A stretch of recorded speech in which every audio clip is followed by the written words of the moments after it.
Wrestling fans around the corner, around the world, I'm Dan Marty. And I'm JTG, aka Jay the God. AKA the Human Shopping Channel come to life. A brand new Wrestling Insiders Weekend Review begins now. Tickets are on sale now at bostonwrestling.com for our 20th anniversary Back to the 80s WrestleFest, Saturday, November the 13th at Memorial Hall in Melrose, Mass. Wrestling fans, it's time to rock. WWE legend Marty Jannetty of the Rockers returns for 3 big nights, Wednesday, September the 1st through Friday, September the 3rd.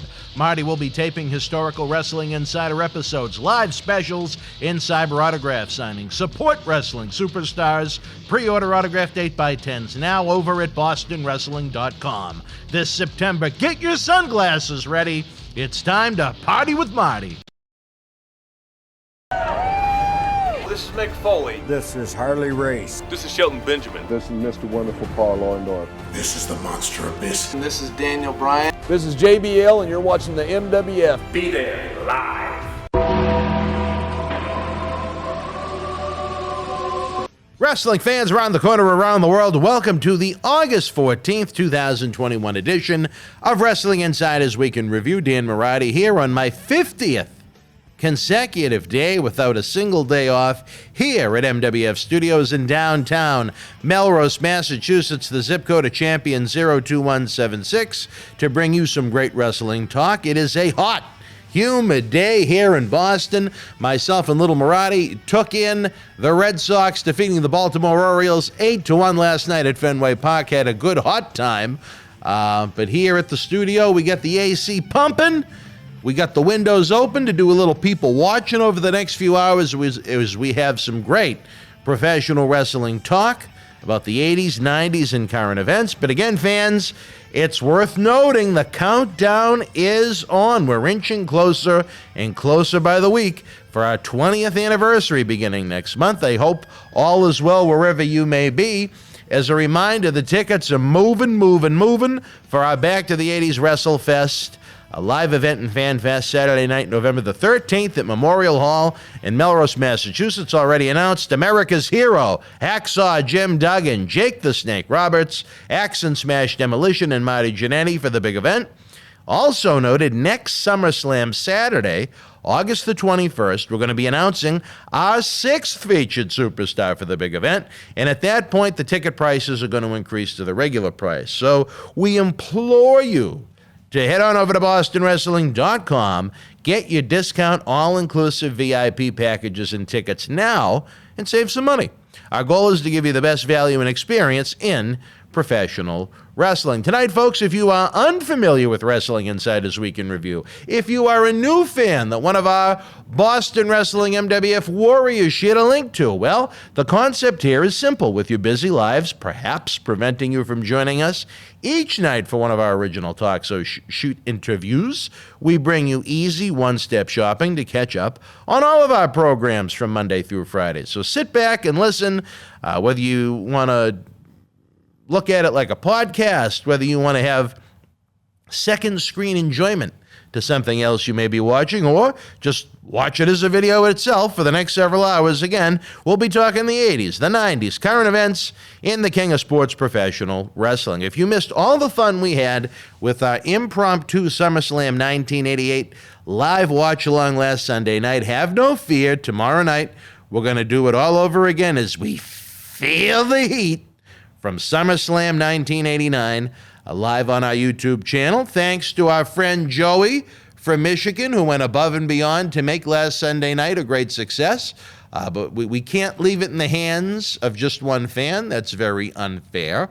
But if you guys like these live watch-alongs, if you like the live interactions, we're going to do more and more of them for you. That is our goal. And, of course, next weekend, we're going to be with you for both SummerSlam and NXT TakeOver 36. So a lot of live content coming your way. I will not even begin to discuss the Sunday after that. That's a surprise. That's a surprise. As we've noted, it's become harder and harder to pump out quality in-studio content. Like any classy, high-quality human being, your super chats here on YouTube mean a ton to us. It's that gray button under the Premier Chat, the little dollar symbol that lets you make a donation of any size. We're also now using Venmo at Boston Wrestling. I don't know how Venmo works, but our good friend Captain Lou that has joined the Boston Wrestling MWF family of late is a Venmo guy, so he's helped us out. We also have the PayPal rolling at don't tell Gramps at yahoo.com. I'll repeat that again. Don't tell Gramps at yahoo.com, as it sounds.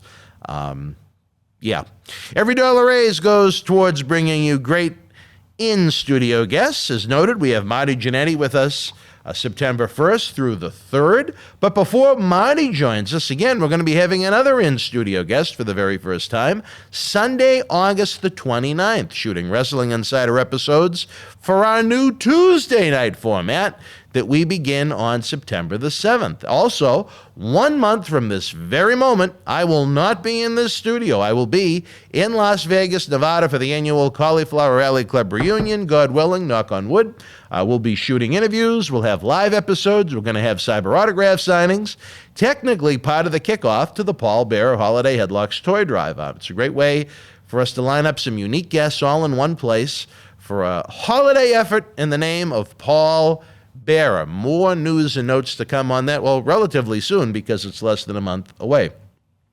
When it comes to keep Wrestling Inside is chugging along like an Amtrak train, we need our Boston Wrestling MWF Warriors to be proud and to be loud online.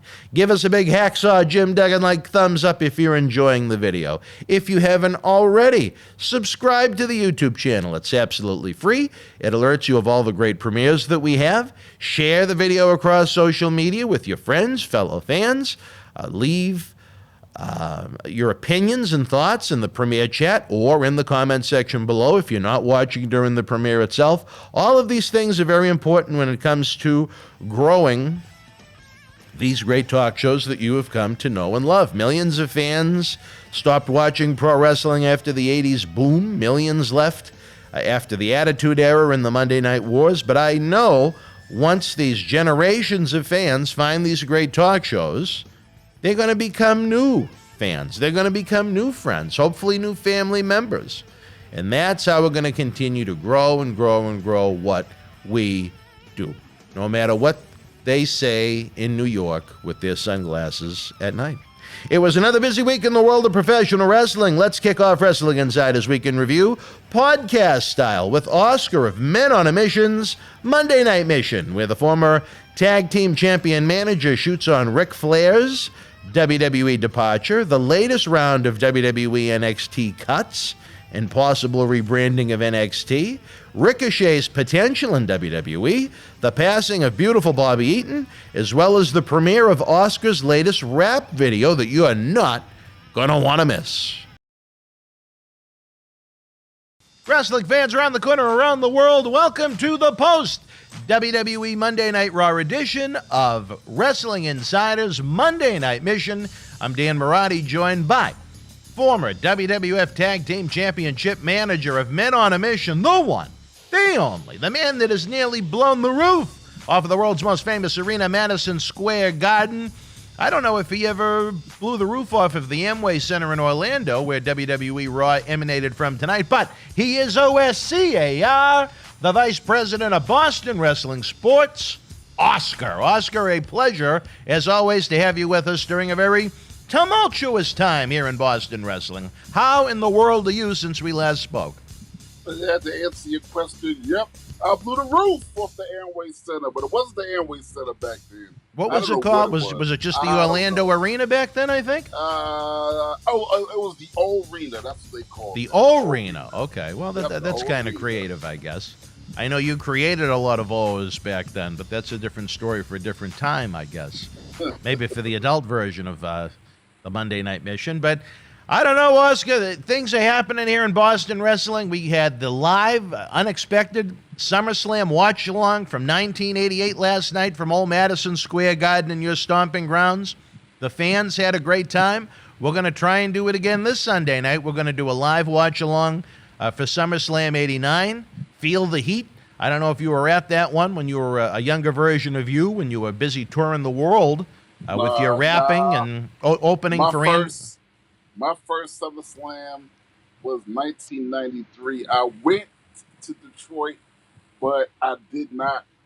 We didn't do anything that night, and that was the night where I learned one of the most valuable lessons that I learned in life. And what was that?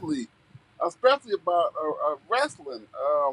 Macho Man Randy Savage had got the vibe that I wasn't feeling so hot, that I was down, and the reason I was down was because, it was SummerSlam. I wanted to get out there. I wanted to, but we wasn't on the card that night. But we was, but we came. They had us come in anyway because we had been on a slight tour that led into Detroit. So I had the bug. I wanted to get in front of a big crowd. SummerSlam, ooh. And Macho Man Randy Savage was like, "What's wrong, brother?" I was like, "Well, I'm a little bummed out that, we're not going out there tonight, And he said, "Listen, the longer it takes for you to do stuff, the longer you're going to be here." And that is the lesson I learned that night. And you and I have talked about this before. That was the lesson I learned. I try to teach these younger cats from the lesson I learned, because that is so true. I've talked to you about all the mistakes that are made, the people that go out there and they do everything and there's nothing else for them to do, and they can't go nowhere but down or out. Well, you know what? At the end of the day, sometimes you have to look at it. You're hired to be fired. You know what I mean? Yeah, no, exactly. And as you see, half of NXT gone, but we'll get into that. We're definitely going to get into that. A lot going on in the world of WWE, but a lot, as we noted, going on here in Boston Wrestling. The VIP packages are flying when we celebrate our 20th anniversary back to the 80s WrestleFest on Saturday night, November the 13th, from the historic Memorial Hall in Melrose, Massachusetts. Discounted VIP packages and tickets are on sale now at bostonwrestling.com. But, Oscar, we have run into, yet again, another scandal with the heathen that runs the building, only known as Pagan. I think I don't know how much of this I told you, but yet again, they are trying to hustle us and nickel and dime us and trying to force us into renting excess police officers, and it's turning into a whole big to-do again. Unfortunately, the last event we had at the hall prior to coronavirus, we had to get the mayor and City Hall involved with that, and thankfully it worked out. And unfortunately, because of Pigot's actions, we had to reach out to the mayor yet again with a very lengthy email describing some of these frustrations, when simply, I guess there's one sentence in the email that sums it up best, Oscar, and I'd like your opinion on maybe this email if you have a chance to read it, but the one sentence is, "Our expectations are simple. Pay what we owe, show up, set up, present a private free event for kids from Special Olympics, Make-A-Wish, Big Brothers, et al., clear the hall, have our larger event with 80s WWF legends at night, and go home. Anything on top of what was described in this sentence is a waste of time and energy." And believe me, there's been a lot of wasting of time and a lot of wasting of energy with this Pigot. Did you meet Pigot back when you were with us at Memorial Hall? No. The name does not ring a bell. No. I really don't think so. You think Michael Jackson had a version of the song instead of Beat It? He had one called Pigot. Okay, so how would you deal with Pigot? I don't know. I don't know the full story. So, well, I don't know. I don't know if they're trying to clump us in with MMA and boxing events. But what I said to her was, I also said in this email, I said, what we do cannot be compared to MMA and boxing events. Believe it or not, while Batman and Joker were extreme rivals in production, Adam West was not looking to harm Cesar Romero. Okay, this is where it gets confused, because I have a fraction of the story. Yeah. Start from the beginning. What the hell happened? What's going on? And what do you need? Well, it just seems like every time everything is in place, rolling and ready to go, we always pay eons in advance. I won't get into some of the financial numbers, but, back on October 31st, 2019, she received the money for this event. That obviously got delayed because of coronavirus. That's not her fault, but she was demanding paperwork, and, the Chairman Manolian is a busy man during the day. He cannot change his schedule around to accommodate her schedule. And I suffer from CRPS, and we had the I guess we'll call them construction issues the past 2 weeks here at the studio. I couldn't leave the building just to run down there to accommodate her. And when you ask for a time, she says, I'm in and out all day. So, I mean, that's kind of difficult to narrow down. Then out of the blue, she texted the chairman saying, we're going to need 4 police details for this event. When in every venue, in every city, in every state we've run in since 2001, we've had 1 police officer. And as I realized going through my notes for the 2019 Holiday Headlocks Toy Drive event we had there at the hall, when I had to reach out to her mayor, I should say the mayor of Melrose, who was her brother-in-law, it was the same thing. Out of the blue, she just demanded these details. And I let the mayor know what I thought about certain things. And all of a sudden, magically, her entire tone changed. And there was no need for these extra police officers to stand around and text and watch a wrestling show and pretty much do nothing for the duration of it. I realize we need to have 1. That's certainly for the fans' well-being. I think it's a good thing. But I certainly do not think we need an increase from 1 to 4. I think that's a bit much. So I had. Okay, how about if you offer to split the difference and just go 2? No, it's a wasted. We don't need it. If we had to do it anywhere else other than this one venue, I would agree with you. But we've had to do it nowhere. So why should we have to do it in this one place? As we had a meeting here with some of the studio folk, they said it comes across as discriminatory. Why should we be the only ones that have to? I'm gonna tell you why. Tell me why, brother. The reason why I say split the difference is because it will fast track and quell this whole bit of nonsense. No, you don't need to. But in the spirit of dispelling a problem that can be dragged on for weeks that you do not need, sometimes it's better to bite the bullet and compromise. So let me ask you this, Oscar. Why isn't it in her contract that we have to sign for each event that we needed the extra details? Okay. It's not in the contract. What I'm trying to tell you is, at this point, that don't matter. It's not in the contract. That's why you'll be able to get away with 2 instead of the 4 that she's demanding. Sometimes you have got to be the bigger man because you got too much to do. If you don't do that, and you keep insisting on 4, you're going to keep writing emails, you're going to keep having ridiculous meetings, and the friction going to go all the way up to the event. And she's going to give you problems until she's got the power to give you problems. She does. I'll put it like this. She got the leverage. You don't. This is what I'm trying to tell you. Well, you know what? I think it puts her brother-in-law, who is the mayor, in an awkward situation where, it's not just a city employee that he's getting an email about. It's his sister-in-law. In order not to do that, and really get him involved, because see what you're doing is, if you don't find a way to at least compromise, you're going to drag this out all the way till November. Well, usually what happens is she comes up with these different scenarios days before the event. And that's when it causes an extreme amount of stress. As I said to Chairman Manolian, I said, I think the best thing to do is let's resolve all this BS now. So come October and November, right. the only thing we have to focus on is the event. That's how you resolve it. So it's in the can and it's, and it's off your plate.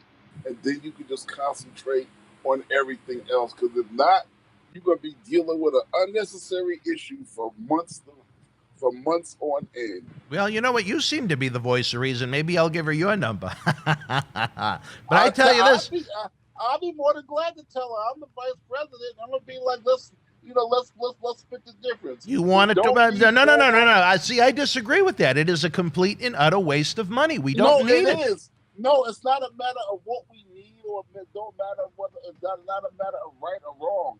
It's a matter of putting something in the trash bin. Why should we have to charge our fans more money to accommodate police officers we don't need and that aren't in her contract? Well, you might not even want to charge fee. You might want to eat the difference because you want to, like I said, you want to close a problem out. Well, she might win with the 2 officers, but it's not about that. It's about taking a headache off your brain. Well, and I mean, even the simple things, Oscar. Every fan that comes in, as you know, we have to charge them an extra $1 for the Memorial Hall Restoration Fund because the building is old and it's falling apart. As I noted, it took us 9 years to be able to rent this facility that was losing $70,000 of taxpayer money every year. It was an embarrassment, but they didn't want to rent anything out other than classical music concerts and things like that. So we have no problem having someone set aside $1 from each ticket sold to give to her. But the problem is, again, how rude she is about being given her free money. I was personally talked down to like a dog because listen to this, Oscar. I need your opinion on this, brother. She wanted $1 from each ticket sold. So what I did was I gave her $1 from each ticket sold in $1 denominations because we separated $1 from each ticket sold. And she exploded. She threw a pen at me. All right. I'm supposed to. We're going to pay to rent a building to have Bic pens hummed at us in her dilapidated hall. Number one, in the future, since you know who and what you're dealing with, you might want to have this event someplace else. This is not. Well, I'm telling you, this is not worth the trouble. But at this point, you're stuck and locked in this situation.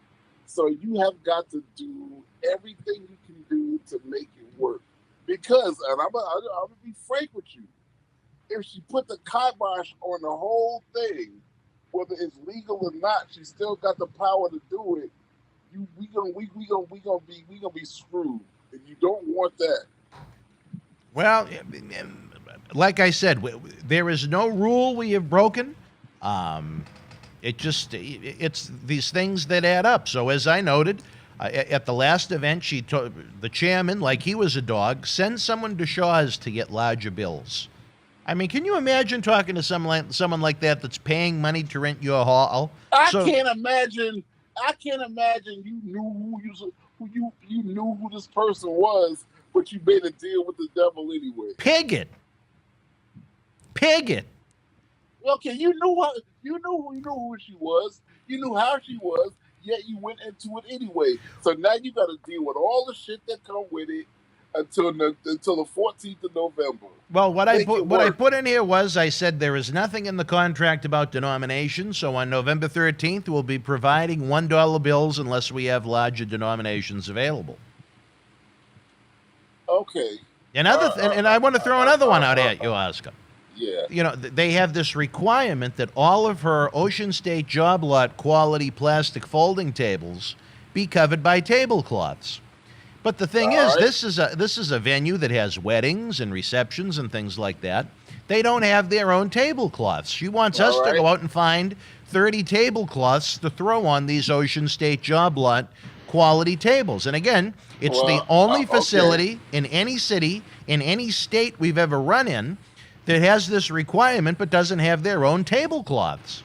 It's absurd. Well, it might be absurd, but it's a long time between now and November. Get the damn tablecloths. Well, Don't argue about stuff that's not worth arguing about. I said we've donated so much money to her restoration fund, it would be nice if the hall would buy a couple dozen tablecloths. Okay, the hall's not going to buy it. They're not going to do it. Well, what do they do? What do we get for this rent, Oscar? What are we getting for the rent? You get to go in the building and have a damn show. That's what you get. Well, and you get the lesson that you don't need to go there no damn more. Well, Piggott and I actually had a meeting with the former mayor's assistant a couple of years back, and even that, she tried to dominate the entire meeting. I walked in, she was there before me, early, of course, and she went, I refuse to talk about anything from the past. I'm going to talk about the future. And you know what? I tried to leave the meeting optimistic, and look at what happened going forward from there. So it's just it's too much. As I said in the end of the email, I think you'll get a kick out of this one. I said, pre-COVID, Dr. David Reese was the attending psychiatrist at Melrose Wakefield Hospital. With these needless clashes, thank God we have him. Okay. Well, it's just like the story of Las Vegas. Bugsy Siegel told Brian Lansky and Charlie Luciano it cost $1 million. Then it was $2 million. Then it was $3 million. And Lansky told the commission, "Okay, we're stuck now. We got to do whatever we got to do within reason." I would say that on your side, within reason to make it work, because we're in it now. All right, we're in it now. So we got to do whatever we got to make compromises, and we got to do whatever we got to do to make it work. Because November 13th is coming.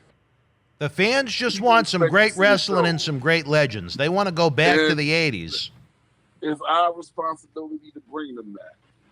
Well, I tell you this, I'd like to send her back to the 80s and keep her there, but I guess that's a different story for a different time. I would love to send her I'd love to send her somewhere too, but we can't. Well, so we gotta be, we gotta bend a little. No, I won't even. Oh, Oscar, I tell you, the comeback that I had to that one, but you know what? I don't want to say that on the podcast. Yeah, I know what you wanted to say, but I'm going to say it again. We got to bend. Oh, boy, I tell you. All right, we got a lot going on in the King of Sports Professional Wrestling, Oscar. Aside from this, we are, despite all the nonsense we're talking about on this show to give the fans an inside look at the crazy that goes on in producing these fantastic events. Look at what's going on in NXT. You want to talk about a world of crazy. 13 more releases in the rumor mill stating that NXT is going to go back to become what it originally was, a developmental system with quote-unquote no more midgets. WWE, Vince McMahon, they want box office attractions, bigger guys. They don't want people starting in their 30s. What is your thought about the landscape in NXT right now? I never understood. See, I always saw NXT as college and WWE being real life. When they started having NXT stars that were just as good as WWE and coming on Monday Night Raw from NXT and beating the main roster guys on occasion, that's when I was like, "Oh no, this is supposed to be this college. This is supposed to be the developmental show, but a good show." Yeah. Then they started doing that, and so now I'm like, okay, 12, 13 releases. Ain't that like half the damn roster? Oh, no, not even close. NXT is probably, well, the Performance Center is probably has to have around 100 talents there. If you remember, Vince and some of the other higher powers went down to scout at the Performance Center not too long ago, and I think they came to the conclusion that was pretty obvious. They have a lot of small guys that they don't look at as top-tier players on Raw and SmackDown. I look at it like this, though, Oscar, and I'm going to throw this thought at you, and you can take it however you like. In my opinion, USA is paying you a pretty hefty fee for this developmental program to be on Tuesday night on the channel. Why not keep NXT as an almost quote-unquote underground independent wrestling type promotion, and then for the guys that you look at as young and have size to be potential Raw and SmackDown superstars, to be potential WrestleMania main eventers, don't expose them on the WWE NXT TV show. Just keep them to the side training at the Performance Center in Orlando until they feel it's time for them to come on up to one of the main brands. I think you can serve both purposes. I think you can scout and try and maintain these larger, hungry young athletes of great size. Don't put them on the TV show, but yet you can appease an audience that likes the younger, smaller guys, that wrestle the style that they wrestle in 2021. And it's almost like a movie company. They have movies that come out rated PG. They have movies rated PG-13. They have movies that come out that are rated R. Why not have this quote-unquote indie-centric promotion on Tuesday night and let Raw and SmackDown be the sports entertainment versions of WWE? Why try and do away with something that, in the worst of times, they have about 600,000 people a week that are tuning in to enjoy? Well, from a producer standpoint, they want to make sure that they present these talents because that's their safety net to have a decent program. If you do it the way you said you're doing it, which is not a bad idea, it's a roll of the dice every week. Can you develop these people as stars that people want to come see and people want to watch on television? Mm. I know that people are going to be interested in the talent that you suggest to be put aside. So yeah, the safe bet is put them in rotation because they're going to make a better program. Well, I'll give you an example. Austin Theory on NXT. I think he's an exceptional talent. He has decent size. I don't know if it's if he looks maybe bigger than he is, where he's with a lot of the smaller NXT guys on the TV show. But every time they do something foolish with him on NXT, I say out loud almost, this is a guy they need to protect. There's someone that they should not put in comedy situations on the NXT show because then when he goes up to the main brand, he's already going to be looked at as an imbecile. Hide him until they feel like he's ready to contribute on Raw and SmackDown. When it comes to the guys like Johnny Gargano, Adam Cole, Tommaso Ciampa, so many of the quote-unquote midgets that they don't want more of, let them be the marquee attractions on the NXT TV show. They're great athletes. They wrestle a style that's perhaps different than the bigger guys, but you know what? Variety is the spice of life. Again, there's been times when NXT has drawn over 1 million people. No, so I don't agree think with you do away with that TV show completely, especially where USA is giving you guaranteed money every week. No, I think Gargano and Ciampa, I think that they're wonderful talents. I don't take nothing away from them. But the reason why I use these other guys is because I don't want to lose sleep Monday night wondering if they're going to be able to carry my program Tuesday. Like I said, I'm pretty comfortable, with the bigger talent fortifying the brand. Yeah. So I would not take the chance. And the reason why now more than ever, there's too much to contend with. Mm-hmm. You got AEW kicking ass. You got Impact not doing bad at all. So now is not the time to experiment with the brand like that. If nobody else was on TV, then yeah, because fans are going to tune in. They want to see wrestling. Ain't nothing else to watch. But now you got the real competition out there. So you have got to make the brand competitive, whatever it is you got to do. Well, NXT has some of the best professional wrestlers in the world in 2021. I just think if you brought some of the names we mentioned up to Raw or SmackDown, I'll mention one of my favorites that I enjoy watching, match for match, in and out, is Kyle O'Reilly, formerly of the Undisputed Era Factor. But I mean, he has a very bland look. There isn't a lot of fire and passion behind his promos. I think a lot of those guys we mentioned, if they come up to Raw and SmackDown, they turn into enhancement talents. Or they're on the show main event on the network, or they sit in catering and eventually released. But see, here's the thing, though. I mean, they can go up to Raw and SmackDown. They certainly got the talent to do that. But ask yourself a question. Okay, Johnny Gargano go to Raw with everything going on Raw with all the veterans they still trying to keep around. He go to Raw. What's he gonna do when he gets there? Imagine him working a guy like McIntyre or Lashley, he'd look like a little child. Right. And he'd be, no matter how good he is in the ring, he'd be exposed as being a very small person. I think the problem began with I think it was the NXT TakeOver in Your House when they had Karrion Kross, the NXT champion, defend the title, I think, in a 5-person match. And all 5 of the guys he worked with were of smaller stature. I mean, he looked like a giant. Then he came up to WWE Raw to work Jeff Hardy, and he didn't look like he had great size. So I think that, to me, exposed how small a lot of the NXT top-tier talent are.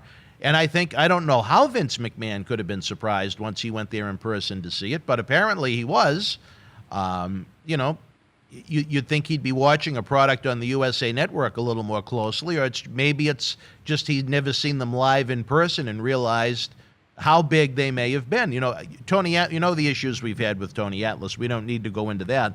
But one thing that Tony said that makes a lot of sense is when you see a lot of these talents right now in 2021 compared to quote-unquote yesteryear or the good old days, however you want to phrase it, they are not physically impressive to see, whether it be in person or even on television. And as great as Adam Cole is, he looks like he weighs about 175 pounds. He does not come across as a fearsome, dangerous individual.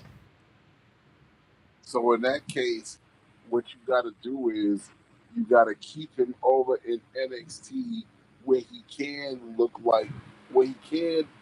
be in a product where he looks like he belongs.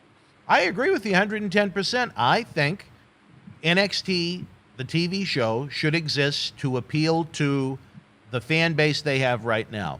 I would not put anyone they think has the quote-unquote 6 foot tall and up potential that's under the age of 30 to go to Raw and SmackDown. I would keep them away from that television show completely. NXT, once they go back to running house shows, let those guys get work on the road on those Florida loops that they do down there in Florida. That's good experience for them. But don't put them on that television show to have them wrestle the quote-unquote little guys, if that's the route that WWE wants to go. I think, like I said, it can serve two purposes. I agree with Vince McMahon. I think overall, the superstars that they have right now have shrunk a great deal. What happened to the big guys? Someone like X-Pac, and Sean, he would be one of the bigger guys right now on that roster if he was around. And that's saying something. Yeah, and he was the little guy. Yeah, right. Yeah. That's saying a lot. Do you think I'm wrong on that, or do you agree with me? No, I agree with you totally. But like I said, what has to happen, bottom line is, talent-wise, you have to do whatever it is you have to do right now to make all these products work. SmackDown, Raw, NXT, because AEW ain't playing. They knocking on WWE's door, whether they want to admit it or not. What is going to happen when CM Punk show up? We talked about this last week. Yeah, and it's coming to the United Center in just I think this Friday night. Am I correct? That is going to shake things. Oh no, I'm sorry. Considerably. I'm sorry. AEW Rampage debuts this Friday night at 10 o'clock on TNT after SmackDown. I think the United Center event is on the 20th. I apologize to the fans. I don't want to give them any inaccurate information. But it's going to be a wild time in AEW. They have Daniel Bryan supposedly in their clutches, CM Punk in their clutches. I imagine Bray Wyatt has a 90-day no-compete clause. I think he could be, Where? What? Speaking of AEW, where the hell is their office? Because I got Jacksonville.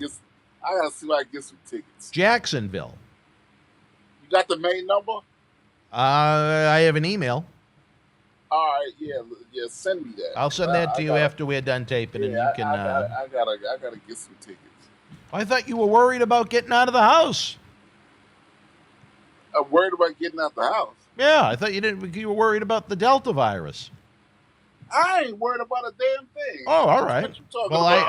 I stand correct. Well, I sit corrected because I'm not standing right now. I sit corrected. I got both my shots, and before even there was shots, I wasn't worried about. I told you I went there. I took a vacation when the coronavirus was at its peak. All right, I'm not trying to get you worked up, Oscar, please. No, But I'm just saying. I'm teasing. Hell no. Yeah, it's an exciting time for AEW. It's nice to see that there is at least one wrestling company growing in momentum right now. WWE has been declining for the better part of 20 years. Impact Wrestling is what it is. At least it's still alive, which is a good thing. Ring of Honor barely has a pulse. Major League Wrestling, same thing. It's kind of difficult to find for a lot of people. I wish them well. It's nice that they're giving people jobs. I think any company that's giving wrestlers jobs is a great thing. But AEW is the one with the momentum right now that no other company has. But, you know, and WWE is the one with the money. So it's kind of, well, not to say that AEW doesn't have money if they want to tap into the Khan family resources, but just based upon what they're making from TNT for their television programs, and, you know, the revenue that they're generating now from ticket sales and action figures, and I know they're getting into the video game genre as we speak. So it's an exciting time for AEW to watch a company grow. As I've noted before, there's things on AEW every week. I think there's some absolute killer segments that are fantastic, but there's a couple of segments each week I look at, and it's like, how did this ever make it to national television? I get confused by it. Everybody's going to have that problem. And also, growing pains. Another thing, you know, they into the toy business. I was at the Wrestling Universe last winter, and AEW had they had some pretty good looking action figures. Yeah, they have a nice line out there right now, and very hard to find in stores. So if you do get your hands on them, you should pick them up, not wait. Wrestling figures in general have been kind of hard to find ever since Toys R Us closed down, but that's just one thing I've noticed. The Wrestling Universe store, for all you fans listening out of New York, Comac, Long Island, and somewhere else in Long Island. They got 2 locations in Long Island. Literally, Jack Ballion runs the place. Well, Google it, folks. Google it. Google it. He got everything. You know, it's funny. Fans that listen to these shows, they know I'm tough on the women's wrestling sometime. I go back to the rating. I go back to the rating that WWE pulled the week they debuted. You know, give Divas a chance. They debuted Sasha Banks, Becky Lynch, and Charlotte Flair all in the same week. 3.5 million people watched Raw that week back in July of 2015. And now here we are in August of 2021, and half of that audience has vanished and gone on to other things. And I've said it before, and I will say it again. While I think the women have been overpushed to a nauseating degree at times, they said give divas a chance, not give them a third of the show. They're not the only problem. And I think one of the problems is there's been a lot of bad creative, as we've seen over the past few years. They have too many people involved in the creative process that aren't familiar with what our genre is and are trying to present the genre as something wrestling fans enjoy, and they don't, so they tune out. But I think another problem is what Vince McMahon has tapped into. A lot of his featured superstars that he puts on television, while they may have extreme athletic talent, they are not all that physically impressive, like Tony Atlas said. So I think that visit to the Performance Center, actually, they came away with something good. I think it's a good idea that they're going to go out above and beyond and try and recruit these guys that are in their 20s, that are big, that they can make superstars out of on Raw and SmackDown, which is their bread and butter. Guys that they can put in feature matches on WrestleMania is what they want. But at the same time, while I think that's a good idea, I don't think they should castrate what the NXT TV show is. They have a cult following. It may not be the number that a Raw or a SmackDown pulls in, but it has a nice fan base. Their house shows are excellent. Their NXT TakeOver pay-per-views or specials, however you want to describe them, are always stand out and exceptional. So, you know, I think something good came out of it. I hope they don't turn it into something bad, maybe is the way I'm going to word it. Well, as far as talent goes, they have created the ultimate machine. And what I mean by that is, okay, somebody get hurt or somebody get quit or somebody quit or get fired at WWE, then they could always go to the NXT to replace that person if they need to.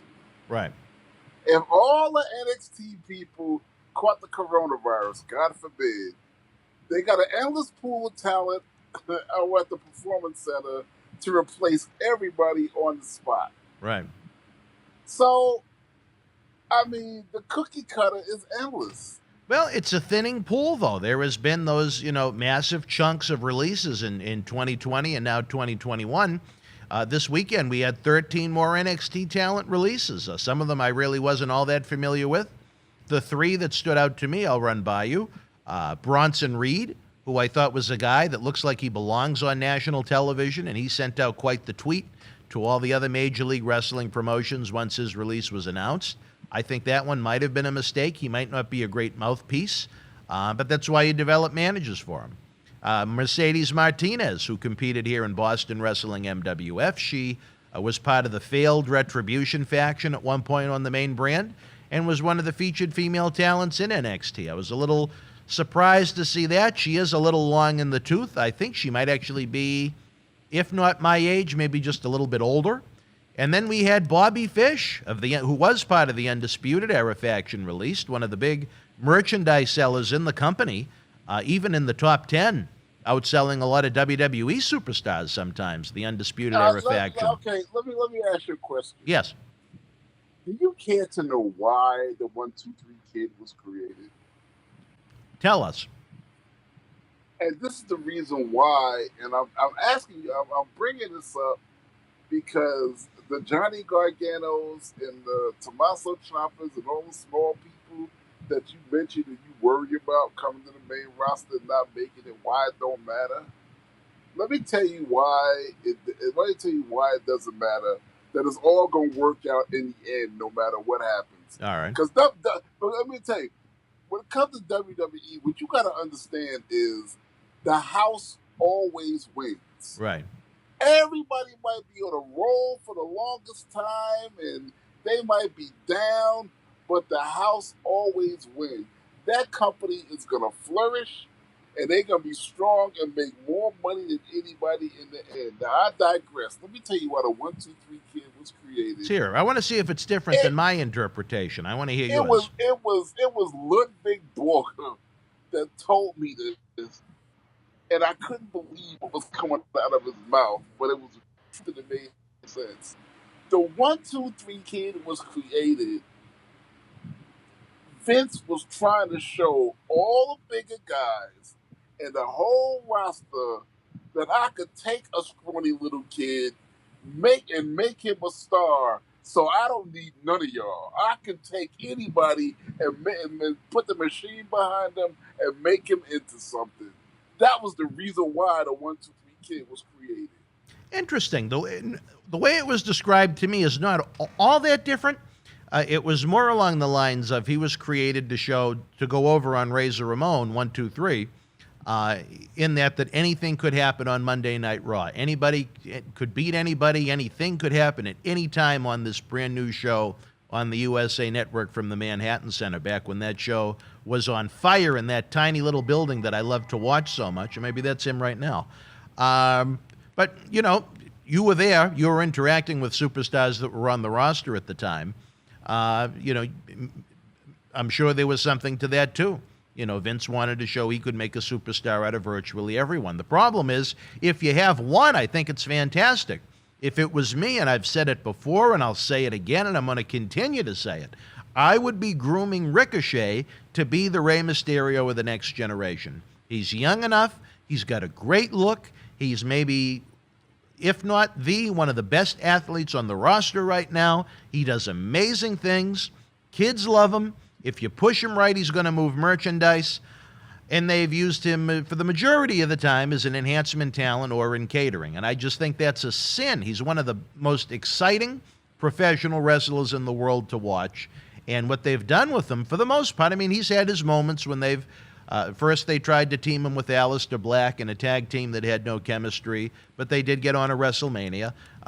He's worked with Sheamus in U.S. title programs. I think he was the U.S. champion when he feuded with AJ Styles in 2019. He was a guy that Paul Heyman was really behind when Paul Heyman was the executive producer of Raw, but once he left and Vince McMahon took the reins back, there's been next to nothing for Ricochet, and I think that's a sin. It's a sin to the fan base. The way Vince looks at it, and I'm pretty sure that this the reason why Ricochet is not getting this push is because there are too many seasoned veterans that still have viability, and those are the eggs that I'm putting in the basket right now. Now, when those guys start to get old, or they start to get hurt, or anything else, and Ricochet's still around, then I could take Ricochet off the shelf and do anything. But right now, the money is with your Randy Ortons. The money is with your John Cena's. The money is with your Rey Mysterios, and so forth. And so on. everybody you just named is in their 40s, some of whom are closer to 50 than 40. So, I mean, John Cena isn't going to be around full time. I think it's fun that he's back for the summer, and I think it's really cool that he's doing house shows. But, I mean, Ray, I think he's closer to 50 than 40. His son, I wouldn't even have him on television. You talk about physically unimpressive. Nothing against him. He might be a fine human being, but I would have him at the Performance Center training and lifting weights. He's an embarrassment. I'm not impressed by that either. And then you have Ricochet sitting in catering. I mean, in your opinion, what would you do with Ricochet if you were the booker? I would do nothing right now. You wouldn't do anything with him. I would save Ricochet until I can't get no more. I'll put it like this. I'll put it like this. Vince the Pimp, we all the hoes. Until the hoes ain't making no money at the track no more, I'm going to go to catering and get this new fine bitch. But until then, keep her eating. Keep her where she's at until these other bitches that I got on the track ain't making me no damn money no more. Well, Ricochet's in his prime. Why waste his prime years having him sit in catering? If you're not going to do anything with him, they should have just left him in NXT. Yeah, because in my mind, like I said, I'm Vince right there. Yeah. In my mind, he got 5 more prime years left. And why risk him getting hurt now? Or why risk him, anything like that when I don't need him right now? Well, I am a Ricochet supporter. If I ever wound up in that company, he is someone I would constantly try to come up with creative things for him to do, because it's a waste. I mean, even like I said, he's received some television time recently in the program with Sheamus, but it's the path to nowhere at the end of the day. He's someone that should be one of the faces of the company. He should be the small guy, the underdog that everybody roots for the next 10 years. And for them not to do that is a sin. The problem, the problem with that, we just said it. You still got Rey Mysterio. You don't need 2 of them. Well, he's on SmackDown, to be fair. But when Rey Mysterio is gone, when Rey is gone, then you can do that. But all right, and Ricochet will be pushing 40 by that point. Yeah, well. So you're just going to waste someone's career? It's ridiculous. Hopefully he'll still have the chops.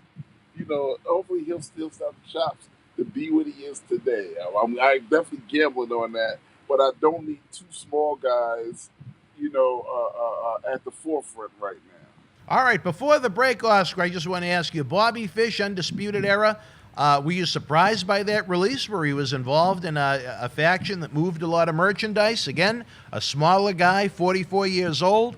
He competed here in Boston Wrestling right down the street at Memorial Hall at one point. Let me tell you. All right. I'm still shocked about Braun Strowman and Bray Wyatt. So you don't care about Bobby Fish. Don't ask me about nobody else. I'm not. I feel like this after those 2. I'm not surprised if John Cena get his walking paper. I don't think we're going to see that happening, Oscar. Come on now. I don't know what you're smoking over there, brother. No, I'm saying nothing surprises me anymore. All right. Well, a guy headline WrestleMania, and then after he has a lot, and then a year later he's gone. He wins the World Championship to end WrestleMania, and a year later he's a free agent. But before we go to the break, Oscar, any of those talents you'd like to see here in the MWF, Boston Wrestling, in the near future? If Bobby Fish, especially if he moved back to New York, we'd love to have Bobby here in the MWF. If John Cena Sr. continues to try and expand this fabulous women's wrestling promotion, Mercedes Martinez was from Connecticut. She actually, for all the fans that say I knock women's wrestling so much and I'm not the biggest fan of it, I ask you to go back to October of 2002, live in Wakefield, Massachusetts. The main event that night was Mercedes Martinez against Talia, who went on to become Velvet Sky and TNA Impact. So we have had women here in this company, some fine ladies, as a matter of fact. I just like good women's wrestling, not all women's wrestling. But any of those talents, would you like to see them here in Boston Wrestling? Whatever we can afford. Oscar's ready to go to the clearance section, folks, before he goes to the prime material. All right, right now, folks, we'll take a brief time out, check out some of our friends, some of the cool things we got going on here in the world of Boston Wrestling. We'll be back with the man on a mission after this brief timeout. Tickets are on sale now at bostonwrestling.com for our 20th anniversary Back to the 80s WrestleFest, Saturday, November the 13th at Memorial Hall in Melrose, Mass. The World Wrestling Federation was live at Madison Square Garden in New York City Friday, August the 9th, 1996. In the opening contest, Justin Hawk Bradshaw beat Aldo Montoya. The Godwins with the win over the New Rockers. Wildman Mark Mero defeated Hunter Hearst Helmsley. Mankind victorious over Jake the Snake Roberts. Psycho Sid battled Vader to a double countout. Yokozuna replacing Ahmed Johnson beat Owen Hart. WWF World Champion Shawn Michaels retained the title over Goldust. WWF Tag Team Champions, the Smokin' Guns, retained the titles over the Body Donners. Savio Vega with the win over Davey Boy Smith. And The Undertaker defeated Stone Cold Steve Austin via disqualification. If you were at MSG Live, share your memories in the comment section below. Use the links in the description box to keep Wrestling Legends working in our eBay store and on our world-renowned Patreon streaming service so we can bring you more interactive superstar shoot interviews to relive the good old days of professional wrestling. Check it out. Boston Wrestling Sports in the MWF explodes into a new year with professional wrestling content galore and need you to join our family. Every Tuesday night at 10 p.m. after our Monday Night Raw review, it's Wrestling Insiders at your house with WWE Hall of Famer Mr. USA Tony Atlas. Wednesday nights at 10 p.m. after NXT and AEW, join rotating legends on Wrestling Insiders Special Edition. Every Thursday night at 10 p.m. after our NXT and Dynamite review, it's Marty Jannetty's no-holds-barred sex, drugs, and rock and roll journey on Wrestling Insiders Party with Marty. Friday night after SmackDown, don't miss John Cena Sr.'s Wrestling Insiders Fabulous Fridays. Plus, look for classic clips, history videos, bonus live episodes, pay-per-view watch-alongs, and more. For less than a cup of coffee at Starbucks, get early ad-free access to our Wrestling Insider talk shows, our acclaimed studio shoot interview DVD library, and help keep wrestling legends working during the worst of times. Wrestling fans around the corner, around the world, I'm Dan Marotti. And I'm Mr. USA WWE Hall of Famer Tony Atlas. The road to WrestleMania has begun. Wrestling fans are looking to add to their man caves. You got to see what we have in the eBay store. Check it out. Here's your chance to own a piece of history from the 2020 WWE Draft. On the second night, October the 12th, The Fiend, Bray Wyatt, and Alexa Bliss unleashed hell on Andrade and Zelina Vega. This limited edition 11x14 collector's poster is number 26 of only 50 made, personally signed by both The Fiend and Alexa Bliss, direct from friends at WWE. Comes with certificate of authenticity hologram on the poster itself, suitable for framing. You'll also receive a bonus autographed mystery photo and an on-air shout-out as our thanks to you. Get this ultra-rare autographed Fiend and Alexa Bliss poster now. Wrestling fans, especially here in the Boston area, we want to thank our great friends at Red Rose for their support for all of our charitable endeavors and programming efforts. Red Rose is 2 years young and extremely thankful for all the support they've had from our neighbors here in Melrose and beyond for an amazing first 2 years. Red Rose thanks Melrose and all of the first responders who have fought the good fight and have never given up hope during these unprecedented times. We did it together. Follow Red Rose on Facebook for their anniversary special, facebook.com/Red Rose Melrose. You'll be glad you did. Open until 2 a.m. Red Rose will give you fresh, piping hot, mouth-watering food that'll put an ear-to-ear smile on even the toughest critic's face. Check out their full menu online at redrosema.com or give them a call, 781-620-1889. All right, wrestling fans, welcome back to Wrestling Insider's Monday Night Mission. I'm Dan Marotti, along with the host with the most, the man that blew the roof off of arenas around the country, around the globe, former WWF Tag Team Championship manager of Men on a Mission. I could only be talking about Oscar. Again, Oscar, it is such a tremendous introduction we give you for a man that only has 5 letters in his name. I want to say the thing is, though, the reason why don't sweat the techniques is because everything you say is true. You know what? We don't lie here on this program. That is absolutely correct. I mean, it's all true. All right, Oscar. You know what? Wait. What do we got? What? Big announcement. What's the big announcement? Yeah, I was talking to you about this for a while, and I got into the entertainment business at the age of 18. Yeah. My dream going into the business was to be a recording artist. Okay. That didn't happen. I got sidelined. I'm in the wrestling business. Hell, 40 years later, I'm on the radio with you as a former wrestling star. Making records, what my dream was, the reason I got into the entertainment business, always eluded me. But today, I'm proud to announce I do have a recording contract. Oh, wait a minute. My first single is out, Socrates Cafe. I sent it to you. When? Socrates Cafe. When did you send it to me? I sent it to you about a week. Gotta be a good week ago. If you don't have it, I'll send it to you again. How did you send it to me? I sent the video. I sent it to your messenger. On Facebook? Yes, sir. I'm going to have to go back and look. I don't remember getting it. It has been a crazy couple weeks, but I don't remember getting it. I will send it to you now. I have a 14-song album. The album will be out September 9th. It's called The First Realm. I got 27,000 hits on YouTube. Well, we're going to have to share the link. It is on every platform there is. Pandora, Amazon, Apple, the single. You can hear it on Pandora, Amazon, Apple, Tidal. Wherever music is downloaded, they spared no expense getting it, and I'm just proud of it. What is the name of it again? Socrates Cafe is the name of the song. Just on its way to you right now. Wow. Well, you know what, folks? For those that are watching on YouTube, we are going to put the link in the description box below. So check out that song. You know what I think might be cool, Oscar? And I don't know if I should say this on the air as I'm kind of thinking out loud. Back to the 80s WrestleFest event is kind of jam-packed, but maybe at one of the other events we're working on outside of that, maybe we could do like before the live wrestling event for the VIPs, a little mini concert with you. Okay.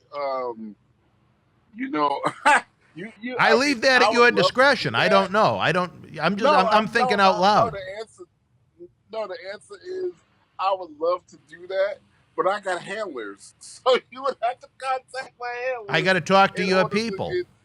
You got to talk to my people. I actually got people. Now, what about Reese's Pieces? Would they have to talk to your people? Yeah, Reese's Pieces got to talk to my people. Now, I can't even entertain them at the hotel room until they talk. I am anxious to see this song. I am anxious to hear the music. I think it would be really cool if we set up something like that. I think it might make for a fun event for those that want to go above and beyond seeing the live wrestling show. If we had a miniature concert to go along with it for VIPs with you singing, I think you just said there's 17 songs? I got 14 songs on the album. Even if you did maybe like 2 or 3 or 4 or something like that, I think that would be a heck of a lot of fun. Nah, it would be a lot of fun. But we got to talk to your people. You got to talk to my people. They're not like Reese's people, though, are they? Nah, I have the executive producer of the album. I got a publicist. I got a lawyer,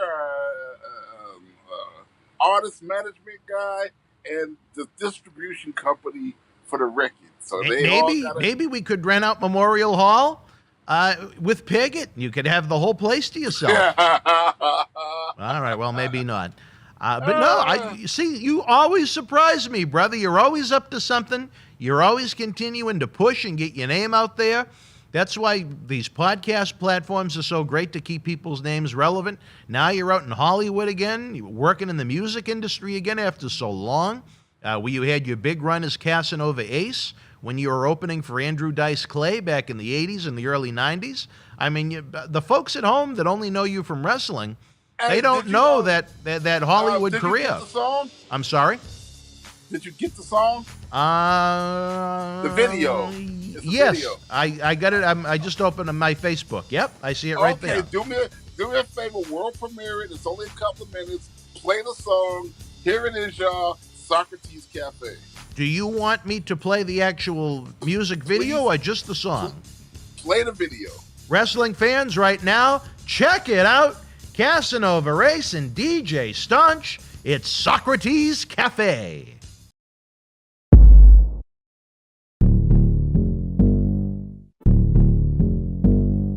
Fantasy or reality, it is what it is, possibility. Fantasy or reality, it is what it is, possibilities. Let me tell you about this cat I know, Professor Bo Persico. We were hanging out at Socrates Cafe. What would the world look like in 10 years if everything was the way that you see fit? Socially, politically, economically, world order. Casanova Ace. Bo is an alpha, not a beta. Great educator. Got facts and figures and political data. When it comes to the moderates, he's an OG. Started with the movement, the original three. And now with the movement, he does not cease. And like the members, he's all about peace. But when I started the staunch moderates movement to address the great divide, the division in society, birth, platform, manifesto, campaigning the primaries, vital societal issue forums, COVID-19 pandemic, George Floyd murder and then the riots, football, our Bigfoot mascot Staunch, a Wayne's World meets Howard Stern political talk show on SMN, also named Staunch, interviews, polls, the Bigfoots, the conventions, more football, the debates, the election, more riots, it's peace we moderates seek, it's all about peace. Fantasy or reality, it is what it is, possibilities. Fantasy or reality, it is what it is, possibilities. Bono's this and Bono's that. He's a Bigfoot when he's up to bat. Bo's always on time and hits the mark. And knocking that ball right out of the park. Hits like pow, want your story now? Cause when the crowd sees him, they all like, wow. Try to fix the world, let the flag unfurl. We'll start to chill and everybody gets real. With love and hope, good health we cope. No virus and drought, floods and riots are out. Racism gone, good laws are on. Our legacy says the things we did. We loved and really took care of our kids. Created jobs, eliminated mobs. Our borders were straight, cause we managed the gates. Coming from Simmons and Persico. Come on, world, we're all amigos. Fantasy or reality, it is what it is, possibilities. Fantasy or reality, it is what it is, possibilities. Fantasy or reality. Peace we moderates seek, it's all about peace. When I started the staunch fantasy or reality, as it is what it is, possibility. Division in society, Socrates, birth, platform, campaigning the primaries, vital societal issue forums, a manifesto, COVID-19 pandemic, the George Floyd murder and then the riots, football, our Bigfoot mascot Staunch, Wayne's World meets Howard Stern, World War talk show on SMN, interviews, polls, the Bigfoots, the conventions, more football, the debates, the election, more riots, it's peace we moderates seek, it's all about peace. And knocking that ball right out of the park. Hits like pow, want your story now? Cause when the crowd sees them, they all like, wow. Try to fix the world, let the flag unfurl. We'll start to chill and everybody gets real. With love and hope, good health we cope. No virus and drought, floods and riots are out. Racism gone, good laws are on. Our legacy says the things we did. We loved and really took care of our kids. It is what it is, possibilities. Fantasy or reality, it is what it is, possibilities.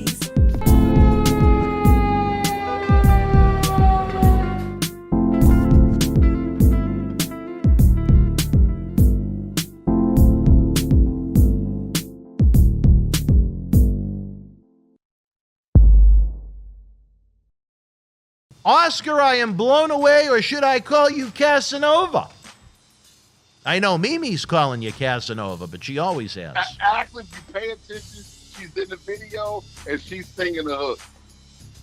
What, Mimi's in the background? Mimi's in the background, she's singing the hook, and she's in the video if you look real good. Well, Adam Liu just put everything together on the video. I'm going to have to go back and watch it when we're not in the middle of a podcast. But, I mean, again, I'm blown away by your exceptional talent.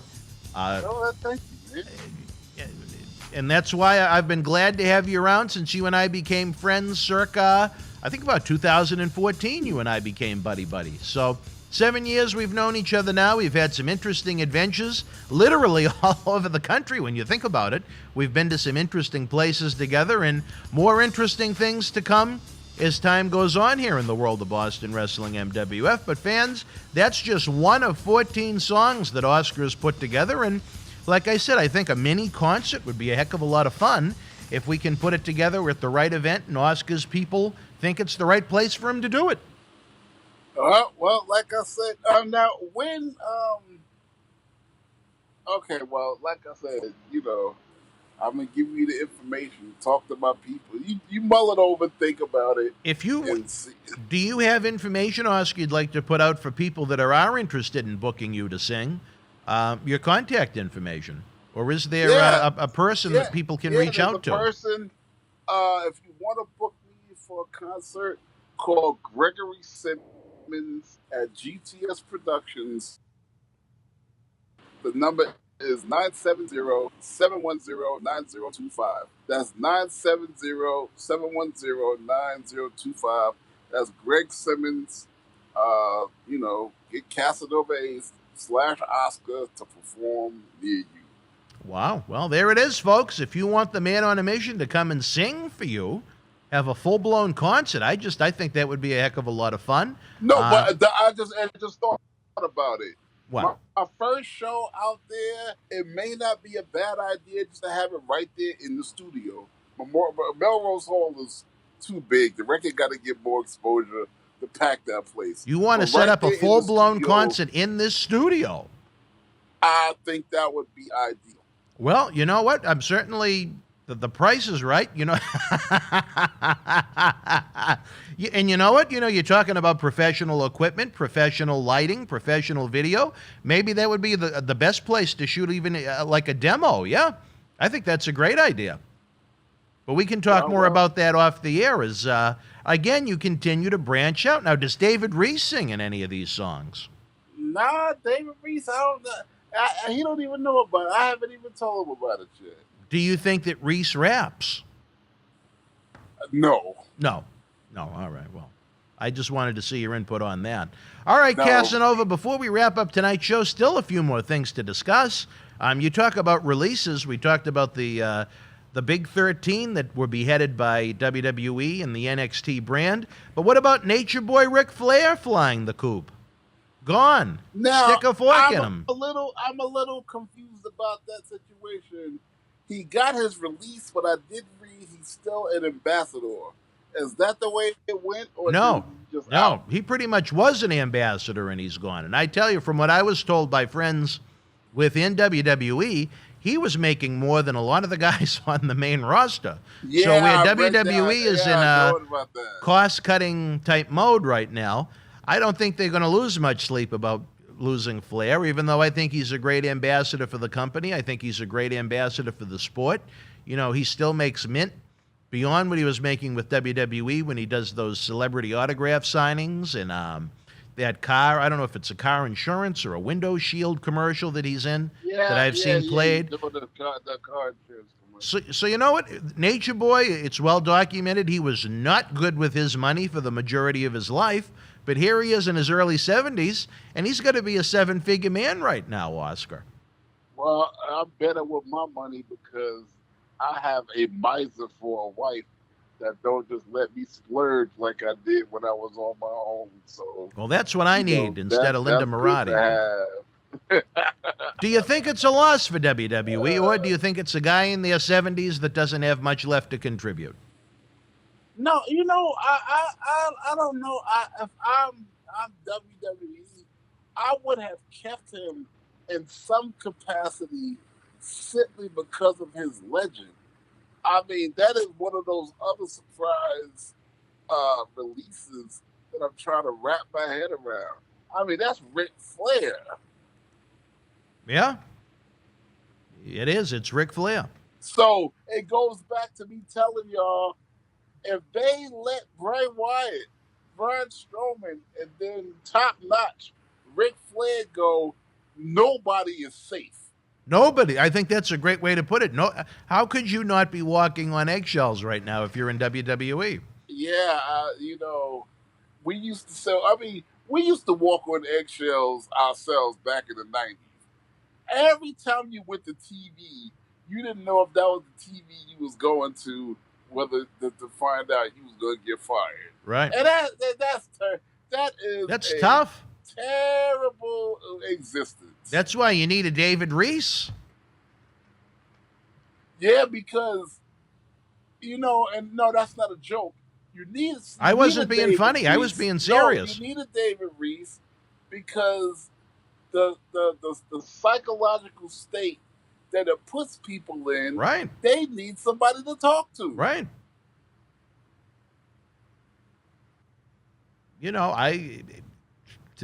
Like you said, every week, am I going to get there? Every time your phone rings and you see a 203 number 352 from Connecticut, you're probably very nervous.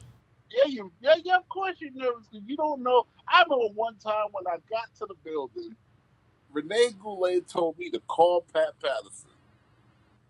I didn't, and as soon as he said that, my heart sank to my stomach.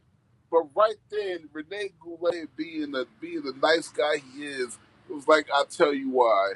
And it was nothing. Did he want to service you? Nah. All right. No. They wanted me to cut a promo or well, that was my second guess. It was something that they wanted me to do.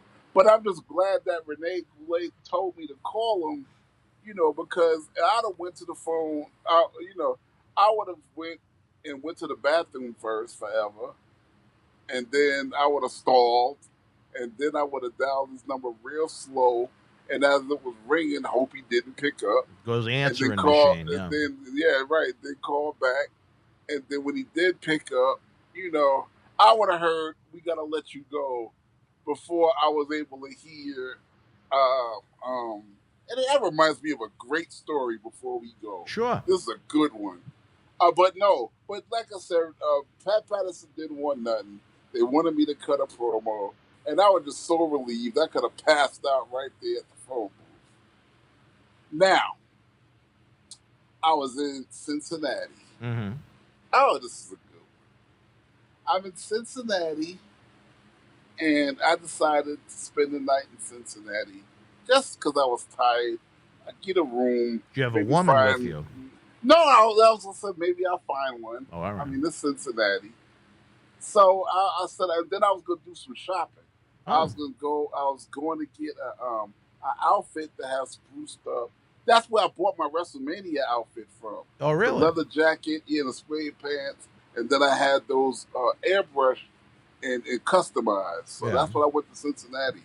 So I go to Cincinnati, and out the corner of my eye, I remember seeing this guy look at me, but I didn't pay him no mind. So I went to the counter and I said, where can I get a limo? Being flamboyant.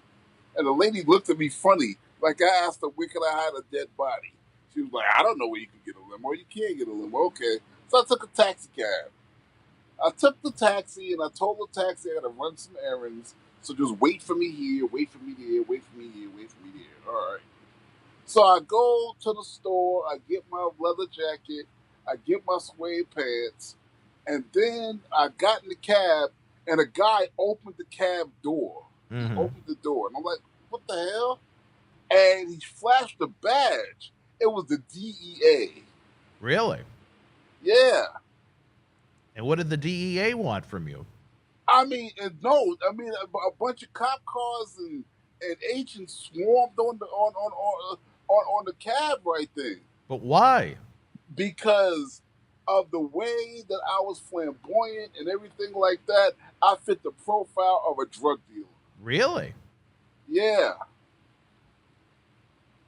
And you know, they searched the cab, they looked in the trunk, and everything like that. And of course, I didn't have nothing, but it was a real scary experience. I called and I told J.J. Dillon and Jerry McDivitt, the WWE's lead counsel, called me to ask me about it because he said that I was lucky because, you know, they have a habit of planting stuff when they don't find nothing. Right. But when I explained to the guy who I was WWE and all that other kind of stuff like that, that probably gave him pause from doing anything nefarious because they know if I was just a regular black guy, they might have did it. It could have been trouble. It could have been trouble. But when I told them who I was, if they was planning something like that, they didn't do it because that was going to be a whole nest of problems, you know, for them. Yeah. Well, I'm glad that it worked out all right. That is a very interesting story. Yeah. I'm glad it worked out, too. That's just a cautionary tale.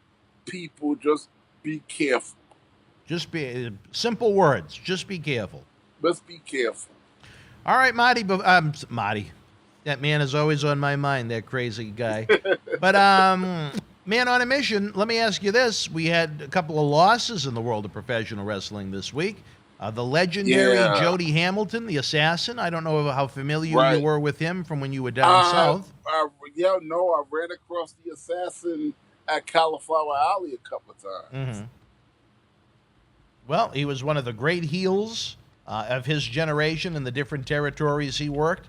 You know, probably not going to go down with the fame he deserves because he never had a run in WWE.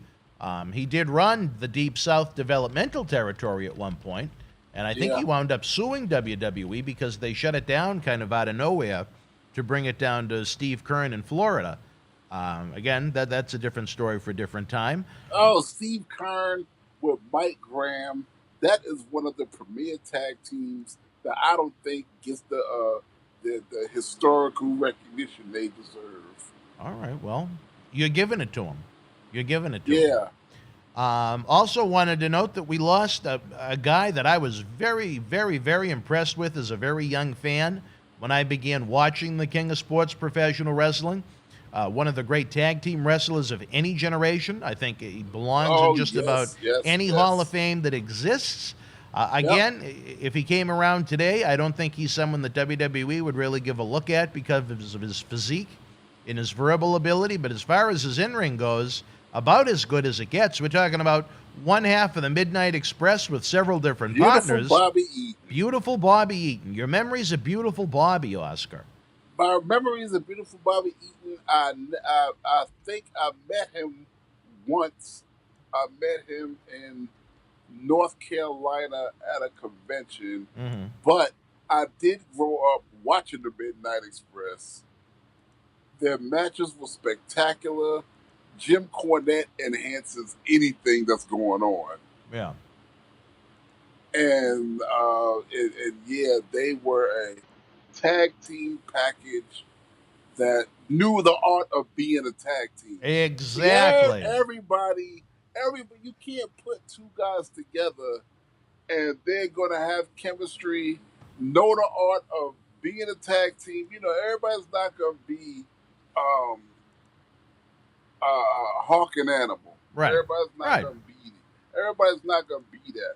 Hawk and Animal knew the art of being a tag team. Yeah. And I'll say Mo and Mabel had chemistry, knew the art of being a tag team. Mm-hmm. The first match I ever saw them do, they were doing double moves and all that other kind of stuff like that in sync, like a well-oiled ballet dance, almost, you know, to put it like that. And that's what the Rock and Roll Express was, the Midnight Express, and I can go on and on and on, you know, with a bunch of tag teams that just, you know, and not that BS list of 50 of the best tag teams ever, because you don't like that list. Half of them don't even belong. Well, it ain't even the fact that I ain't on it. It's like I'm looking at the list. If I'm looking at the list as a fan, and I'm looking at the list and I'm going like, what? I think Number what? at some point I think we should dedicate a special episode just to the top 50 list and go through them one by one and get your opinion on them. I know we made it to the very low, maybe high 30s, and you had enough. I told you that was a sore spot for me, and it's not something I really want to talk about. Well, maybe we should have Reese here with us. As a fan, not even as a member. It's not because it's me or my boys or anything like. As a fan, I'm wondering how the hell they didn't make it. Well, that's why I think it would be interesting to go up and down the list. And I'm starting to believe there's like a blacklist situation going on or a blue list situation going on that I've just never been informed about. I say a blue list because when I call, I get merchandise for events I'm doing. When I call, I will get comp tickets until now because they said they're not really comping tickets right now because they're just coming back. Okay, I respect that. But for years, I've gotten anything that I've asked for, anything I've asked for from the company, but never invited back to do anything. Mm-hmm. Wrap at what do you call what do you call a little convention that go on? Fan access? Yeah, Yeah, Oscar, come wrap at a fan access and, all that other kind of stuff. Like when I asked could I come do it, what's his name? The guy I can't even stand. He's gone now. Mark Carano. Oh my God.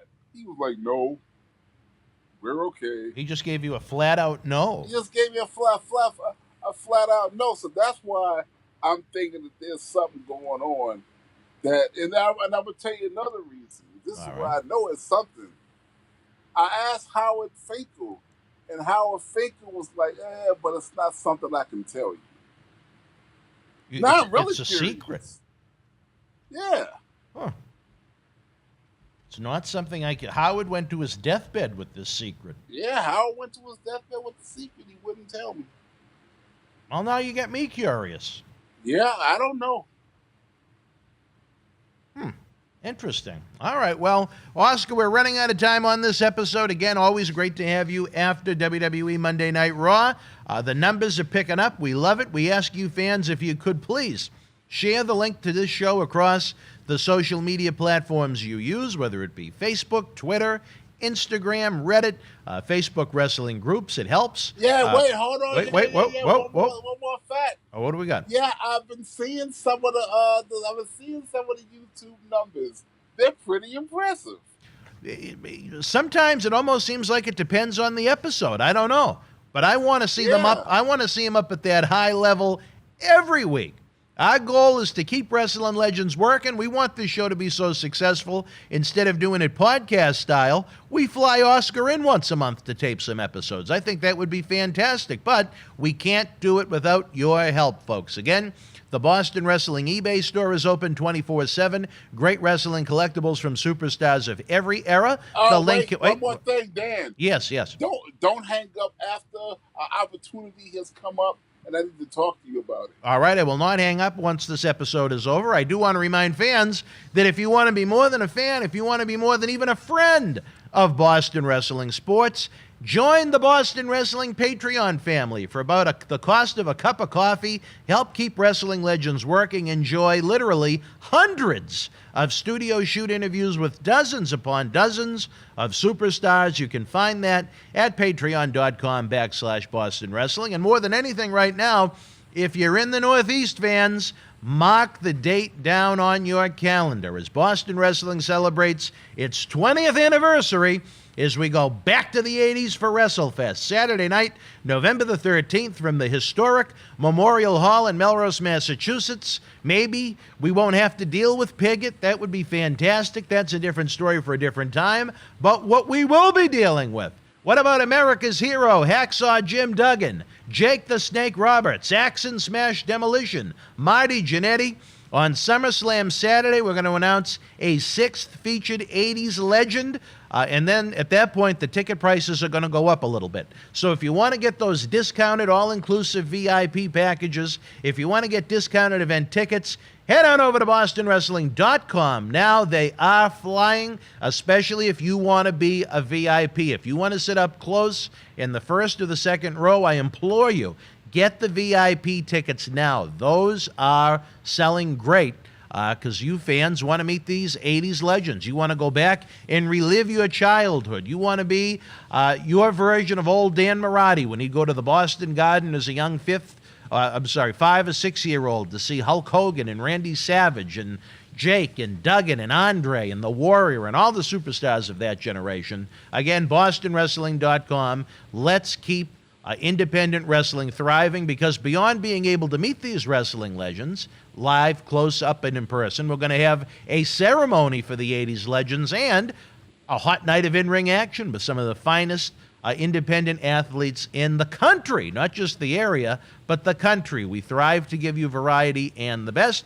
For my partner in crime on Monday nights, the man on a mission himself, Oscar, I am Dan Marotti. We will see you tomorrow night with another Tony Atlas at Your House Classic. And again, don't forget, you guys like the live streams? We're going to do another one. We're going to go live Sunday night at 7 p.m., and we're going to relive SummerSlam 1989. Feel the heat. We hope you can join us. It's a great way to interact with you guys live. Every time we have a premiere, it's always fun to chat in the chat box, but when we can get up close and personal in real time with the real face, I think that adds to it. Again, folks, give us a thumbs up, subscribe to the YouTube channel. You and yours be well. We'll see you next week. Good night from Boston. Tickets are on sale now at BostonWrestling.com for our 20th anniversary Back to the 80s WrestleFest, Saturday, November the 13th at Memorial Hall in Melrose, Mass. The World Wrestling Federation was live at the Knight Center in Miami, Florida, Wednesday, August the 14th, 1985. In the opening contest, Corporal Kirchner beat Terry Gibbs. Pedro Morales with the win over Tiger Chung Lee. Macho Man Randy Savage defeated Joe Murto. The Missing Link, victorious over S.D. Jones. The Killer Bees beat Moondog Spot and Iron Mike Sharp. WWF Intercontinental Champion Tito Santana retained the title over Brutus Beefcake, and in the main event, Andre the Giant and Mr. Wonderful Paul Orndorff defeated Big John Studd and Bobby the Brain Heenan. If you were in Miami live, share your memories in the comment section below. Use the links in the description box to keep Wrestling Legends working in our eBay store and on our world-renowned Patreon streaming service, so we can bring you more interactive superstar shoot interviews to relive the good old days of professional wrestling. Check it out. Boston Wrestling Sports in the MWF explodes into a new year with professional wrestling content galore and need you to join our family. Every Tuesday night at 10 p.m. after our Monday Night Raw review, it's Wrestling Insiders at Your House with WWE Hall of Famer Mr. USA Tony Atlas. Wednesday nights at 10 p.m. after NXT and AEW, join rotating legends on Wrestling Insiders Special Edition. Every Thursday night at 10 p.m. after our NXT and Dynamite review, it's Marty Jannetty's No Holds Barred Sex, Drugs, and Rock and Roll journey on Wrestling Insiders Party with Marty. Friday night after SmackDown, don't miss John Cena Sr.'s Wrestling Insiders Fabulous Fridays. Plus, look for classic clips, history videos, bonus live episodes, pay-per-view watch-alongs, and more. For less than a cup of coffee at Starbucks, get early ad-free access to our Wrestling Insider talk shows, our acclaimed studio shoot interview DVD library, and help keep wrestling legends working during the worst of times. Don't forget that Oscar's Wrestling Insider's Monday Night Mission is back with brand new episodes every Monday night in its traditional time slot of Monday at 11 p.m. after WWE Raw. As we continue with Wrestling Insider's Week in Review, fans, again, please don't forget that discounted all-inclusive VIP packages and event tickets to our 20th anniversary Back to the 80s WrestleFest, Saturday, November the 13th at Memorial Hall in Melrose, Mass, are on sale now. We have a special price available through next SummerSlam Saturday when we announce the 6th 80s WWF legend that will be joining Hacksaw, Jim Duggan, Jake the Snake Roberts, Axe and Smash Demolition, and old Marty Jannetty. On November the 13th, we'll have a VIP exclusive Legends Q&A, an autograph and photo fan fest, and white-hot in-ring action. If you're in the Northeast, head on over to BostonWrestling.com now to get your tickets. The VIP packages are moving, especially the Ultra VIPs, the best seats in the house. If you're part of a nonprofit organization looking to raise cash for your cause, folks, I have a solution for you. Head on over to WrestlingFundraisers.com. See how we can become tag team partners with your group for an interactive night fans will never forget. Old John Cena Sr. shares some of his wisdom over there. Again, fans, Tuesday nights are going to be getting a lot more interesting beginning September the 7th. I guess you'd call that the new fall season, even if it is still the tail end of summer. More news to come on that, but along with original episodes premiering on Tuesday nights, we still may bring you some Tony Atlas classics that newer fans may have never seen before. We're looking for your input on that. Do you still enjoy the Tony Atlas premieres and chatting along, chiming in? I leave it up to you. You guys are the boss. I work for you.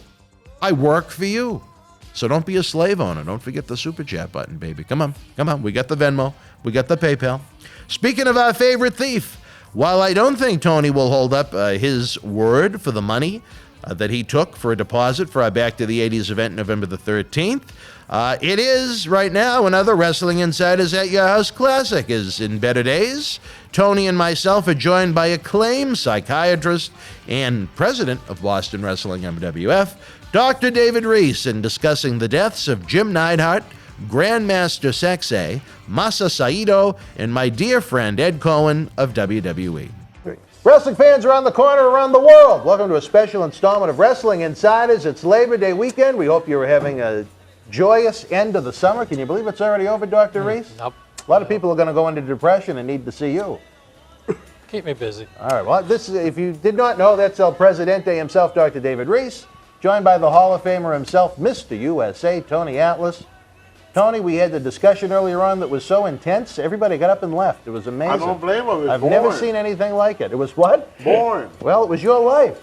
Well, that's what's boring about it. All right. Well, before we get into some of the big stuff coming this fall, we wanted to tape a short little segment about a couple of gentlemen that we lost. We like to pay tribute when we lose some of the greats in this business, because oftentimes it's just a graphic or a 2-minute music video, and it's on to the next thing, the next person, and so on. But before we get to Tony's friend, I wanted to talk about mine for a minute. Over the weekend, we lost a gentleman named Ed Cohen, who was one of the first two people that Vince and Linda McMahon hired when they took over the company from Vince McMahon Sr. He was in charge of the live events at its peak. He was a gentleman that was trying to schedule 3 live events per night all over the country. Sometimes on the weekends, they were double shots for those 3 live events on the Saturdays and Sundays. And when I was a 20-year-old version of me back in November of 2002, he was the first person I ever engaged with in the WWF at the time offices, and he gave me a chance to learn so many different facets of the business, treated me with respect. Again, this is a 20-year-old kid, in some essence, being welcomed into this world of WWF, being valued for insight and work. You could not put a price on that. And I tell you, Ed battled, I think, cancer 4 times. He wound up leaving WWF in 2005, and I'll be honest, I probably hadn't engaged with the man for 15 years. I would have actually had the thought about a year or so ago about trying to find him and get him to come down here, because you talk about stories. This was a man that was immersed in the beginning of every WrestleMania. He was one of Vince McMahon's right-hand men. And again, I'm glad I have all the emails saved, because it'll make for some good stories for a book. I felt like I was hit with a baseball bat, Dr. Reese. Yep. Even though it was someone, again, probably 15 years or so I hadn't talked with. Is that normal? Yes. It is? Yeah. Yeah, because, I mean, even if you haven't been in contact with the person, they were still a part of your life. And it brings back a part of your life, and it's still a sense of loss. Really was. And, you know, people say, well, it didn't mean that much, you weren't there right now. No, that's still a part of who you are and who you were, and it's important. Wasn't even the night I read it. It was the next day. Yeah. I felt lousy all day, had a big pit in my stomach.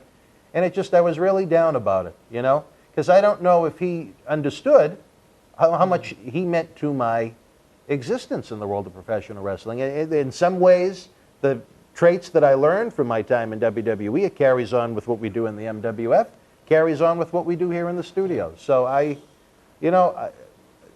WWE was great. I was really impressed that they sent out a tweet mentioning a company executive that hadn't been with them in 13 years. That showed to me how much he meant to that company when they started the national expansion in the 80s.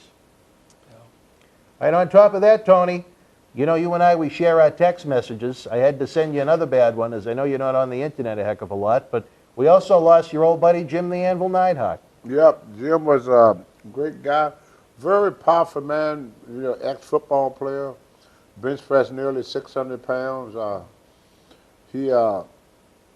The first thing that I thought about when I heard about the loss of Jim is his daughter, Natalia. She's a split image of her father, and they had a closeness that any person be jealous of. You know, her father and her was very, very, very close, you know. And all my best go out to Natalia because I knew how close she was to her dad. And Jim was a very, very close friend of mine. Me and him, we worked together when he was part of the Hart Foundation with Bret Hart. When they first came in, when they was heels. And we made a lot of money with them. Me and SD worked with them. Me and Rocky worked with them. I worked with Tony Guerrero, was my partner. And so me and Jim Neidhart, we trained together, we traveled together, and we never had a bad word between us in all these years. So he was kind of like a laid-back guy, you know, loved to have fun, very, very family-orientated person. You know, he one of the few wrestlers that, you know, that stayed with his family and raised his family, along with people like Tito Santana. So there's a lot of wrestlers that have been married, but they've been married several times. But Jim Neidhart is really going to be missed, not just by me, but by a lot of people, a lot of people.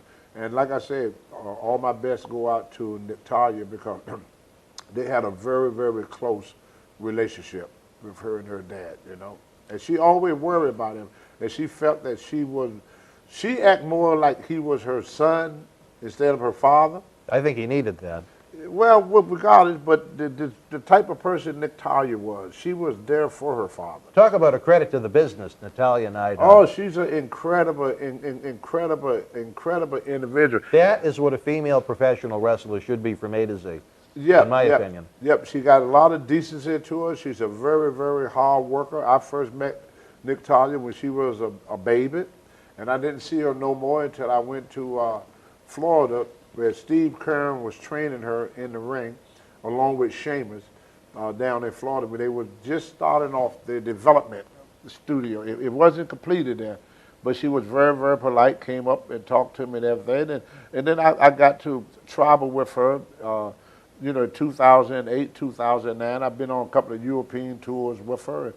She always worked hard, always was on time, did everything, you know, just like you said, a very, very professional. And I would like to see Natalia get an executive position due to the fact she's that perfect for it. Was she perfect to be the next Moolah? Not only a great wrestler, but a great ambassador for WWE. Exactly. She's someone you can send out anywhere and carry it well. Right. She carries herself very, very well.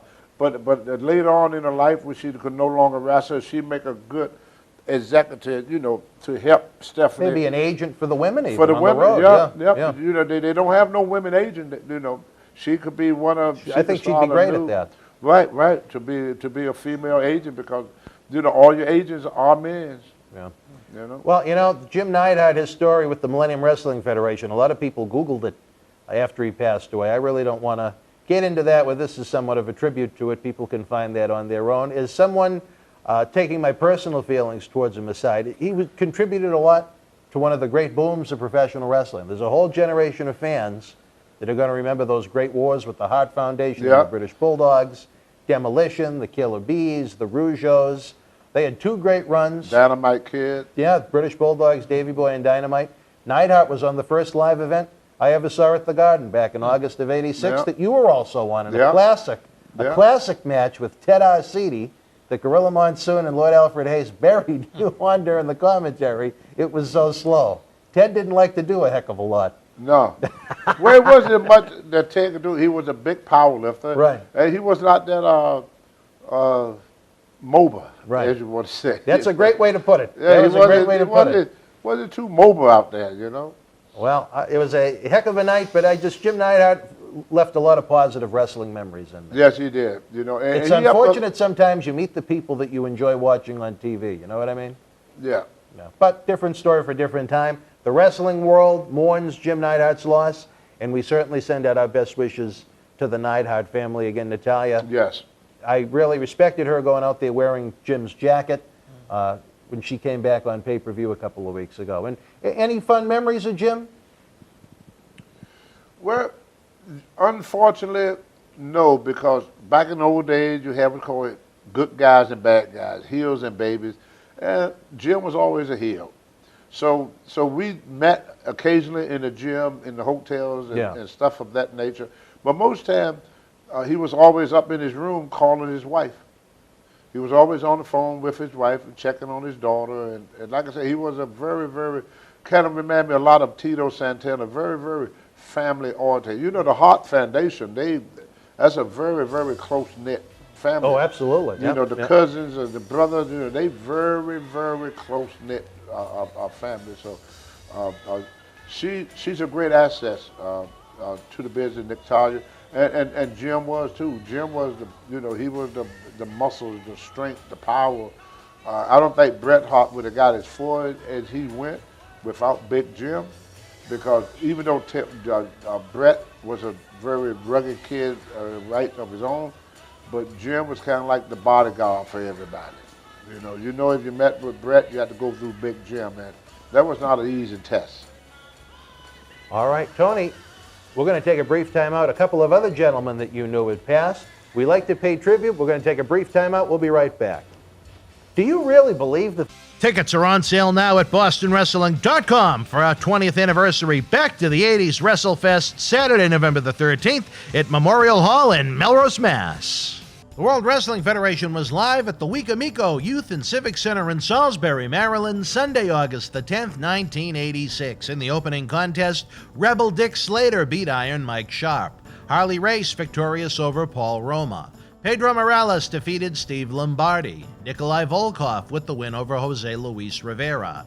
Ricky the Dragon Steamboat beat Rene Goulet. Mr. USA Tony Atlas victorious over Tiger Chung Lee.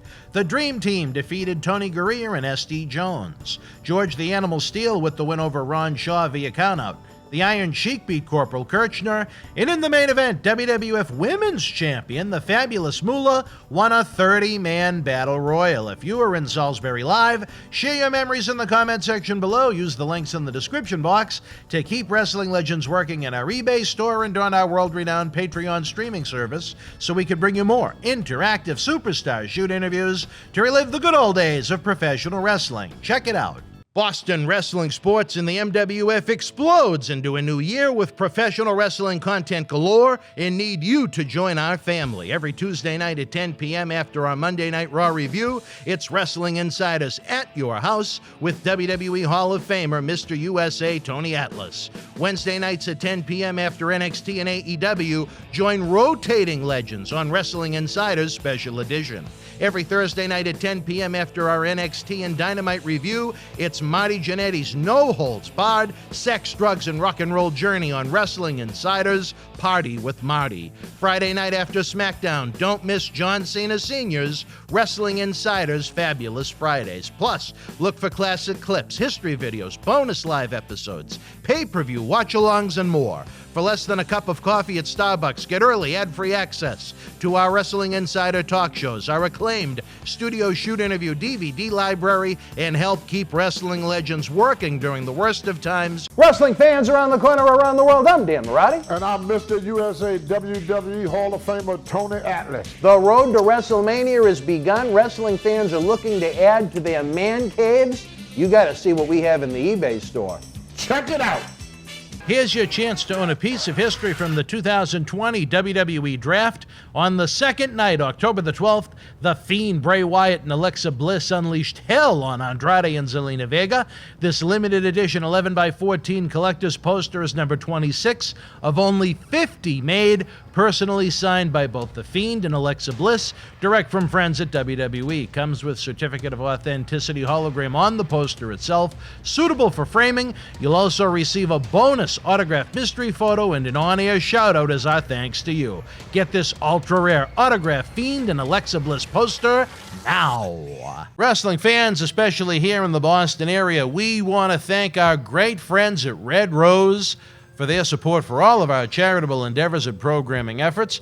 Red Rose is 2 years young and extremely thankful for all the support they've had from our neighbors here in Melrose and beyond for an amazing first 2 years. Red Rose thanks Melrose and all of the first responders who have fought the good fight and have never given up hope during these unprecedented times. We did it together. Follow Red Rose on Facebook for their anniversary special, facebook.com/Red Rose Melrose. You'll be glad you did. Open until 2 a.m. Red Rose will give you fresh, piping hot, mouth-watering food that'll put an ear-to-ear smile on even the toughest critic's face.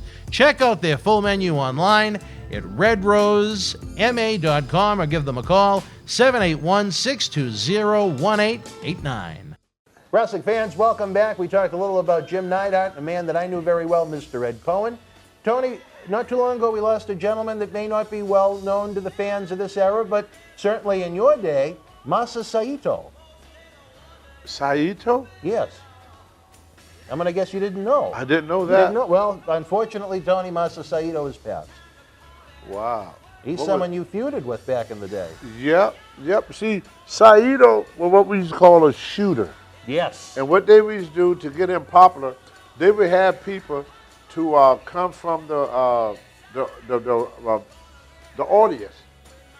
And if you got to get in the ring with Saito and try to pin him, I think they have some money that was involved. That was Saito's main thing. So when Saito wrestled a lot of time, he would flip from what we supposed to do to what he did in the shoot match. So he had an idea of sometimes he would shoot with wrestlers in the ring just to mess with them. So one day me and him got in a shooting match. You and Saito? Me and Saito, we got in a shooting match. Really? And then we got in a fight back in the dressing room. Really? And then the next night we got another fight. We must have fought at least 4 times. Really? Yeah, 4 times. And then our family, Vince Sr. came to us and said, if y'all fight tonight, I'm going to fire both of y'all. And that's the reason why we stopped fighting. See, I was raised, if I fight you today and I don't whoop you, you see me again tomorrow. My mom told us to do that. She said, because people think you're crazy, they leave you alone. You know? And so that's what I did at Saito.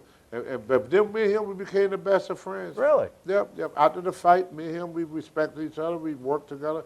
Me and him, S.D. Jones and myself against Fuji and Saito. And the funny thing about it, one of the things that I regret, I have a lot of regrets in my life. People say, well, I have no regrets. Well, I do. I regret going to California that night, because that same night, they was going to put the belt on me and S.D. Jones. The first time you were going to Right, but the main thing was not to put the belt on me and S.D. Me and S.D. was supposed to be like the transfer champions. Because they wanted to put the belt, the Moondogs was getting over real good in Japan. Mm-hmm. So they were going to bring the Moondog back and make them the tag champion, but they needed someone to take the belt off of Saito and Fuji in order to give it to, and that's why they teamed up with SD, because SD, their idea was to work a program with me in Backlund. I was on my way to working for the world title, and they needed me and SD to take the belt, and the night that they were going to do it, in Philly, in the Spectrum, I didn't show up. Because you wanted to get walked on. Yeah. You old dog, you. Oh, woof, woof, That woof. is a regret for sure. Ow! All right, Tony, a gentleman you didn't really work all that much with, but I know you encountered him on the independent scene. Someone you made a very interesting observation about when we talked on the phone.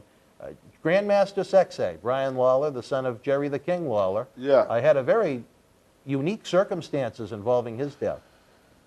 You did? You had some interesting observations. Yeah, I took in. I worked with him mostly all last summer in West Virginia. He was booked quite frequently up in West Virginia, and I hear a lot of people say things about the way he acts. He was always being criticized by the wrestlers, but my observation, I could be wrong. I'm not as intelligent as the doc here where I can see that. I saw a kid that wanted something from his dad that he could never get. What it is, I don't know. But it was something about being married to the King Lauder. And tough shoes to I live think up he to. expected his father to help him more, because Jerry helped a lot of people. I can't recall at all Jerry ever helping this kid. Maybe he had. I could be wrong. Go back to when he broke into the business. He wouldn't even let him use the Lawler name because he didn't want to be perceived as old enough to have a son that could wrestle. Yeah. Jerry wants to be forever young. Yeah, I both think in the ring and with some of the women. The kid felt unloved and unwanted by his dad. That's what I felt. You know, when you mentioned his dad, I used to look at his face, and that's when he would really get angry. You know? Angry? Yeah. He wouldn't show it, but it was kind of like the change. He's laughing 1 minute, and then you mention his dad, he would get up and he'd walk out the room and he'd start smoking a cigarette. Yeah. No, he certainly was another trouble. And then he would start drinking, and then he would go try to pick a fight. That was the thing. You talk about his dad, he'd be laughing and joking and having a good time with the wrestler. As soon as somebody started talking about his dad, he started smoking a cigarette. He'd go right outside, start smoking a cigarette, prancing back and forth, smoking that cigarette, back and forth. Then we'd go out to eat that night in a bar or something, and he'd try to pick a fight every night. But if you don't mention his father, he was okay. Well, I tell you, I hate to say it, but that's not one that I was surprised to find out about. The circumstances were certainly interesting. Why his dad didn't get him out of jail? I don't know. For the fans that aren't aware of it, there is somewhat of a mystery out there as to what happened to Brian Lawler as he hung himself in jail. Should have bailed him out. Then Maybe he should have, but everything doesn't add up, I guess is the best way to put it. And there's an investigation going on in Memphis right now as to what maybe really happened, Dr. Reese. That's my understanding. Yeah. I mean, just what I've seen in the papers. Very, very interesting. Again, a troubled soul. I could get into a story about him here in the Millennium Wrestling Federation, similar to Jim Neidhart, but you know what, I'll say this. He was a very troubled kid, I'll admit that, but I figured that if he had had a closer relationship with his dad, I think this kid would be living today. Well, I'll say this, the first time we used him, he was absolutely fantastic with the fans. He was very engaged, he had a good match, he brought the kids into the ring afterwards to do the Too Cool dance. It was fantastic. The other issues we had with him is a different story for a different time, but it's just, Dr. Reese, you know, it's tough on the fans sometimes when they lose these wrestling heroes that they've been familiar with for so long.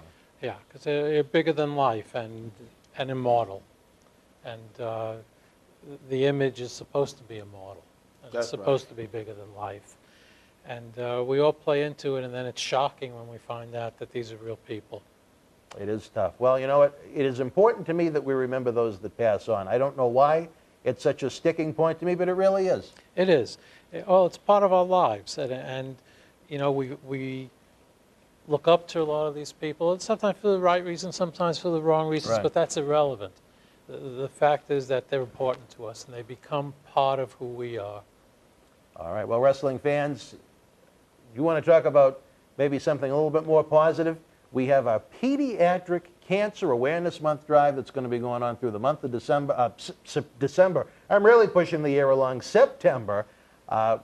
Great giant raffle of prizes, thousands of dollars worth of prizes, headlined by a drawing of the winner's choice by Tony Atlas and a phone call from the man.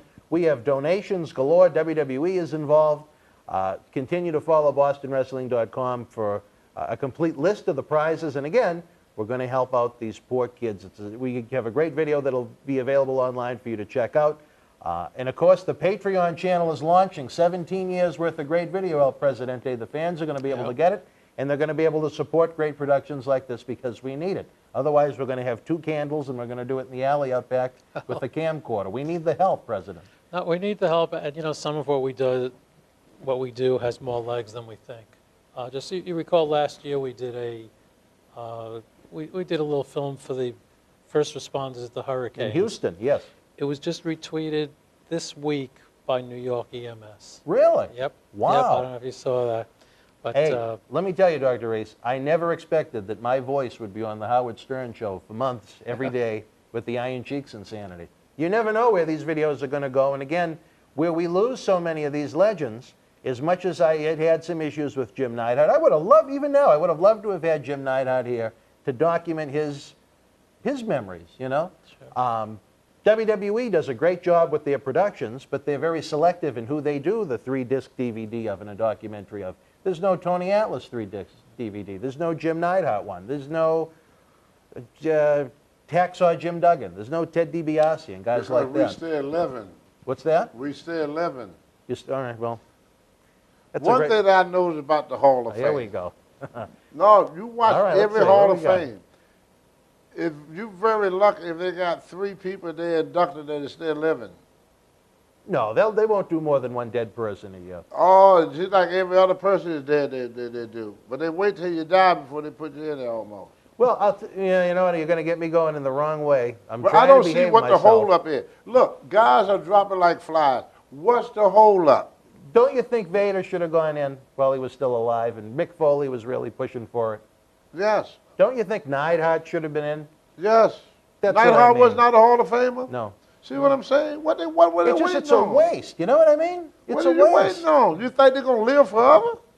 Well, I think their criteria should be similar. I know it's sports and entertainment a mix, but, you know, after a guy has been retired for X amount of years, get him in while he's still living. Yeah. I hear a lot of wrestlers say that, don't put me in after I'm dead. What good is it doing him or his family? Right. They get that one check, they make a little dollar, and then 6 months later, it's like it never existed. You got what you wanted out of it. You know, you put people. There's a lot of people like I felt bad for Ox Baker. I always felt that Ox Baker should have been there. A lot of people that put a lot into this business that never, you know, that is still walking the street. You know, and you know, do things for people while they living. Like my mom used to tell us. And I tell my wife this every night. Every night I tell my wife this. I love you, honey. Oh, aren't you every nice, night. You're a real sweetheart. Well, I'm not going to wait until she passes and then crawl over her grave and tell her how much I love her after she's gone. She's not going to hear me then. All right. Well, fans, again. She's in a different atmosphere. She can't hear human voices no more. We hope. Only my soul can speak to her, not my flesh. All right. She's out of the flesh. You're a romantic, Tony. No, it just... We're not going to be here forever. All right. Well, again, fans, we hope you had a great Labor Day weekend. We hope you weren't one of those. Right, Doc? Yeah. Y'all got middle checkout date. Yeah. The elementary, middle, high school kids that were trapped in ovens of a school in these 95-degree days we've had recently. Again, Hell in a Cell weekend, Tony. We got a big episode. Dr. Reese won't be with us, but we relive Legends House. That's going to be a fun episode. Now, Doc. Yeah. Legend House, from what I hear, was very, very popular. Yes. Why do you think, Doc, they never did another one? I don't know. That's a good question. I mean, some of it is trying to push the younger people. But if something was successful. Yeah. I mean, when he first started the network, that's what kicked it off. That was one of the first shows, was Legends Well, House, it was the most popular from what I hear. It got more hits than anything they did. The Divas outdid everything. Why would they not do another one? I don't know. Very interesting, Tony. I'll tell you this. Here's what gets me sometimes. When the fans go on Twitter and they complain and say this or that, I don't know why they don't direct it towards at WWE or at WWE Network, so they're getting the message themselves. When people just blindly tweet it, who's going to read it? If anyone that's of a decision maker, you know what I mean? Just one person's point of view. The only way that I could see with a person that don't want to do something, no matter how good it comes out, it didn't come out the way they wanted it to. That could be it too. That's often, yeah. It may have came out to the satisfaction of the fans, But not but WWE. not to their I get you. satisfaction. I I think feel it you. went in a direction that they were not expecting it to go. I think it was put together for closure, which means show these old guys washed up and used to, because they put us in situations where in things we never did before. Right. Well, we don't want to get too much into it now, Tony. We have a whole episode coming, Hell in a Cell weekend, as we continue Okay, our we're talking about pediatric legends out cancer there. month. We already have Legend But Cells for in the some camp. odd reason, a lot of the stuff they put us into, we could do. Like Hacksaw was a hell of a fisherman, and he was a hell of a bowler. They put us against old women wanting to beat us. And they beat us, but not that bad, because we had a few guys that could bowl. All right, Tony, I hear the music. We're wrapping it up. Pleasure to have you here for the President, Dr. David Reese, and a man that never tiptoes around the issues, the Hall of Famer, Tony Atlas. I'm Dan Marotti. We'll see you Hell in a Cell weekend. Be well. Continue to enjoy those classic Wrestling Insider at Your House episodes with Tony Atlas every Tuesday night following WWE NXT as we prepare for some big changes coming September the 7th. I think we're going to have a lot of fun. There may be a certain demographic that really likes what we have coming your way. There may be some that don't like it. I don't know. We can't please everybody. We can only try. Also, when it comes to, we mentioned those that passed away in this past episode, I want to wish a heavenly happy birthday to our dear friend, the late, great Jackal. Passed away a couple of years ago now. He was instrumental in creating everything we do here in Boston Wrestling in the MWF, literally from the ground floor up back when we started this, to create this concept, I should say, in 1999. My little stint in WWF prevented it from happening when we thought it would, but in 2001, we kicked ass and we took no prisoners, and a lot of our great successes early on were because of that fine individual, the Jackal, who would have been, dear God, Jackal, you're getting old, buddy. You would have been 51 tomorrow on Sunday. Wow. Well, you know what? I'm sure you're having a little in heaven, as you like to call it, along with all of your favorite meals, which there were many of. If you want to keep Wrestling Insiders rolling 7 days a week, folks, we invite you to check out the great selection of items we have in the Boston Wrestling eBay store featuring superstars of every era. Each purchase not only helps these fine talk shows continue, but you get an on-air shout-out from one of our featured superstars as thanks for helping the team, plus the knowledge that you directly are helping keep Wrestling Legends working. You can find the link in the eBay store in the description box below. Also, giving tonight's supersized Wrestling Insiders Week in Review a thumbs up is a big help. Subscribing to the YouTube channel for free is a big help. You access over 2,000 free videos. It's the best way to show YouTube that you guys are interacting and enjoying what we do. Leave your thoughts in the Premier Chat as we chat away live or in the comment section below. As always, that Super Chat button, it's open for business, baby. That gray $ symbol, it's screaming your name. It's not whispering. It's not asking. It's hollering. It's open. Whether you're $1, $10,000, anywhere in between, we'll take it. Just like service you get from your favorite waiter or bartender. Recognize the great entertainment we give you every night. We're also using Venmo at Boston Wrestling. Welcome to technology in 2021. I'm told that's actually a better way to go about doing it because of the fee that YouTube takes. That I do not know. Every dollar raised, I do know, helps us keep the lights on and bring you more great wrestling superstars to share their stories with you. Coming up, it's our Wednesday night Wrestling Insiders Special Edition, our rotating superstars and legends, as I'll be joined by a great friend, a true legend, Demolition Axe, the masked superstar Bill Eadie, as he shoots on Pat Patterson and Road Warrior Animal. Enjoy this trip down professional wrestling memory lane. Wrestling fans around the corner, around the world, thank you for joining us here on Wrestling Insiders. We appreciate you being with us. If you're watching during the live premiere, don't forget The little chat box is open. You can share your thoughts on everything that Bill and I are discussing in real time. If you catch the episode after the premiere, you can always leave your thoughts in the comment section below. If you're having fun, you like the show, give us a thumbs up. Subscribe to the channel on YouTube. It's absolutely free. I think we're humble enough, Bill, to know that there's probably millions of fans that don't know these talk shows exist. But once they do, especially if they're a lapsed fan from the 80s that vanished after that boom, or if they gave up on wrestling after the Monday Night Wars and the Attitude Era in the 90s and they just got sports entertainment out of our genre, I still think these talk shows are something they'll love once they find us, as the growth is shown, especially over the past year. Oh, I agree with you. Yeah. Once you know the store's open, you're going to visit the store. Exactly. So the big thing is help us let YouTube know that you love it, so YouTube will showcase these videos to fans that have no idea we even exist. That's our big goal right now in 2021. If we want to keep the lights on in this fine studio, we got to keep the ball rolling. Don't forget the super chat. It is open. Don't forget to tip the bartender if you're enjoying this fine entertainment as well. But before we get into the regular series, we wanted to do another episode. You guys are always sending us different requests, different thoughts, different topics we should touch upon. And the one thing that's always big, sometimes we have some fun with it, we have some nice memories, sometimes it can be a bit of a downer, but when we try and do different tributes to different folks. But there were two that we got multiple requests for when it was announced that you were going to come in, Bill, that have passed not too long ago.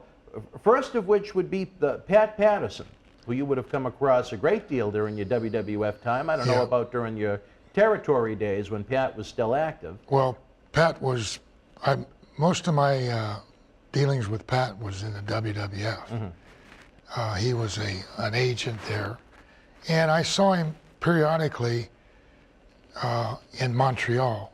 Oh, Montreal, okay. When I was up there working with Dino and Andre the Giant. But yeah, that was, they're all shocking news events for us because they're friends and they're associates, colleagues. You want to hear good news, you don't want to hear bad news. And unfortunately, when you get an announcement of a passing, it's bad news. Yeah. But Pat, he was very helpful. He always gave guidance to anybody that sought it. If you really wanted to learn the business, wanted to get some inside insight, and I know that for Barry and I, he was very helpful in some of the presentations that we did. You guys, right around, well, I think Pat was a little bit older than you. We had a few years on you. Did you ever have a chance to work him in any of the territory days before his in-ring career wound down? Years ago, when I was in the Mid-Atlantic area and Georgia, I got a chance to work with Pat and who was his partner at the time? Was it Ray Stevens? Ray Stevens. Yep. And that was an experience, pleasant experience. Pat always oversold, not to make it fun of it, but he always wanted to make his opponent look great. Mm-hmm. And then that would instigate Ray, he would sell too. So yeah, I had about, I know at least, excuse me, 2 matches and possibly 3. Yeah. Who was the better bump taker of the two? Because everyone speaks so highly of both of them. Yeah. Hard to say. Yeah, they both flew for I mean, they flew outside the ring, over top the rope, landed on the apron, landed on the floor. Yeah, it was fun. Well, I remember the last regular WrestleMania weekend we had, which would have been the one in New York City. And I remember Gerald Briscoe was with us, who at the time was a WWE agent and a good close friend of Pat's. And he said even then, that weekend of WrestleMania, Pat was pretty much stuck in his hotel room. He was feeling so bad at that point. So very sad to lose Pat Patterson, someone whose name came up in a lot of great ways. There's so many of the boys that speak so fondly of him that worked with him in the ring. A lot of the younger generation that he helped put their matches together. He was involved in those scandals in the early 90s. So, Yeah. I mean, you could write almost 2 or 3 books about Pat Patterson and just the different hats that he wore in the industry. As someone that worked with him in the ring and someone that worked with him where he was quote-unquote office, do you think he excelled in either area better than one or the other? Because a lot of people say he was a tremendous booker with a great mind. I think he would have been an excellent booker. I also think that he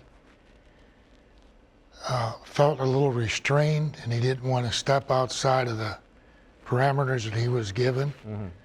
I think if he would have, there would have been some different situations and positive situations, but he probably always had to look over his shoulder, you know. So, Do you remember him as being the first outed homosexual in wrestling?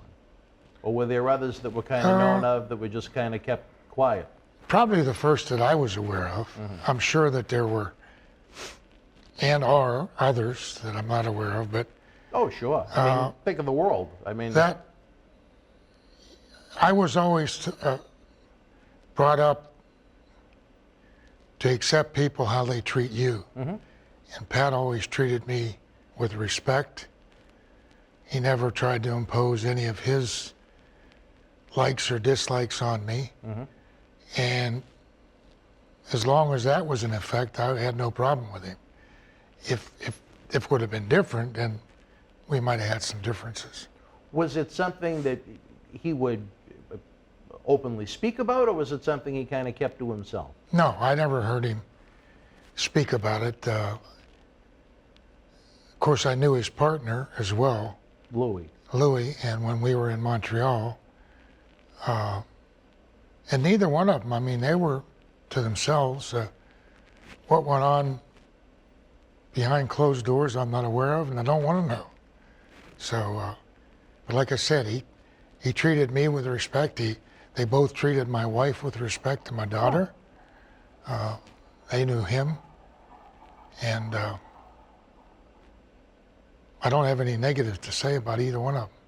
Do you think it was tough for him in that, you know, it was a different world back in the 60s, the 70s, and the 80s compared to now, where it's so widely accepted for folks to, you know, be of that orientation? Well, Do you think it was tough to be in a quote-unquote man or manly sport? And, you know, in your real life, you know, it's a little bit different than that. You know? Well, of course it was tough. And like we say, you know, I'm sure there's tens of others. Oh, sure. They say it's in different articles I've seen in, I don't know if online or in newspapers, but, you know, maybe 10% Yeah, of the population. So that's 1 out of 10. I can. Wait, the phone is tapping into our conversation. 10%, he about, said. Yeah, about 10%. So, I mean, that's a lot of people. Yeah, You figure in the regular wrestling locker room, that would be, what, 3 or 4? Yeah, it's times have changed. Yeah. The business has changed. As long as it doesn't carry over to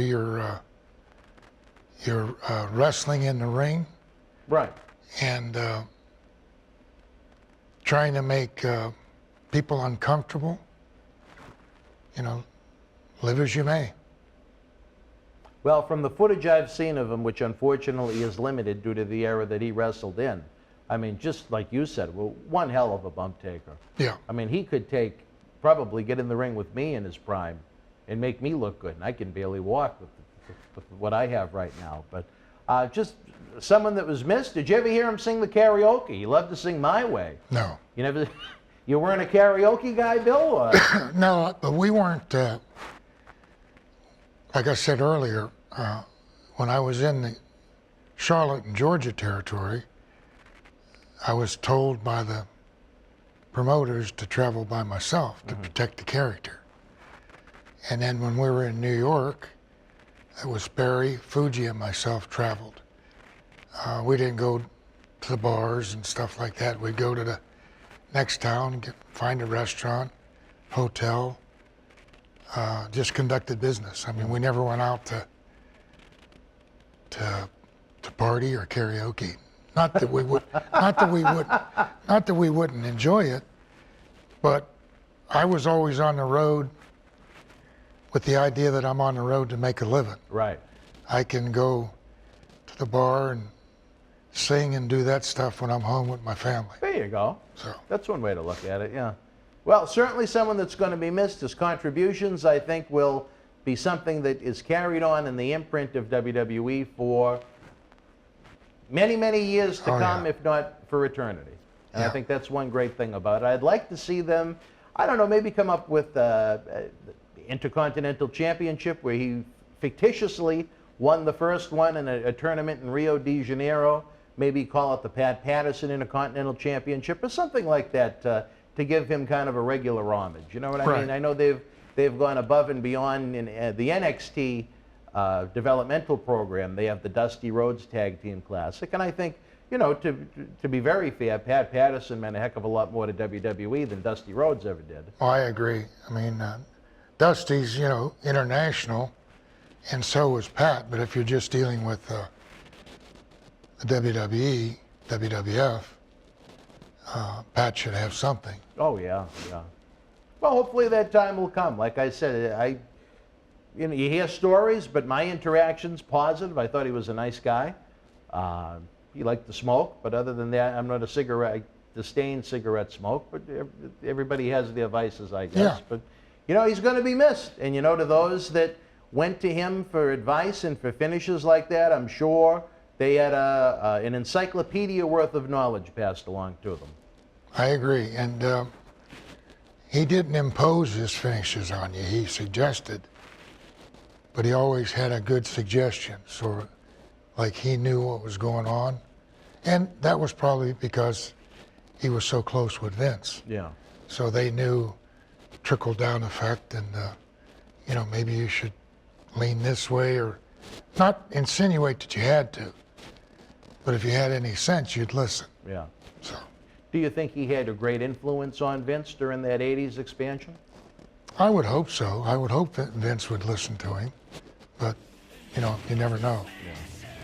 All right, wrestling fans, we're going to take a brief time out. We're going to be back with more Wrestling Insiders with Demolition Axe, Bill Eadie. Stand by. Tickets are on sale now at BostonWrestling.com for our 20th anniversary Back to the 80s WrestleFest, Saturday, November the 13th at Memorial Hall in Melrose, Mass. The World Wrestling Federation was live at the Warwick Musical Theater in Warwick, Rhode Island, Monday, August the 11th, 1986. In the opening contest, Jose Luis Rivera drew Iron Mike Sharp.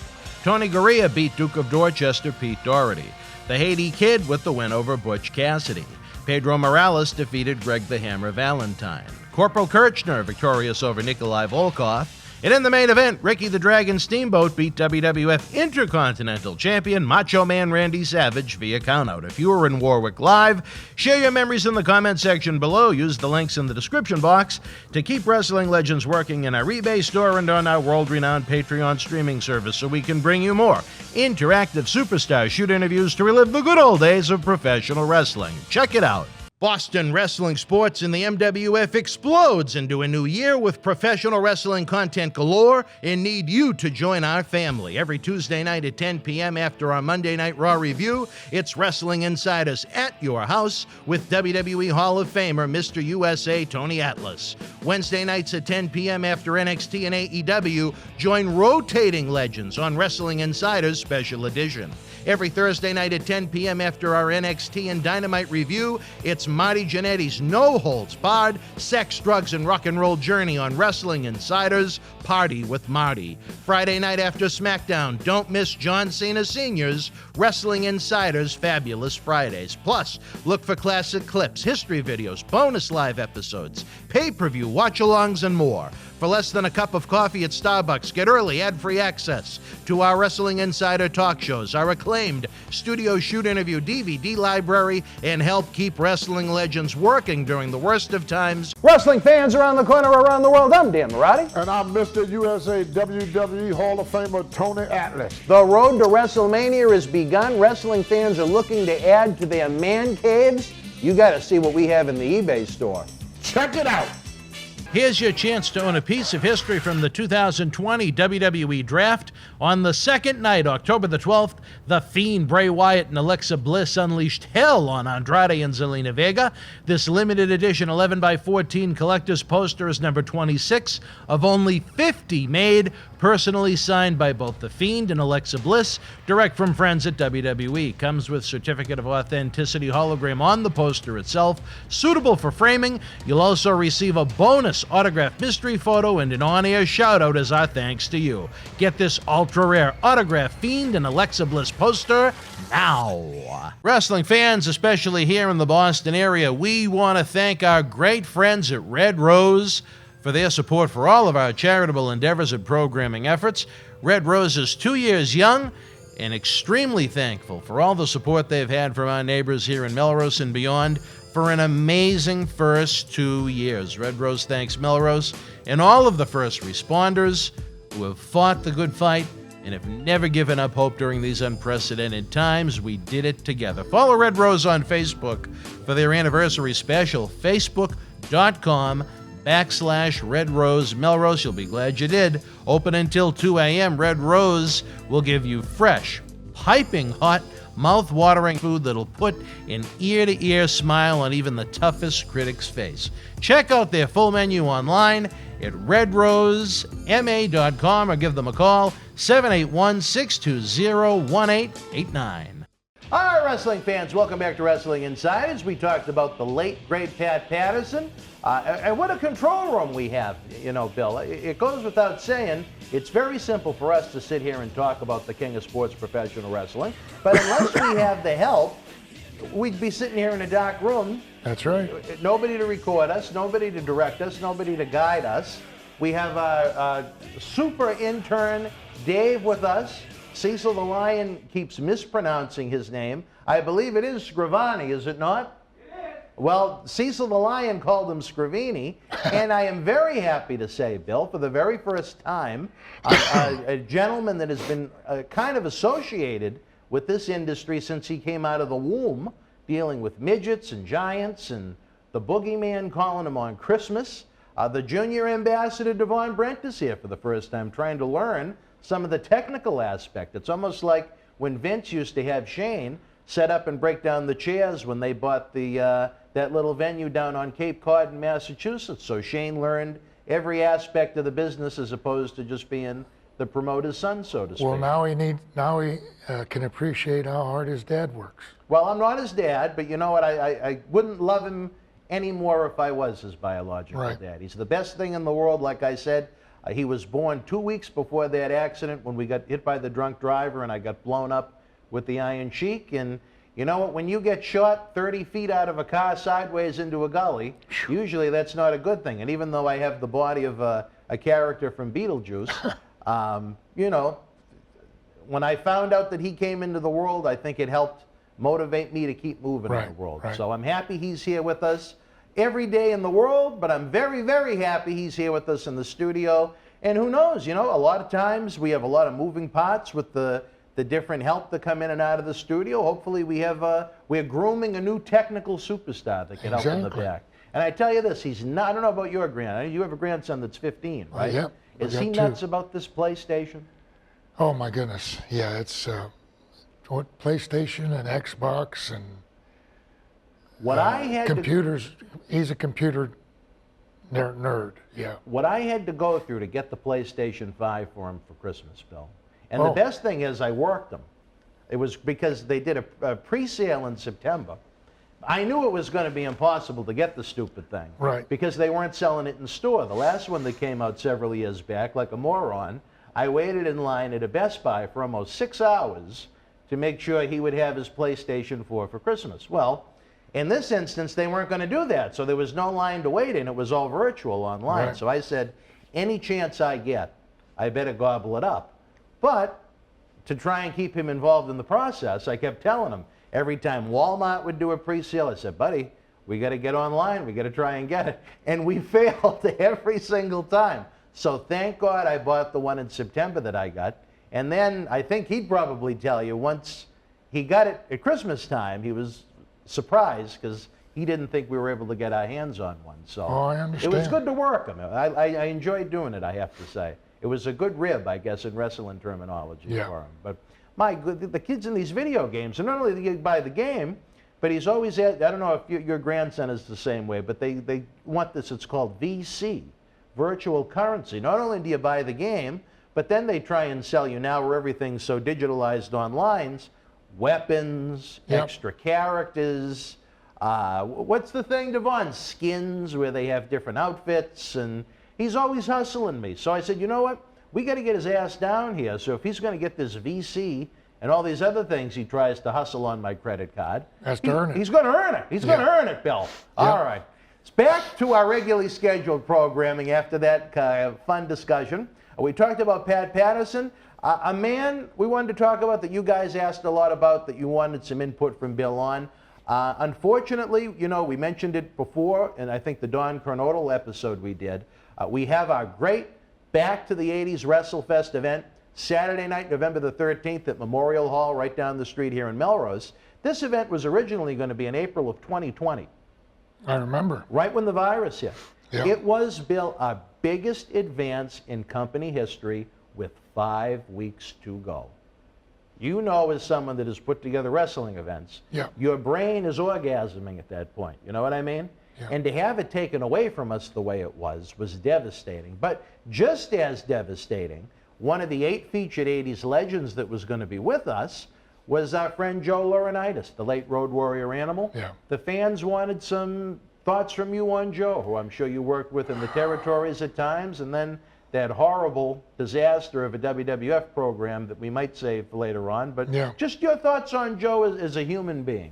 I first met Joe, Stan Hansen and I were in Japan, and we came back after 8 weeks to Georgia, and Ole Anderson picked us up at the airport, and he says, I got you guys working with 2 young guys that we're trying to push. He said, they're killing everybody. Literally killing everybody. He said, but I figure you guys can handle them, especially after you've been to Japan for 8 weeks. And we thought he was ribbed. And it was in Griffin, Georgia. And it was Stan and I against Mike and Joe.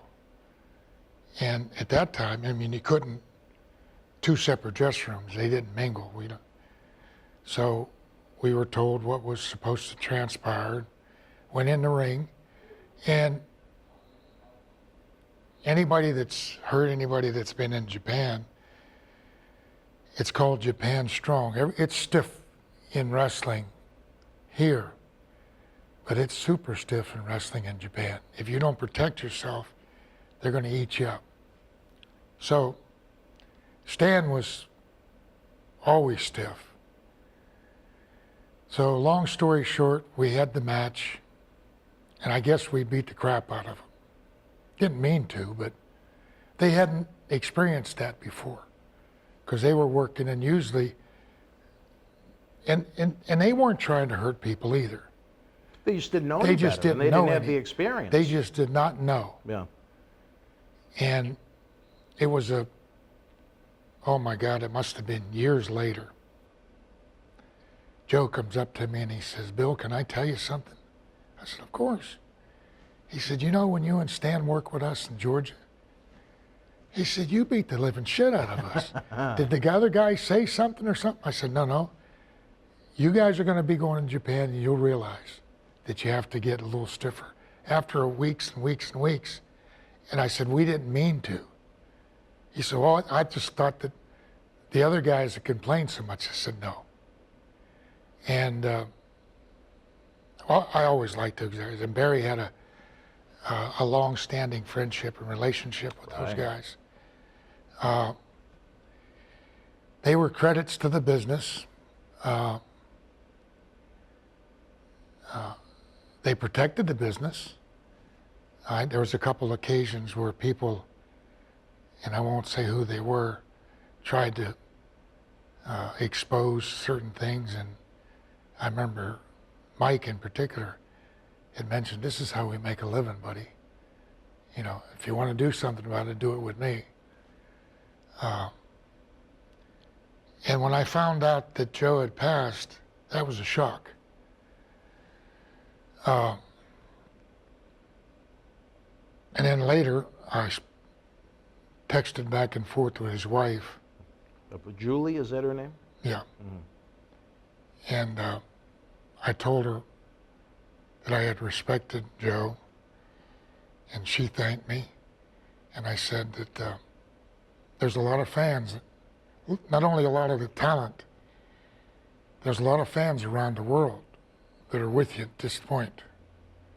So you're not alone in grieving.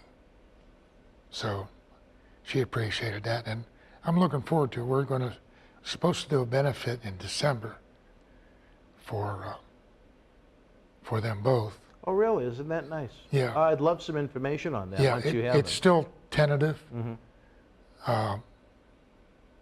And as a matter of fact, I was talking to the guy last week in Baltimore who's trying to organize it, and he's running into some snags.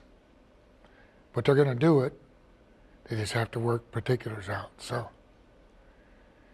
Great cause, great guy. I think the fans really would have enjoyed the shows that Joe and I were talking about putting together. Yeah. Where he was a very, for better or worse, he was a very outspoken person with opinions and a personality. And just, I must have spoken to him maybe 2 weeks before he passed. You say spoke, texted or some kind of online medium we used. We communicated within a couple of weeks before. And again, nothing that would have indicated that he was ill, that he was sick. I believe he passed when they were on some kind of an anniversary trip. I think they were at their wedding anniversary. Yeah. And he told his wife, or at least what she told me, that he told her he didn't feel well, so he was going to lay down for a little bit. And she was getting changed, and I believe they were going to go to dinner or something. And she came back, tried to wake him up, and he'd already died. And isn't that strange? That's almost like what happened with Mike. He was in the middle of a move with his new wife. He was moving furniture. Hawk, for people that wouldn't know him as Mike. And I believe he said to her the same thing. I'm tired. I'm going to lay down for a little bit. And he just never woke up again. Isn't that odd that they both kind of passed the same way? And I know that by talking with Joe over the years, after Mike died, it really affected him because they had a good relationship. Yeah. And he sort of babysat Mike for a number of years, looked out after him, protected him. And well, look at how young poor Mike was when he died. Yeah. He must have been just a couple of years older than me. He was in his early 40s, I think. Yeah. Yeah. No, just that was another tough one. I mean, the parallels between Demolition and the Road Warriors that at least some presented. We're going to talk about that in our regular series once we get it tuned up. But the fans just want to know your thoughts of the man in the ring as a worker. Did you see him get any better as time went on? Oh, yeah. I mean, they both, like I said, when I first had that match with them, and Stan and I had the match, they were green as grass. And they were both willing to learn and listen. And they did improve. Barry and I had decent matches with him. Just the projection of the company didn't push it correctly, we believed. And I think that they also believed that. Oh, we're going to get there once we get to WWF in 1990, believe me. I have some strong opinions and questions about that. But yeah, but they both improved their ability in the ring and their mic work. So there again, I mean, I have nothing but positive thoughts and memories of both of them. What is it about the water in that area of Minnesota? Oh, my goodness. You look at that crew, all around the same age. They all went to high schools in the same area. Yep. Hawk, Animal, Rick Rude, Mr. Perfect. Obviously, he had the tie into his dad with Larry Henning. Nails, the Berserker John Nord. Who else am I forgetting? Well, you got Scott Norton. You got Brunzell, and you got Well, he was a little older than that. Yeah, but I faction. mean all from that area. But I mean, man, what was in that water that they all went on to become wrestlers? I mean, Eddie Shockey may not have been have the rep that Vern Gagne did, but my God, look at some of the guys that he broke in. Yeah, isn't that Mr. Kennedy from there too, that time frame? Yeah, he's, well. A little older? No, Mr. Kennedy's probably now maybe in his early to mid 40s. Oh, okay.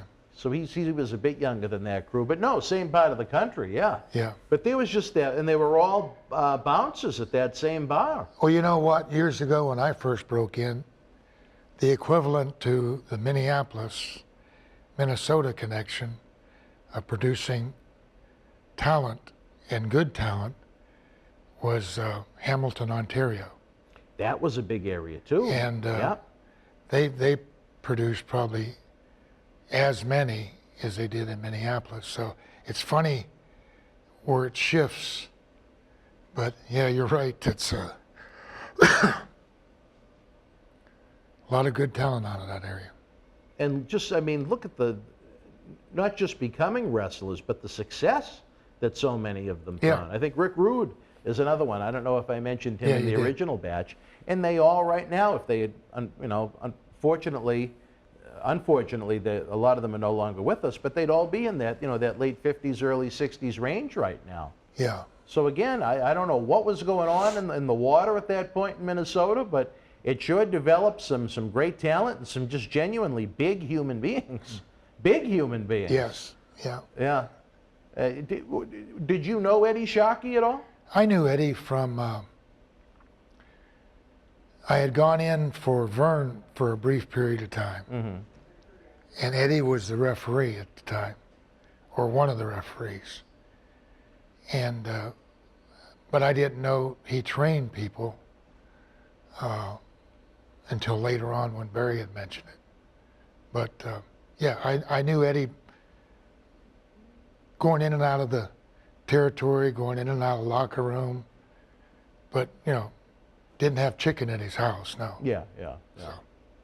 Well, I tell you, his claim to fame, maybe he didn't do as much in the squared circle as many that he trained did, but, you know, as the wrestling history books continue to be written and the interviews continue to be conducted, there is a man that produced so much top talent for wrestling promotions around the world. Yeah, evidently he had an eye for not only physical size, but maneuverability and in-ring movement.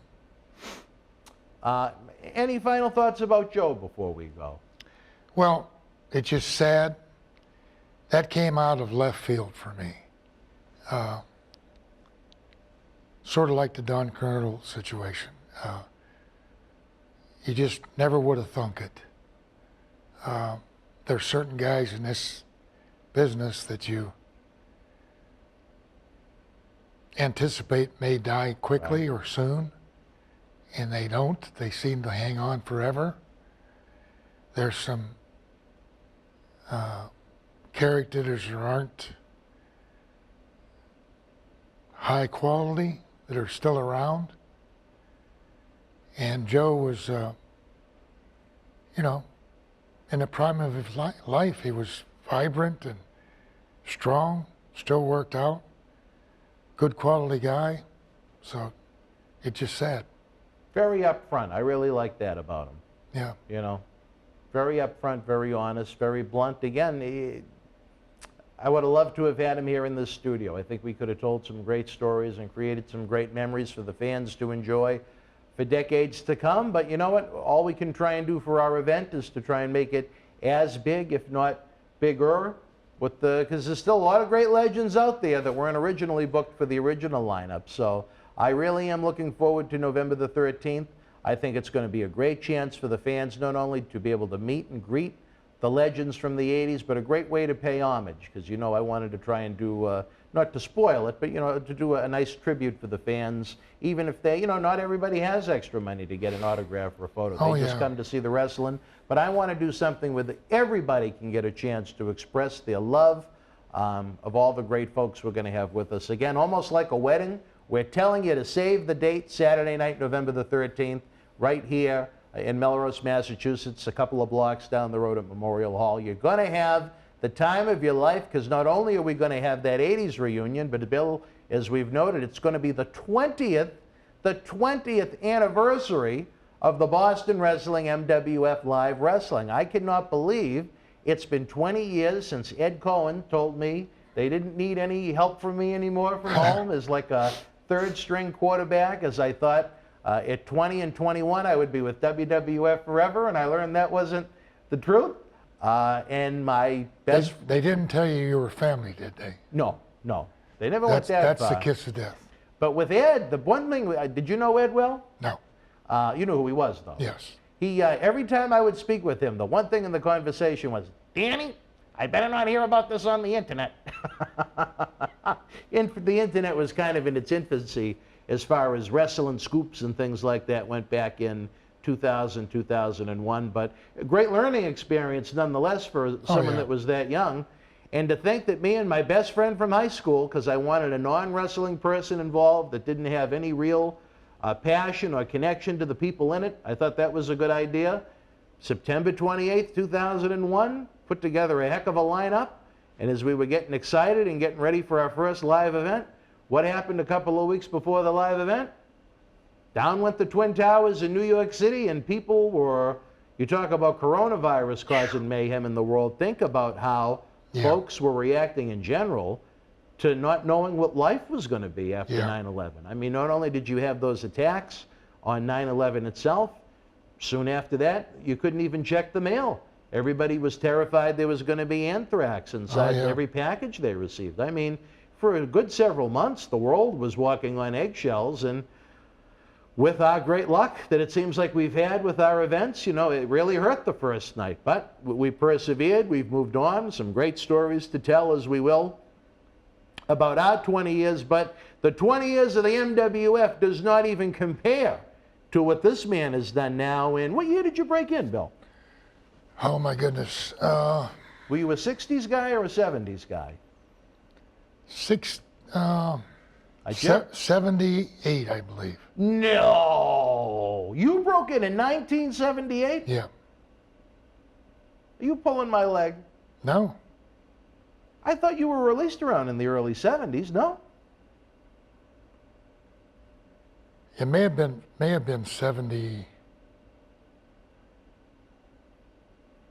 Whenever IWA, do you have a recollection of IWA starting? I know of IWA as far as when it started. It was about 2 years before that, so it might have been 74. Really? Oh, because I figured you were right around the same age as Jerry. So how old were you when you broke in?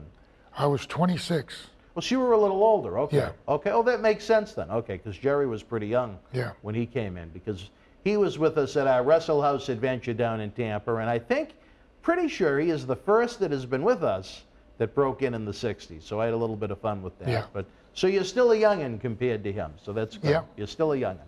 All right, wrestling fans, again, just a sample of what we're going to have here on Wrestling Insiders with Demolition Axe, the masked superstar Bill Eadie. When we join you again, next time we're going to start to break down part of that WWE chronological order that you guys have asked for so much. We're going to have a lot of fun with it. Not only you guys, but me, because it's the era that I grew up with, and I am an aficionado as far as the memory goes, as far as what happened when, here, there, and everywhere. I loved it. Again, Demolition, I have to say, one of the great things I think I have done in my almost 28 years of being involved. Since as a ninth grade kid, I went to work with Tony Rumble when he had his first event. He came to this fine studio to promote the show, his fundraiser. He saw all the great equipment and said, why don't you guys tape the show? And there as a 13-year-old kid was my door in. Yeah. And I didn't leave, I didn't exit. I love it that much. But we're going to have a lot of fun, folks, on Wrestling Insiders, as we do with all of our programs. 7 nights a week at 7 p.m. We're going to have much more with this man, Demolition Axe Bill Eadie. Tony Atlas, I don't know what's going on up in the water in Auburn, Maine. That's a different story for a different time. But one thing Tony and I agreed on is that this is a man that's got a lot that can contribute to Wrestling Insiders, the series, and again, our live events once they come back to fruition. So for my friend Bill Eadie, I am Dan Marati. We'll see you next time on Wrestling Insiders. You and yours be well. Stay healthy. Good night. Wrestling fans, all-inclusive VIP packages and tickets are on sale now for Boston Wrestling MWF's 20th anniversary Back to the 80s WrestleFest. Saturday night, November the 13th, at Memorial Hall in Melrose, Massachusetts, where you'll meet the icons up close and personal, including Hacksaw Jim Duggan, Jake the Snake Roberts, Axe and Smash Demolition, Marty Jannetty, and more 80s Hall of Famers to be announced SummerSlam weekend. Plus, the superstars and legends of yesterday, today, and tomorrow will blow the roof off of Memorial Hall with a hot night of in-ring action at this interactive wrestling event and Fanfest you'll never forget. Make your plans to be there live. Get your tickets at bostonwrestling.com now. You never know what or who to expect on Wrestling Insider Special Edition every Wednesday at 10 p.m. after AEW Dynamite. Look forward to having more episodes with Demolition Acts this fall, heading into our Back to the 80s reunion. I hope you do too.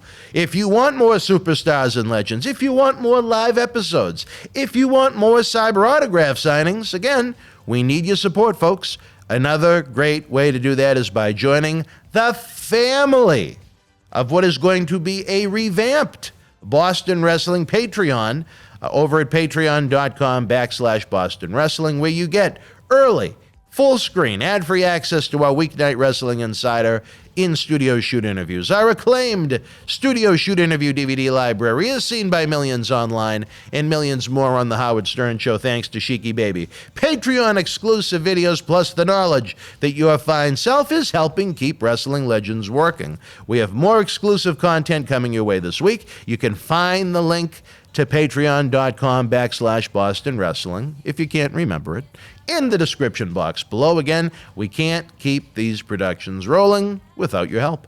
Also, if you missed the news, our Thursday night partner in crime, Marty Jannetty, returns to the studio Live Wednesday, September the 1st through Friday, September the 3rd. 3 big days of tapings. I think it goes without saying that this promises to be interesting, but we have respectful ground rules, and I'm very optimistic. We're going to have 3 great days of tapings, as I truly enjoy having Marty with us. Up next, put the women and children to bed.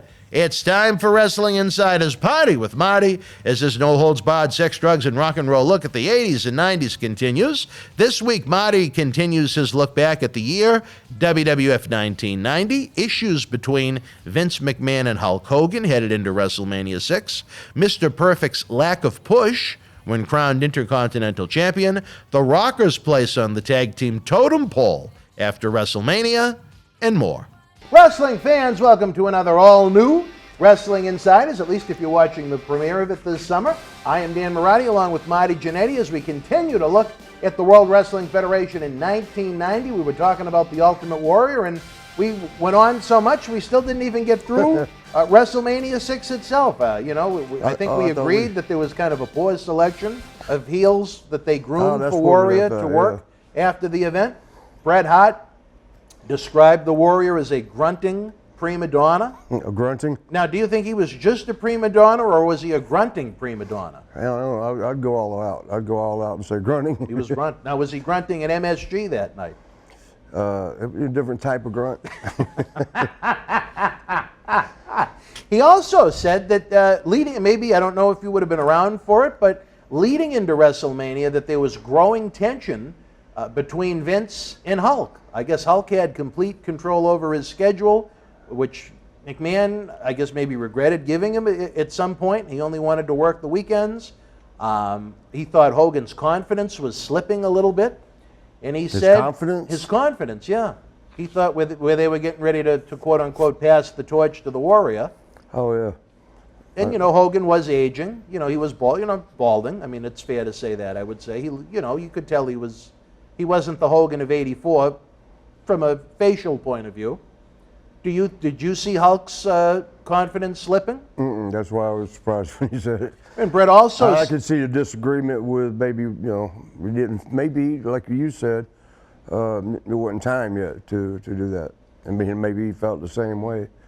You mean, maybe if you mean his confidence in having control over Vince, maybe that might have slipped a little bit. Maybe that's what we meant. Yeah. He said he was surprised because Hogan was taking Learjets with his manservant bag-carrying Brutus Beefcake. Oh, So I'm going to guess I was that here thinking you're talking about Bubba the Love Sponge. Brett wasn't the Jimmy biggest. Hart. Brett wasn't the biggest fan of Brutus, I take it. You know, I love Brutus, but we should call him. Yeah, well, he's Not right now. recovering from an injury, right? Or ailment, Well, right Missy now. called back when we Well, did the live show. maybe we'll call Maybe her do it later during the on. live one. Maybe, yeah. And John but- Nord too. Yeah. We got to get a hold of him. It'd be so hilarious. But yeah, Was Beefcake kind of a manservant for Hogan on the road? they were buddies. But I mean, you know, it's to say only what I saw. I think Hulk himself kind of started, you know, distancing. I can't say it. I don't have my paper tooth in. I can't say it. Distancing. Hell, I can spell it though. But anyway, Hulk started keeping him at arm's length, then legs length, and then even further. Now, the reason you'd have to ask Hulk, but I think all the negative blowback he was hearing from the boys, a lot of the boys, you know, I think, I'm trying to think who just told me.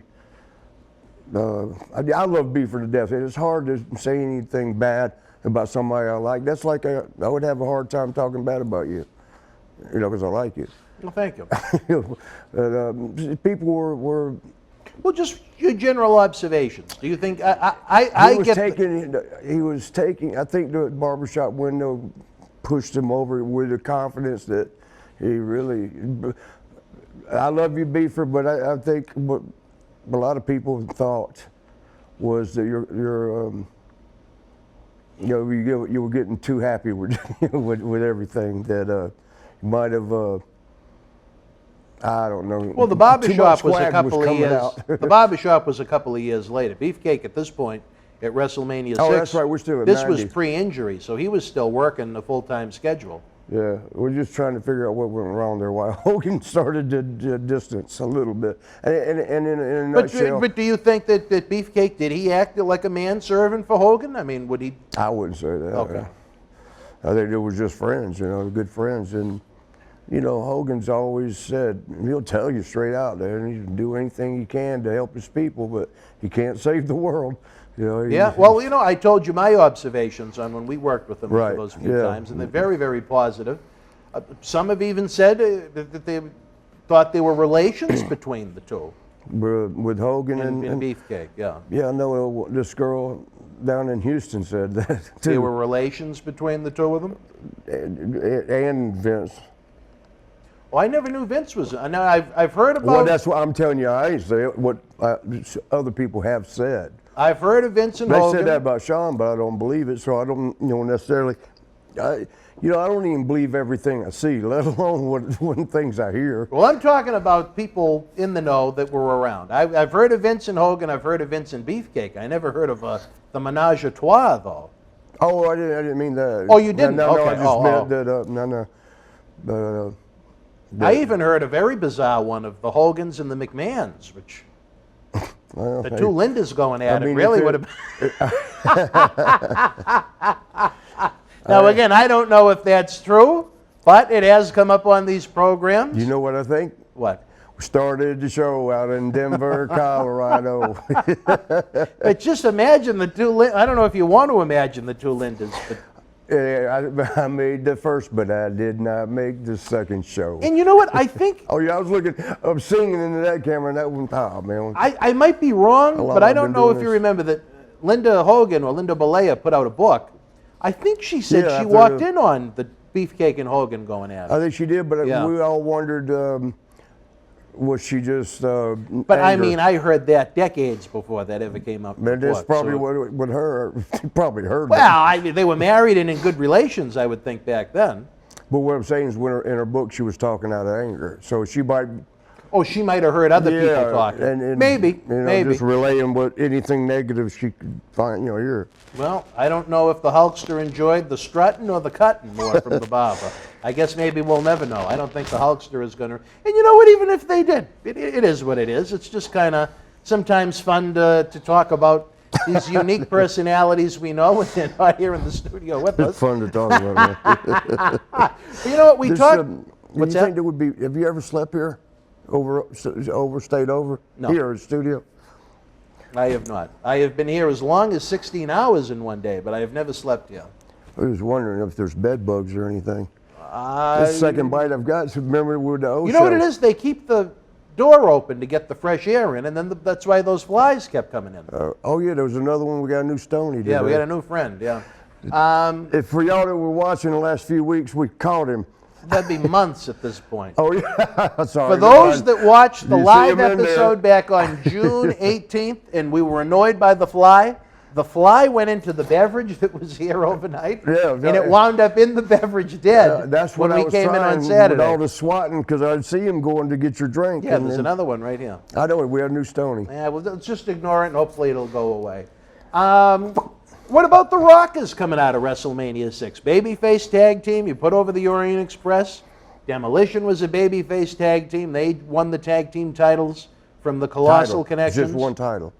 It's belts, but it's one title, tag team title. Is that what it's referred to as, the tag team title? How many? If it's titles, isn't that plural? It's one title. I've heard it used both ways. You're well, not wrong. yeah, that's why everybody on Some people call it WWE Tag Team Championship. Some people call it WWE Tag Team Championships. So I don't know. Well, it's just one title. Who It's is two belts. I need the grammar police to help us with this one, please. No, we don't need nothing. It's two If you're belts, watching one the title. premiere live, put it in the chat box. Don't Oh, yeah, forget, do that. the super chat is open for business. Don't forget to tip the bartender so we Tell can us- kill more flies. Is it a tag team? They won the tag team titles. Well, coming out of Or did we win the WrestleMania, tag team belts, but the tag team title. It's a title. It's just one championship. coming out of Titles. WrestleMania, Demolition, baby Belts. faces had the belts. Who The did? Hart Fo- Who did? Demolition. The Hart Foundation squashed the Bolsheviks in about 30 seconds. They were baby faces. See, they The were Bushwhack. smart. What's that now? They were smart then. The Bushwhackers. were- Because you get away, you know what I told you, Nikolai was taken to kickstand bumps. Yes, there wasn't much. And the Bushwhackers were put into an angle that was kind of memorable, at least that night with Rhythm and Blues. How did you see the Rockers coming out of WrestleMania? You know, you were going to be paired with the Orient Express around the loop, but looking at where the other top babyface teams were on the totem pole, how do you think the Rockers were looking Well, at I that think point? we felt like, I mean, we could recover from anything. You know, getting beat on the pay-per-view it's not as many people going to see it as the free stuff you see on TV. Right. Number one. Number two, you know, if you're a pretty good working team, you can recover from, you know, everybody has a bad day. But I think what started getting to Sean and I was the accumulation. Like, how many people are we going to, you know, we were the favorite team around. Probably, I don't want to say we was the best team around, but we was, you know, up there with whoever the best team was. And we're constantly getting beat by everybody. And, you know, it was explained to us, I don't remember who, because we weren't complaining, we were just saying, like, you know, everybody seems to like us, and how long do you think that's going to last if everybody's beating us? Nobody, well, I say nobody, Sean and I, of course, didn't mind doing whatever was needed for as far as in the ring now, doing what was needed, you know, to help the business, our business, our shows, whatever. That's what we're there for. Do you think it's fair to say now, at this point, we're about a year and pushing 2 years into the company, they really didn't give you much substance? They didn't give you, a lot of featured material. I mean, you had that feud with the Brainbusters will go down as one of the best in the annals of tag team wrestling, in my opinion. I thought so but too. it's still nothing that was really featured heavily as something important. You know what I mean? I think we got lost in the shuffle. Because you had Bill and Barry, Demolition, they were involved in mainly the top angles when you guys were there for the majority of your run. Right. The Hearts, they were featured with some heavy substance. Right. Legion of Doom, eventually, when they came Right. in, they kind of took the babyface spot that Demolition had. So you guys, The to Hearts me, and the Rougeaus that even got, were, you know, I think when they Well, were babies, they tried to get them. nah, when they were baby faces, they were Hated. they were lower mid card. When they were heels, you know, there was that feud they had with the Hart Foundation was I remember being pretty good. And it always came back to, you guys can work. We're not worried about you. You're going to start getting worried about us, you know. And I mean, because honestly, we had to do it in AWA, but it was a learning experience at that point. You know, we were learning from Buddy Rose and Doug Summers. That's how I first remember watching you. What's that? Feud? Yeah.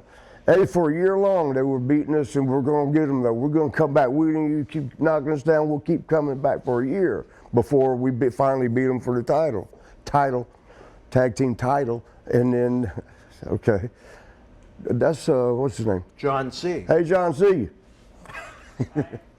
They did that there. And then when we left, you know, when we came to WWE, or F at the time, as we started losing to different teams and then chasing them, it's like you chase them to get them back. We was like, man, didn't we just do this for a solid year in AWA? And we were starting to feel like it was a curse to be able to work. So we started telling ourselves, let's go out and do shit work. Yeah, right? Did you ever think maybe WCW, where they treated tag team wrestling a little bit more important, other than one or two teams, might have been a better destination for No, we were there, not really. No. The only time that come up was when a person in particular brought it up. And it wasn't because they treated their tag team, the reason was we were just tired of what they were doing with us. And you know, everybody knows that story, I guess. And not to beat a dead horse, but Sean wanted to take off, to hell with this. You know, we've done everything right. That's how we kicked off the series. That was episode 1, actually. Was it? We discussed that, yeah.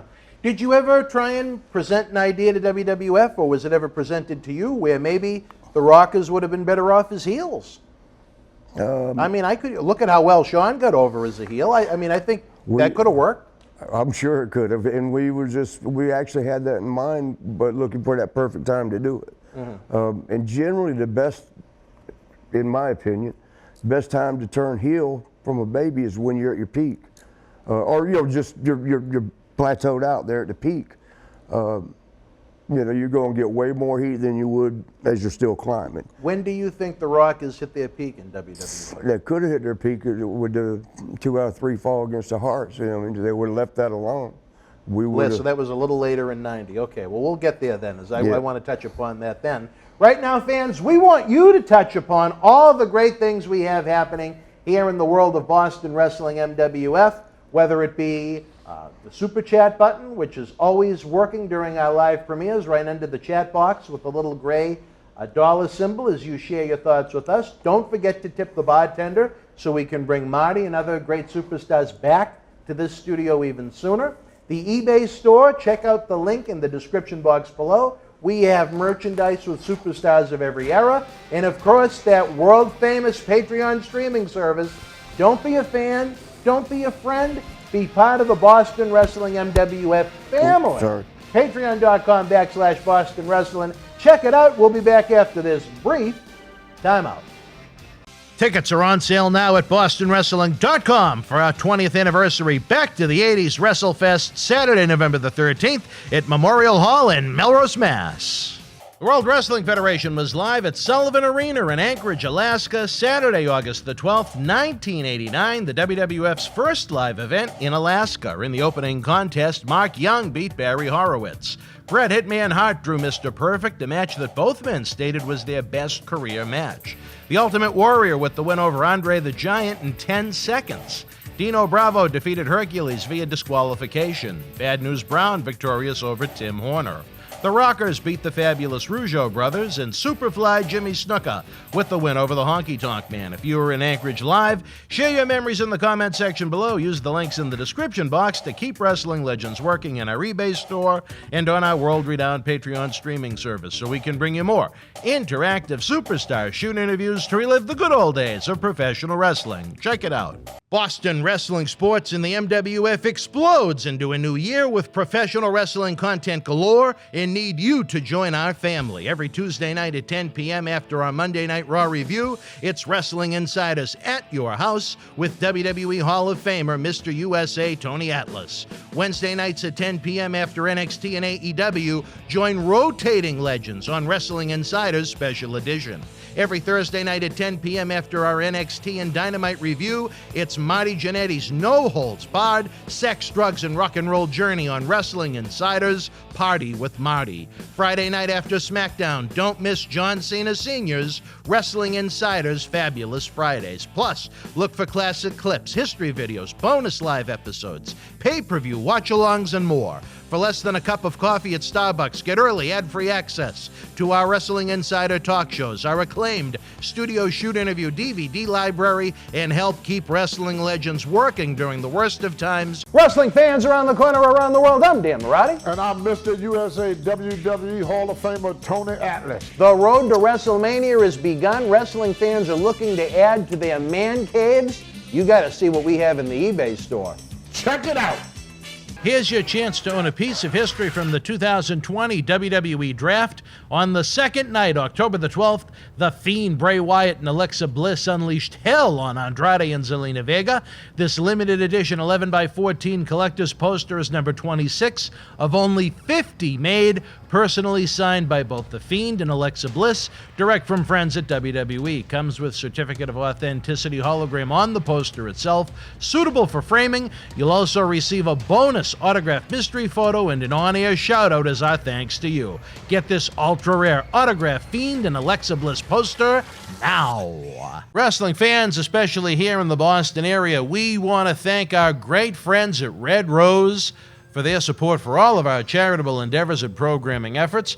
Red Rose is 2 years young and extremely thankful for all the support they've had from our neighbors here in Melrose and beyond for an amazing first 2 years. Red Rose thanks Melrose and all of the first responders who have fought the good fight and have never given up hope during these unprecedented times. We did it together. Follow Red Rose on Facebook for their anniversary special, facebook.com/Red Rose Melrose. You'll be glad you did. Open until 2 a.m. Red Rose will give you fresh, piping hot, mouth-watering food that'll put an ear-to-ear smile on even the toughest critic's face. Check out their full menu online at redrosema.com or give them a call, 781-620-1889.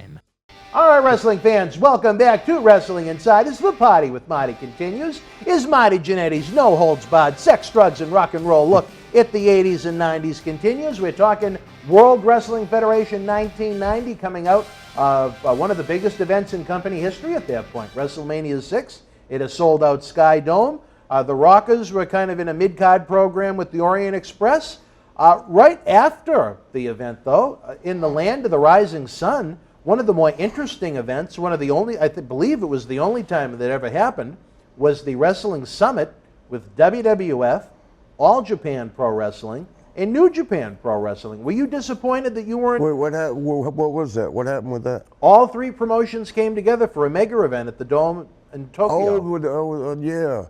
Yeah, who did we wrestle there? You weren't on it, no, so nobody. We did one at the, they called it the Egg Dome. Was that at the Egg Dome? You may have worked other shows over there because they were. That was the only one we did, the Egg Dome, and that was full. I mean. But that wasn't the one with New Japan and All Japan. It was New Japan. It was Inoki, Barber, and Vince.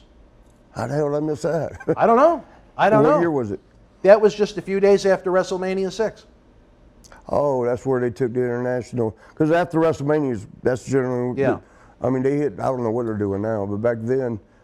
A lot of the time, they'd hit the road right after. Well, it's like the Super Bowl or anything else. After your big blow off, the attendance drops. Fresh set of TV tapings, and then go on the road where no one gets to see you for a long time. Right, because they're happy to see you. Yeah, and they're just waiting over there. Over in Europe. Yeah. But no, this year in 1990 at least, it was the big show in Japan. Amazing when you think about those three personalities running a show together. Inoki, Barber, and Vince. And then you've had... I'd bet on Vince coming out ahead in negotiations. No, I said I put down to either just He's pretty good. Well, there were interesting politics going on because the original match, I believe, and you know what, someone with Google is probably going to have an answer closer to reality than mine. But very close up until Showtime, it was supposed to be Hogan and Terry Gordy in the main event. And then Gordy didn't want to do the job for Hogan. So last minute it got changed to Hogan and Stan Hansen. And Stan's, he's loved over there. Oh, yeah. Love to hate him, I guess. I don't know if he ever worked baby in Japan.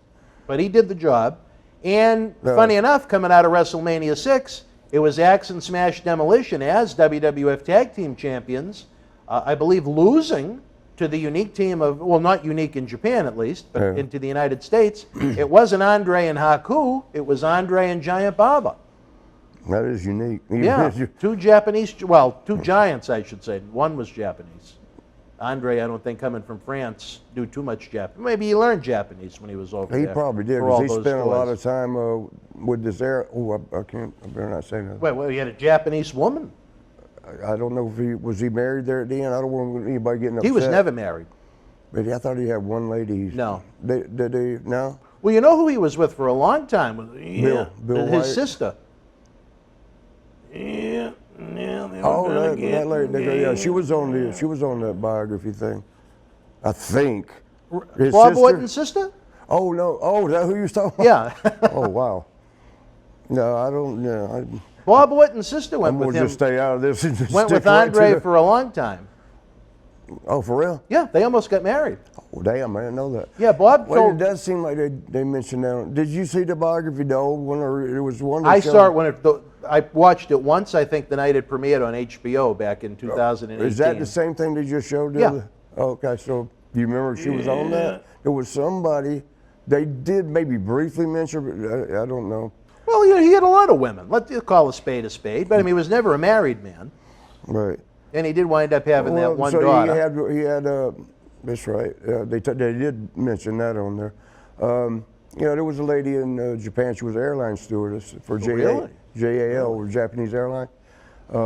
Yeah, she had she ended up owning a little pub, a real small, quaint place that it was, what was the name of that hotel? Takanawa, or whatever, Takanawa, Tobu. The wrestler guys, y'all remember it. But it was like 4 or 5 blocks. We'd walk back to it, and it was Andre's hangout because that was his girl that owned it. And of course, they were always good to us. When I say they, it was like the lady that run it, that owned it, and maybe, I don't remember any time going in there was more than one other person. But it was only like a 8-seater place, you know. Did she serve French wine for Andre? Oh, I don't think we ever went with Andre, but that was his girl. We all went there because, you know, that's supporting his lady, everybody, you know. Yeah. And then, like I said, she was a nice lady. She, you know, of course, gave us breaks on the prices and stuff. She, the word was that was probably his favorite, at least in Japan. Of his women.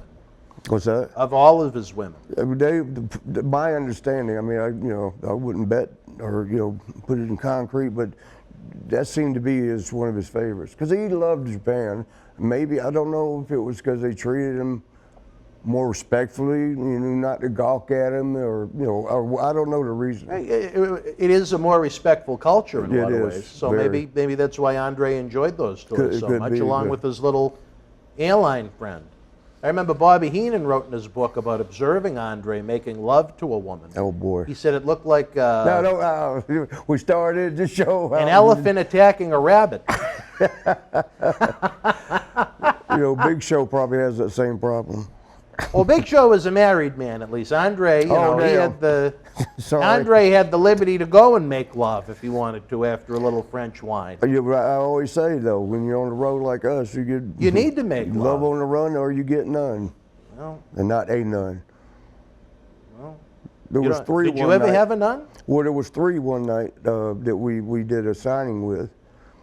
But I just couldn't look beyond the veils, the things they wear. Did you try and take the veil off? I flirted around one. She smiled and flirted back, but that's... Oh, really? Really? She was younger. She was, you know, most of them that I've ever met are older ladies, you know. Like Sister Ramonda? I don't know who that is, but Well, I think she used to keep the back door unlocked at the actual parish. Oh boy. Anyway. What kind of meat does a priest eat? I don't know. None. I like that. That's a good one. But no, did you ever have a nun? Have them bless me? Well, however you want to classify it. I had one or two, like put that little holy water, is it? Now, what was used as the holy water? It was a little, I don't know what that was. Was it actual holy water, or? Faucet, I guess. I don't know. There is such thing, you know, as holy water. Yeah. Oh no, I do. Yeah. What do you think it is? Olive oil? I don't know. Maybe it's just regular water that's blessed by a priest. Like this that John Cena Sr. gave me. This was blessed by a Catholic priest. I don't know if that's what they do with the holy water. Yeah, they have. That's where they get the water. Wait a minute. I hear John C's footsteps, baby. Is that one or two? You did not hear his steps. That's that coffee. It's water blessed by a priest? That's all it is? Yeah. All right. So it came out of tap. It came out of the faucet. I seen you in there waving, so I was trying to figure out what you said, or you were letting us know something. Well, see, that's why it's good to have John C. around. He's Yes, a man of the people. John gets things done, too. There's one guy up there that's lazy. Which one is that? Shoot, there's been so many come through. We've had a lot. You're not talking about Matt Daddy. No, he was always out here running the cameras. Oh, no, that's right, he was in there. Who's the lazy one? Jackie the Joke Man? No, he gets up and moves around. So. Howard? No, Howard's never here, but like for the live shows. Yeah, Howard likes it live. I'm trying to think who the lazy one might have been. It was when it first started. Cecil the Lion? Which one's he? The one that was pet by Gary Michael Capetta? Dude, pecked? Pet. Pecked. Pet. Pet. Like he was a pet. He pet pet. him. When he found out he was a lion. Oh boy. Y'all got a lot of stuff going on up We there. have some unique people that come in and out of the studio. Maybe not as unique as the world of wrestling, but... No, it fits right in. I'm trying to think of who you would consider... I'm going to guess the lazy one would be Cecil. Because Cecil was the idiot, and because I'm pissed at Cecil right now, I'll go as far as to call him that. One night, you and I did about 2 hours worth of interviews, and the recording drive was full, and we had to do it all over again the next day. I think that's what, yeah. You're talking about Cecil the Lion, then. Yeah. He is lazy, you're right. I didn't mean that, Fuck him. Bro, but I mean, I just said that because all the other guys are bouncing around a lot. And Cecil just kind of sits there angry. Is he angry? Yeah. Sorry, Cecil. He's always mad. He's always angry. Is that his voice? Yeah. And he smokes weed with his mother. Right out back, too, I think. Well, that too. But do you think it's a little odd for a near 28-year-old man to live alone with his mother and smoke weed with her? Not if he's watching Warrior tapes. Oh, well. I don't know what that had to do with anything. Where the hell did that come from? April 4th through April 21st, 1990, it might have been the biggest layoff of your career. No events for Marty Jannetty. What the hell did you do from April 4th to April 21st? I'm almost scared to ask. Of 90, yep. I could have swore I was on every international tour. They didn't do an international tour. Oh, All they that's the did was Japan that big thing. Japanese thing. So I had 3 weeks off the plane. What did you do in 1990 with 3 weeks to yourself? I'll tell you what, you think about this. I was single, 3 weeks off. First time I'd had 3 weeks off, at least since '88, since we started. And Orlando had a lot of single women. And you weren't going to Disney World. No, it was. And then Tampa was with Daytona. An hour Beach. away, yep. Right, Daytona an hour up that way. Yeah. Tampa an hour to Daytona west. was 40. I lived in Longwood, which was the east side okay. of there. So Daytona. Yeah, Daytona wasn't that far. 30 minutes, and I'm on the beach. And during spring break, I would guess at that time. So that means. Yeah. And back then, and I'm sure now maybe. I heard they moved back down to where it started, Fort Lauderdale. But the craziness, because every week. Warlord says it's nuts down in Fort Lauderdale, because man, he still bounces at those places. Yeah, he's down there in Lauderdale, right? Yeah. Last I saw him. But the different areas of the country, their spring breaks are different.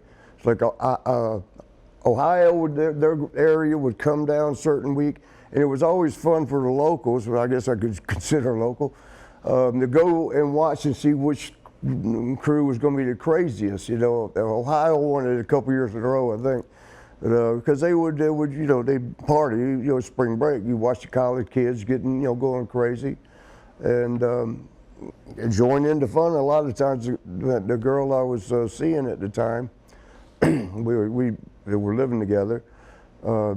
She was pretty. I ain't gonna say names though, because Three input woman. What? 3 input woman. A 3 input? Yeah. I don't know what that means. Did she keep the back door unlocked? Oh no, she wasn't one of those. Right.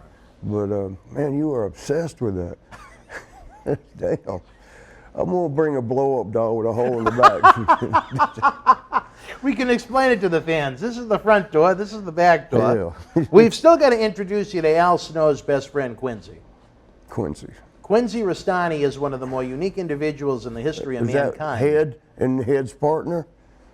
No, he's got a head of his own, but you know, maybe for the Make-A-Wish drawing when we do that. The fans will have already seen it if we do it, but you need to meet Quincy, especially where you're such good friends with Al. Is a human being? Oh, well, I don't know if you'll call him a human being after you meet him, but he is a unique entity. And he's anxious to meet you because he knows you're friends with Al. You gotta be a little nervous about it now. But Al's going to be around good people, though. Al, you know. Al has been excellent to him. He's eccentric, I guess, is going to be the PC way to explain it. But he's a good human being, a good soul. He's just a little eccentric. There ain't nothing wrong with eccentric to a certain degree. He drives a 1978 Honda-Matic motorcycle. Did I ever tell you about the time that I stole? I was telling it on my Facebook. Well, I say stole. We kind of borrowed. We were out driving around. Me and just high school days. You know, where you're just being silly. You don't mean it. You know. No, it was unintentional theft. Yeah. Is that what we're still going to classify as theft, though? That sucks. I've already borrow. All right, it was unintentional borrowing. Well, here's if you returned would you still call this theft? We decided to get a car because we all had to pile in ones. You know, we had our little crew. There was about 4 or 5 of us that terrorized the city in the weekends. You know, when school was out. In good ways. You know, go crazy at parties. We'd find a party. So we were at Watford's. One of my best friends, Wakita Underlay Underhar. We was in he called it the Ord. It was a Ford, but the F had fallen off, so we called it the Ord. And so we got in the Ord and rode around, and his buffalo blew out or something, and you know, that loud ass shit. We had to sneak attack parties because they knew when we showed up. If they had a warning we were coming, they moved the party so we couldn't get to them. Because nothing bad. I mean, just one of our guys liked to fight a lot, and he'd always beat up somebody. And he was pretty good at that. But otherwise, we just we livened up the party. It was going to be some craziness.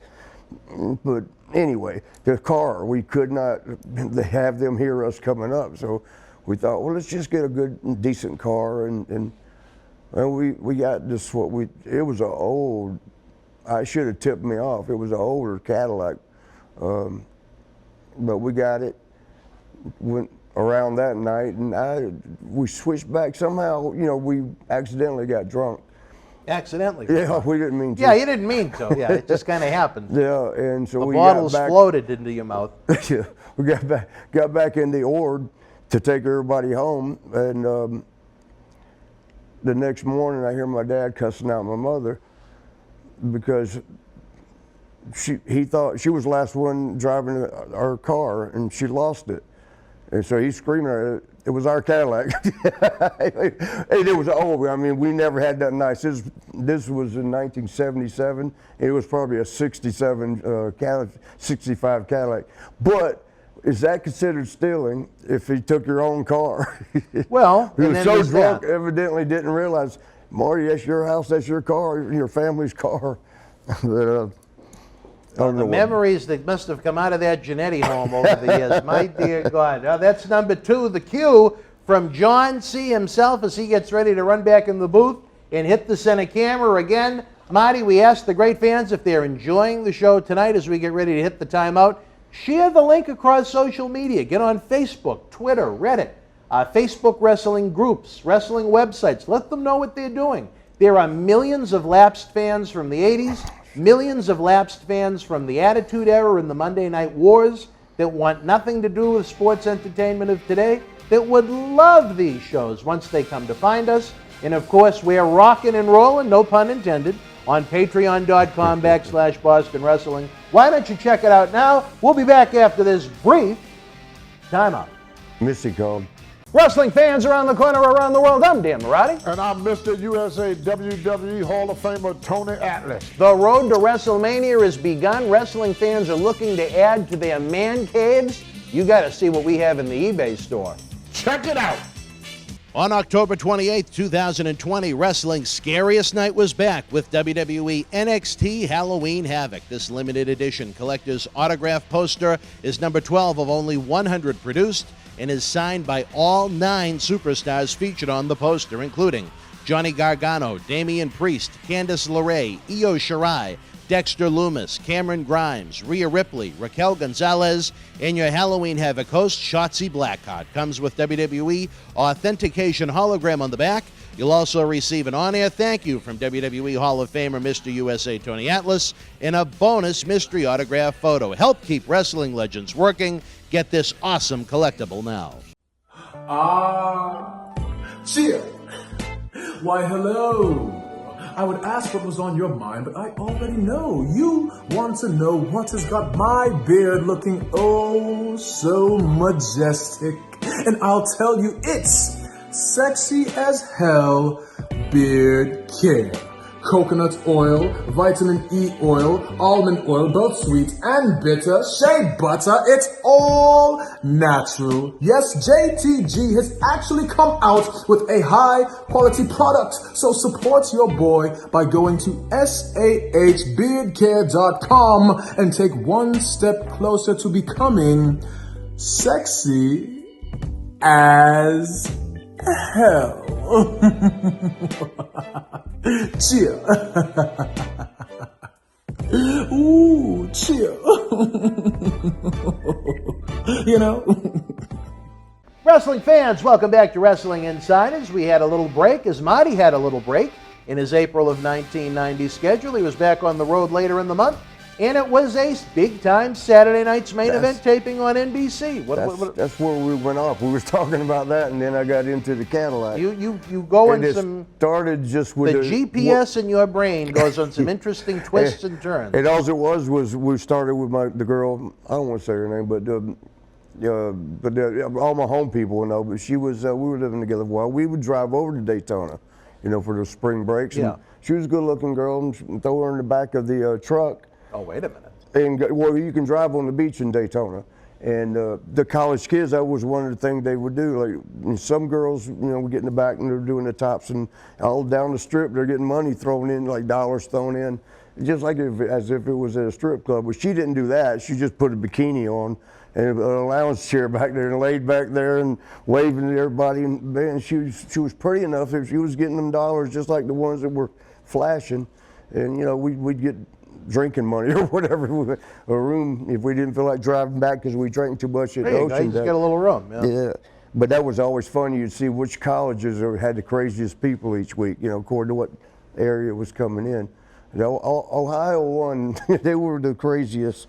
They even outdid the New York people, which anyway, that's hard to do. You can say that again. Well, again, back on the road later in April, big Saturday night's main event taping on NBC. Underneath, Hulk Hogan defeating Mr. Perfect.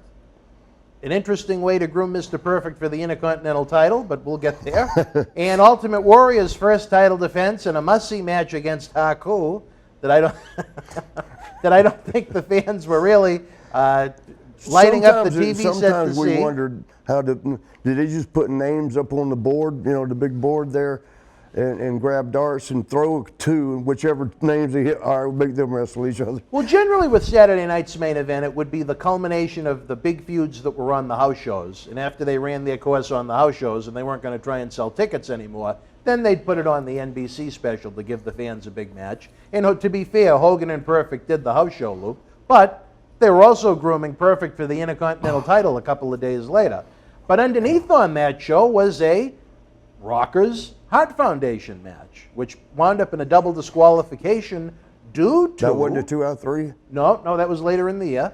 Due to the interference of Axe and Smash Demolition. That was on Saturday Night Main Event? Yes. I remember the match. I remember them coming out. They were kind of scouting. Right. And then you guys, everybody wound up outside of the ring, and it turned into a melee. Yeah, didn't Road Warriors come out, or Legion of Doom came out too in one of them? If it wasn't that, that was later in the year. You remember though? I remember. Yes, I do. But I'm talking about this match in particular. Bill and Barry, Axe and Smash, turning heel for the second time. This planted the seeds for it. What did you think about what would have been in today's day and age? Kind of a pretty interesting triple threat match between Demolition, Rockers, and Hot Foundation. Yeah, that'd have been a good one. Yeah. I'm surprised we didn't do it. Well, they didn't have triple threat matches back then, so it would have been difficult. No. Well, we had the Survivor, though, where you had... Well, that multi-person, yeah. You had to remember 16 finishes if you were in at the end.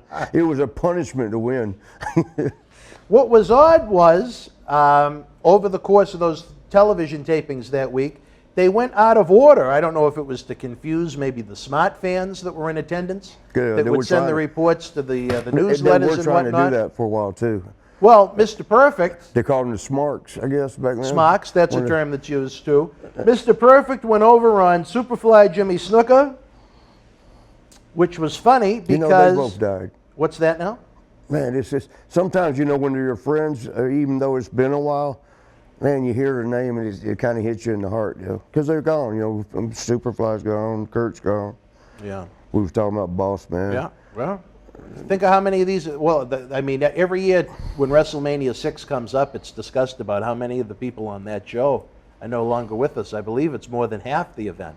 Yeah, that's crazy, ain't it? Isn't it something? I That's mean, a 31-year-old event. And these are athletes that should have been in their prime. And the worst part is, yeah, they died. They didn't die of old age. No. No. In 30s, they did that. Damn, Stoney's back. Where the gas average, and the medicine. What's that? Yeah, but they were saying the average outside age of a few rare accidents was 35, which is fairly young. You know. Fairly young, you think? Yeah. And, that's less than half of the average life expectancy in 2021. And that rash of 70 in a 10-year period. You know, that was in the paper. It was in that same USA Today that they had, Warrior had sex, gay sex with my husband. The same, that was both the USA Today. It wasn't the same article, though. No. Oh, no, yeah. But I was just, I always wondered why the USA, you remember that magazine? If it's even, or newspaper actually. Yeah. If it's even still out today. It is still around. And I used to love it at first, but then every time I'd see anything on wrestling from them, it was trashing.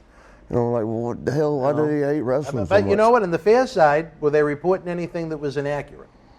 I don't really remember. Or like the stuff they had about Warrior and the gay sex with somebody's whatever. I don't know if that shit was true. I mean, Warrior denied it.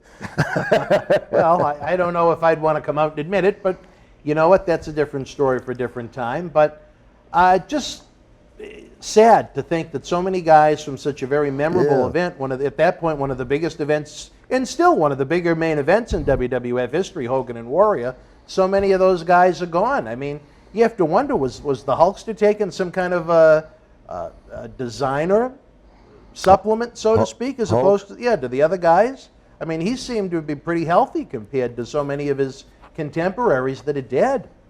You know, where he was making so much more money than the other guys. Were there designer steroids that you could buy that were more expensive? I wouldn't know. You weren't much of a steroid guy, right? If I, you know, I'd be lying if I said because I don't know. I might not be lying because I might be right, but I don't know.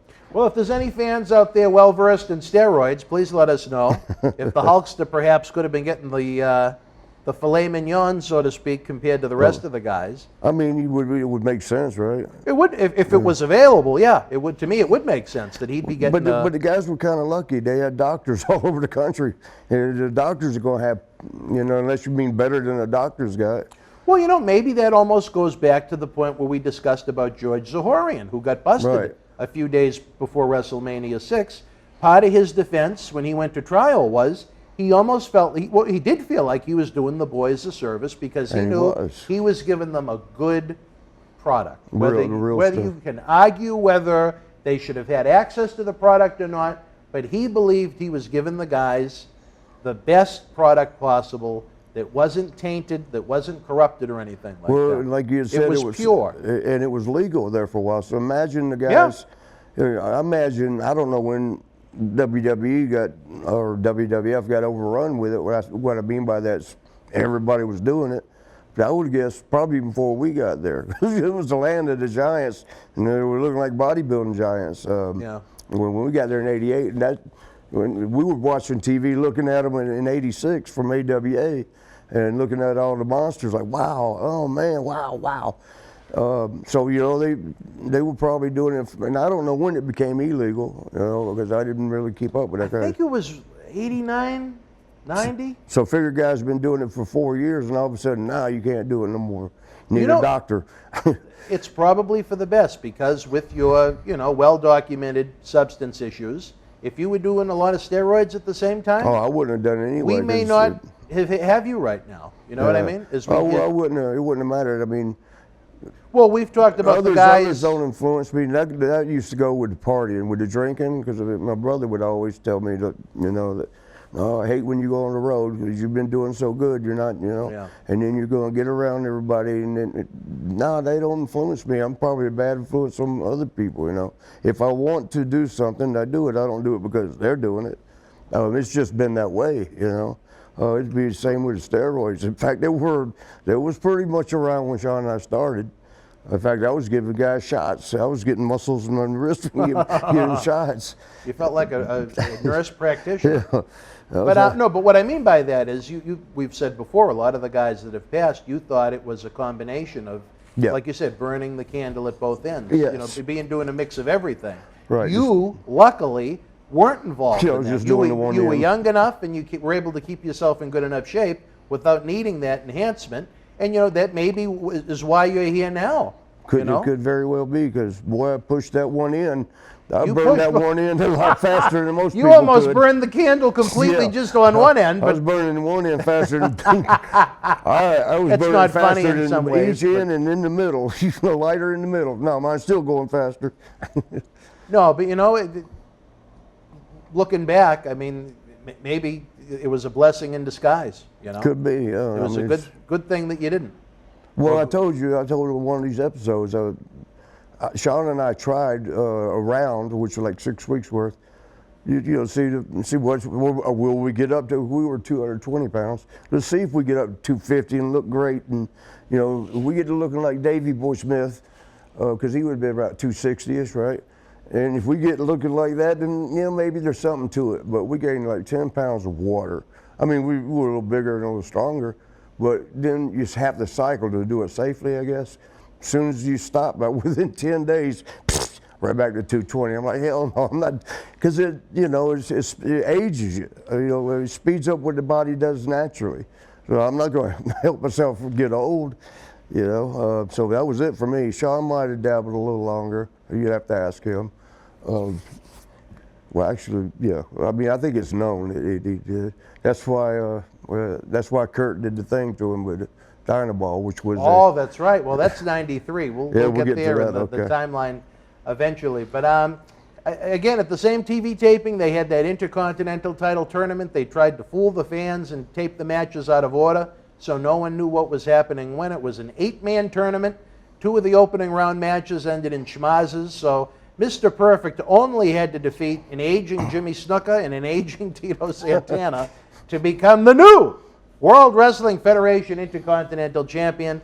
Did that kind of sentence or two showcase how stale of a product WWF was in 1990, that was the tournament? I think Piper and Martel went to like a double count out or something like that, and there were 2 opening round matches that didn't have finishes, so there were Perfect only had to beat 2 people. They would like double count-outs, double disqualifications. Okay. But I mean, how hot was Perfect going to come out of that, defeating Snuka and Tito in '90? Oh man, he wasn't smoking hot. And you know what? Who Kurt? Yeah. Yeah, she could have been though, because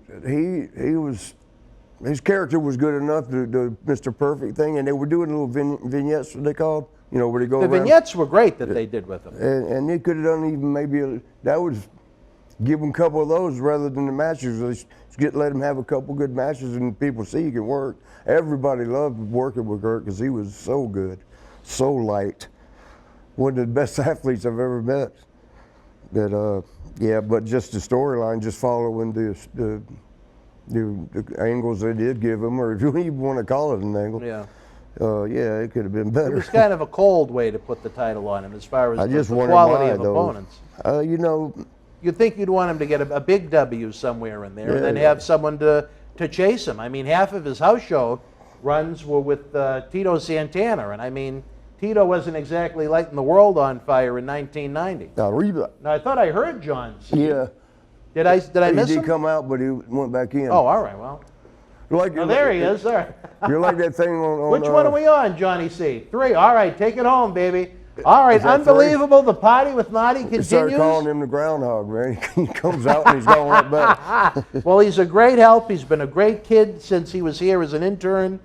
What year would that have been? What year? Oh, geez, look at that, baby. Yeah, it's swelling again. And Nell Phillips would be excited if he was still with us. That's toes. Oh, toes. Look at it. Oh, look Jesus, out. Marty, please. Yeah, it's hurting though. All right, well, relax then. Calm down over I there. probably ought to put that thing back All on. right. All right, wrestling fans, as we continue our adventure through 1990, don't forget to leave your thoughts in the chat box during the premiere or in the comment section below. The super chat button is open. If you had some fun with us tonight, don't forget to tip the bartender. That's what a high-class quality human being like you would do at a restaurant or something like that, or a bar. Help us out. Like last night, did we tip them people? Of course we did. Okay. You have to.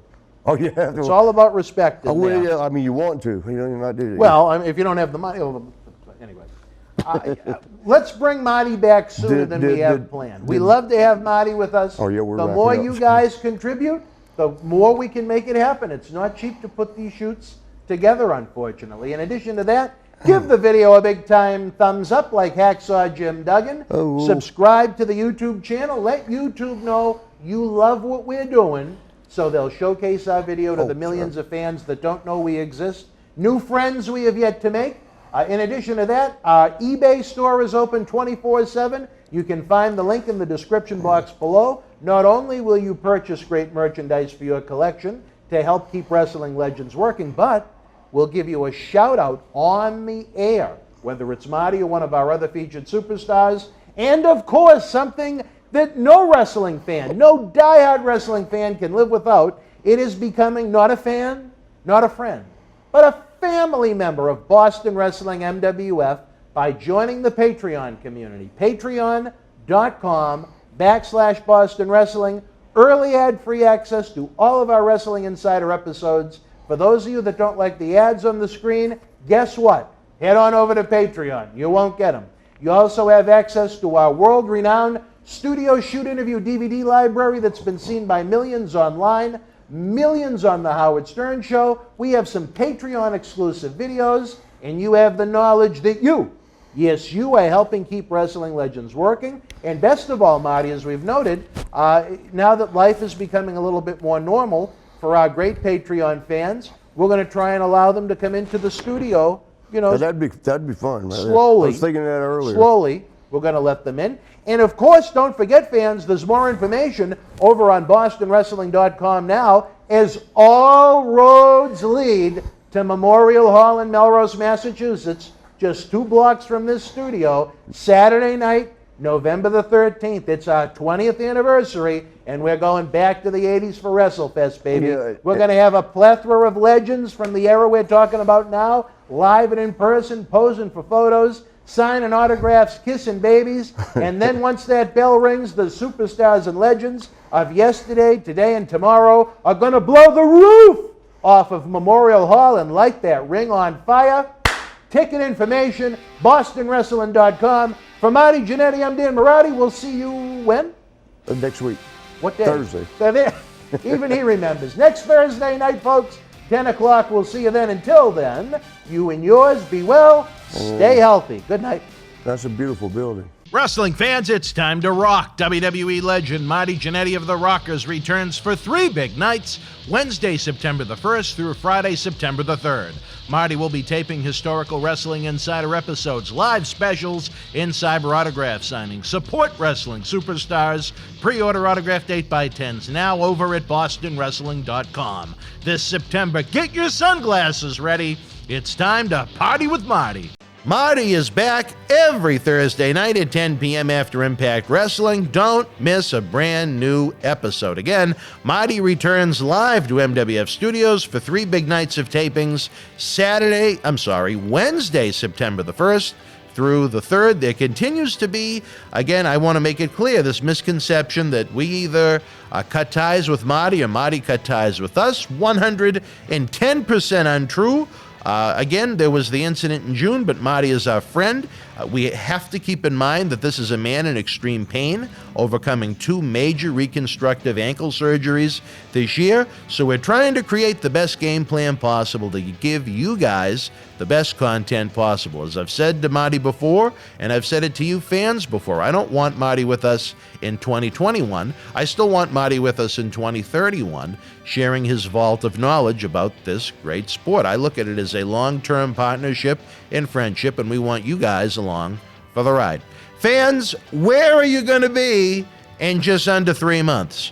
We humbly hope that you will be joining Marty, Jake the Snake Roberts, Hacksaw, Jim Duggan, Axe and Smash Demolition, and a host of others as we celebrate Boston Wrestling MWF's 20th anniversary. Back to the 80s WrestleFest, a live wrestling autograph photo fan fest that will create memories you'll never forget. Again, all-inclusive VIP packages and discount tickets are available through SummerSlam next weekend when we announce our 6th featured superstars. At that point, the tickets will be still available at their remaining price, at their regular prices, I should say.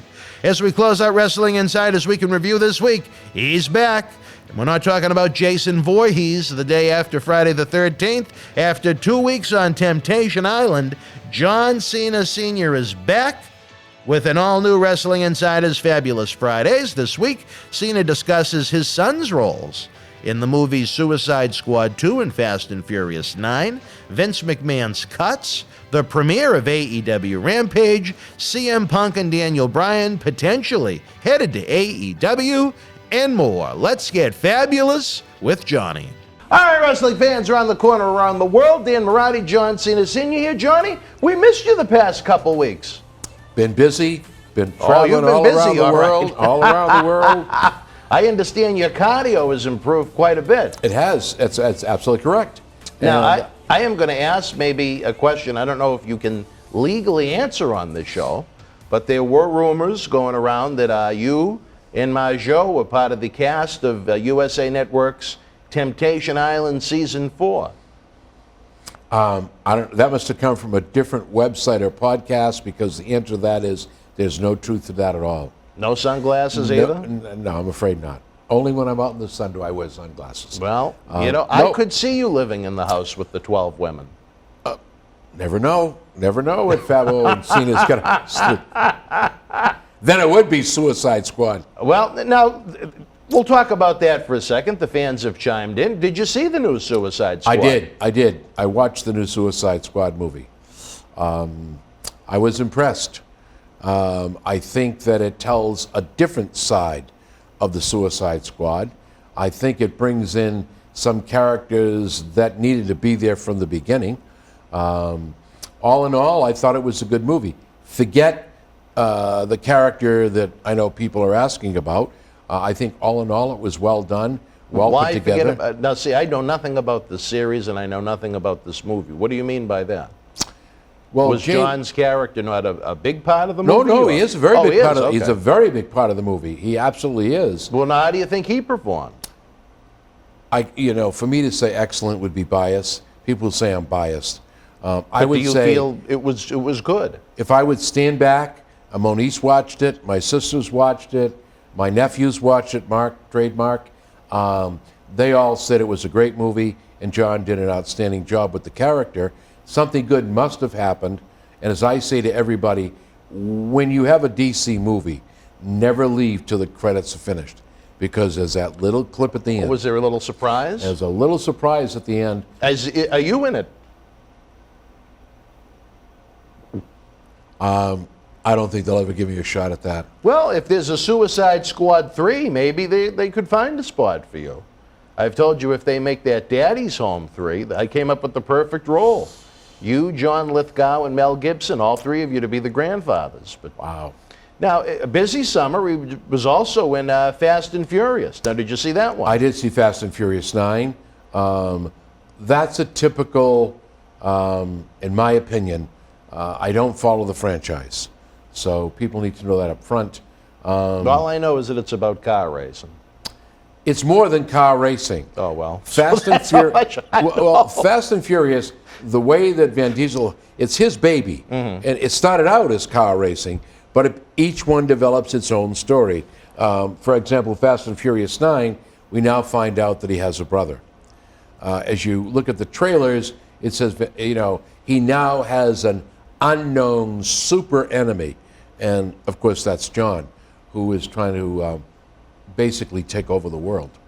But there's another good twist in the story. You sit back and you go, okay, only in Fast and Furious 9 could you launch a car into space to save the world. It just doesn't work. But now there's going to be a 10 and 11.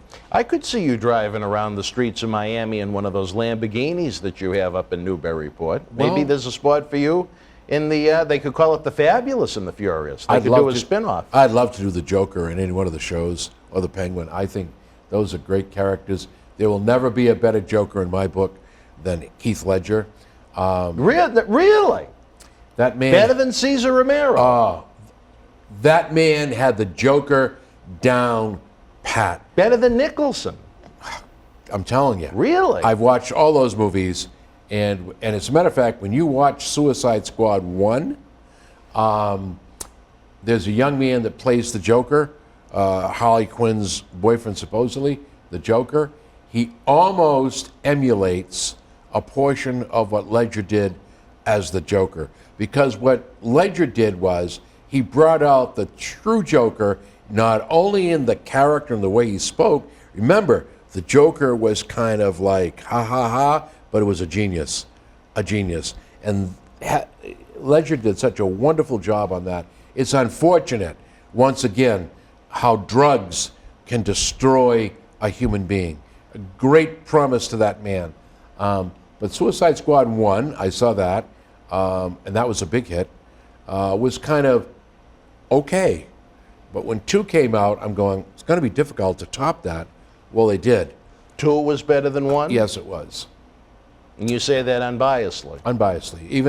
Even if my son wasn't in it, I would say that the plot was good, the characters were good, there's some unbelievability like there is in everything, but the twists and turn, and James Gunn is fantastic. I think one of the things that's and I guess I got to side with Scarlett Johansson. One of the things that's hurting the revenue for some of these movies is I watched it. I have HBO Max, not to give them a plug, but the same day it came out in the movie, I watched it at home. So otherwise, I'd have paid $30 to go see it in the movie. And I don't like that. I think the big theater experience is something to experience. I think that they should allow the streaming of the movie. I would. Not the day of, though. No, I would say my rule would be once it's been in the theater for 30 days, then you can put it on the streaming venue, because you got to remember that a lot of these actors and actresses, they have what they call that backlog where they get a piece of whatever happens in the opening. Look what happened with the Black Widow. That did a ton of money. Even that, what is it, Jungle Cruise? Yeah. Yeah, that did very well. But that opened with Disney. And that was available streaming the day of? Right, but what Disney does is, here I go, talking about TV. What Disney does is you pay your $9.95, your membership, you can watch Jungle Cruise, or you could have watched Black Widow for an extra $30 to buy the movie. Oh, well, okay, that makes a little bit of sense to me. But they don't get a piece of that. Oh, they're trying to pull the old WWE Network gimmick. So they don't get a piece of that. Don't get a cut of the pay-per-view revenue. No. Oh, so well, see, I disagree with that. That's unfortunate. And I'll tell you what, I have a friend that does have Disney Plus, Monice's son, and I watched it at their house while they were doing stuff with the kids. I'll tell you, that's an excellent movie. Johansson is, wow, what a great actress. That was a good movie. I know Howard Miller is a big aficionado of the Suicide Squad series. And well, he should come I down. don't know about Captain Lou. Well, Howard can talk to us about Suicide Squad 2. We'll get his opinion and see what he thought of it. Well, he's got a great podcast. Maybe we'll give it a plug when I remember the name of it after the next time out we have coming up. I think the fans would enjoy it a great deal. They talk about all things in that realm, in that genre of video games and current movies and things like that. But the only one I really saw this summer, unfortunately, and you know me, I was a big movie guy, I just haven't had the time, was The Conjuring 3. After we had that incident with when Linda Moratti turned into the Ultimate Warrior on the airplane, running off to take our vacation away from us. What's that? And I didn't tell you what happened with that? When we were going to go to Orlando in June? And she heard the flight attendant talking about what horrible storms we were going to fly through. And I thought she was going to the bathroom, but she got her bag and she ran off of the airplane. You didn't know that one? Smart woman, I guess. Well, and so instead we went to the White Mountains for a few days, which certainly was not Orlando. And we went to, you talk about an old theater, Johnny. Oh my God. The screen had to have been not much bigger than the biggest HD TVs nowadays.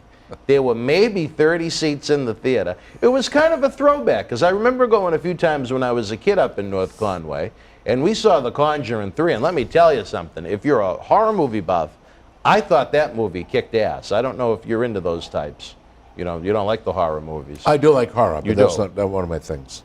What do you mean? What's not one of your things? The Conjuring, I don't follow that series. Have you started? No. Oh, I think you should. Well, you know what? It's all about I think there's good acting in it. possession and possessed. It reminds me of Amityville Horror. Well, like when you see Margeau in the morning. Horror. Horror indeed. But no, honestly, I think that's one of the better franchises out there. All right. It goes above and beyond the typical, you know, gore and slash. It tells a pretty good human story. What are the couple two? A real couple. The from Warrens out Gloucester. of Connecticut, I think. Yeah, Connecticut. They exorcise homes. Yeah. As a matter of fact, I have a priest friend who's at the chapel in Peabody, and he kind of follows this. He actually got in the car on Sunday, I guess, a couple of weeks ago, to drive down to see the actual house. Really? Yeah, he's into that. Now, I know the woman, Elizabeth Warren, passed away within the past couple of years, so it must be one of their kids that runs the home that has now. the house, yep. Yeah. Well, it spooked me. And once you get to the third, sometimes you think they run out of material, but man, this kicked ass. I like Annabelle. Baby Moratti was... I don't know how well he slept that night, so you can tell that's usually the sign of a good one. Not good. It's like Paranormal Activity. I thought the first one was out of this world, and then the sequels were watchable, but did you ever see the first Paranormal Activity? The one that was shot with a camcorder on like a $15,000 budget? That was like the Blair Witch Project, same thing. Shot with a camcorder. Paranormal Activity spooked me for a couple days. Yeah, that was shot with a video camera in the woods. Everybody thought the Blair Witch Project was real until it finally came out that it was not. I remember that kind of being a thing when I was in high school when it came out. Yep. That was a real movie, and I didn't see how that could happen. But I guess you never know, even in the world of Hollywood, what you see, what you don't see. Now, do you know of any other big blockbusters that John has coming up? Is there anything announced? No, they just... I know he's taping a movie in Europe after this big WWE run comes They to just an end. dropped the trailer on the vacation thing. Daddy's Home? No, the vacation comedy. I can't think of the name of it. Argyle is the one I think he's going to be doing in France after he loses to Roman Reigns. And I don't know. I don't have anything inside. I don't know. But let me tell you something, brother. The show's got to go. It's already been done. They've had some fun. Find somebody else to battle Romans on the run, because Cena's there. He's enjoying the run. He's going to be leaving after, I guess, Labor Day. I guess that's when he's done. MSG SmackDown. SmackDown. Yeah. I don't know what's going to happen at that. That seems interesting. to have him at the MSG SmackDown. What he'll say to the fans. Well, it is the world's most famous arena after all. But right now, fans are going to take a brief timeout as Howard Miller switches over to the center cam. I guess he forgot who I was. We'll be back after this brief timeout with more Wrestling Insider's Fabulous Friday Nights. Stand by. Tickets are on sale now at BostonWrestling.com for our 20th anniversary Back to the 80s WrestleFest, Saturday, November the 13th at Memorial Hall in Melrose, Mass. The World Wrestling Federation was live at the LA Sports Arena in Los Angeles, California, Saturday, August the 13th, 1988. In the opening contest, Sam Houston beat Blackjack, replacing the Iron Sheik. The Blue Angel with the win over Barry Horowitz. The Powers of Pain defeated the Bolsheviks. Kurt Hennig victorious over S.D. Jones. In the main event, WWF World Champion Macho Man Randy Savage battled Andre the Giant to a double countout.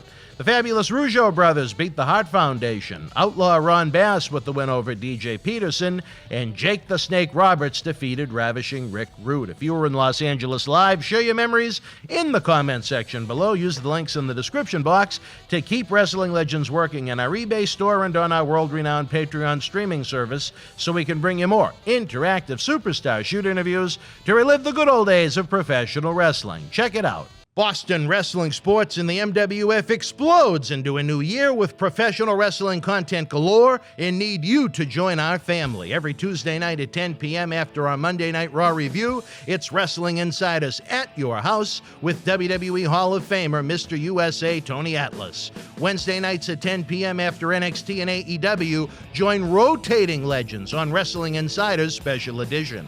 Every Thursday night at 10 p.m. after our NXT and Dynamite review, it's Marty Jannetty's No Holds Barred Sex, Drugs, and Rock and Roll Journey on Wrestling Insiders Party with Marty. Friday night after SmackDown, don't miss John Cena Sr.'s Wrestling Insiders Fabulous Fridays. Plus, look for classic clips, history videos, bonus live episodes, pay-per-view watch-alongs, and more. For less than a cup of coffee at Starbucks, get early ad-free access to our Wrestling Insider talk shows, our acclaimed studio shoot interview DVD library, and help keep wrestling legends working during the worst of times. Wrestling fans around the corner, around the world, I'm Dan Marotti. And I'm Mr. USA WWE Hall of Famer Tony Atlas. The road to WrestleMania has begun. Wrestling fans are looking to add to their man caves. You got to see what we have in the eBay store. Check it out. Here's your chance to own a piece of history from the 2020 WWE Draft. On the second night, October the 12th, The Fiend, Bray Wyatt, and Alexa Bliss unleashed hell on Andrade and Zelina Vega. This limited edition 11x14 collector's poster is number 26 of only 50 made, personally signed by both The Fiend and Alexa Bliss, direct from friends at WWE. Comes with certificate of authenticity hologram on the poster itself, suitable for framing. You'll also receive a bonus autographed mystery photo and an on-air shout-out as our thanks to you. Get this ultra-rare autographed Fiend and Alexa Bliss poster now. Wrestling fans, especially here in the Boston area, we want to thank our great friends at Red Rose for their support for all of our charitable endeavors and programming efforts. Red Rose is 2 years young and extremely thankful for all the support they've had from our neighbors here in Melrose and beyond for an amazing first 2 years. Red Rose thanks Melrose and all of the first responders who have fought the good fight and have never given up hope during these unprecedented times. We did it together. Follow Red Rose on Facebook for their anniversary special, facebook.com/Red Rose Melrose. You'll be glad you did. Open until 2 a.m. Red Rose will give you fresh, piping hot, mouth-watering food that'll put an ear-to-ear smile on even the toughest critic's face. Check out their full menu online at redrosema.com or give them a call, 781-620-1889. All right, wrestling fans, welcome back to Wrestling Insiders. You know, Johnny, one point I want to make is it is a mid-90s degree day, so I am a little, I'm a little luau with my Hawaiian shirt on, not to be confused with Lou. But sometimes someone that we know made a remark about how sometimes I have to cross my legs when I sit here during the show and they don't like it. But it is due to extreme back pain. So I just wanted to let people know that. I do suffer from CRPS after being blown up by a drunk driver back in August of 2005. So it's just for an attempt at comfort more than it is style, I guess is the best way to put it. Well, unless they're a professional in the business, doing TV shows, I take it with a grain of salt. All right. Well, I just don't want people to think I'm trying to be unprofessional deliberately. I have to have, my old man pillow behind me. I left my old man pillow at Fenway Park. I was a little angry with myself, so I found a Shaw's special when I was with Quincy doing a little food shopping. Okay. Which is an adventure in and of itself. But all righty. You want to talk about an adventure, Johnny? What about tonight, the kickoff of AEW's brand new program, Rampage, on the TNT network?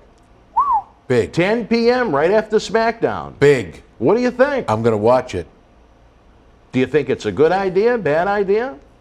I don't know. I can't make comment. On paper. I can't make a comment. On paper, do you think it's a good or a bad yes, idea? I think they're going to make money with it.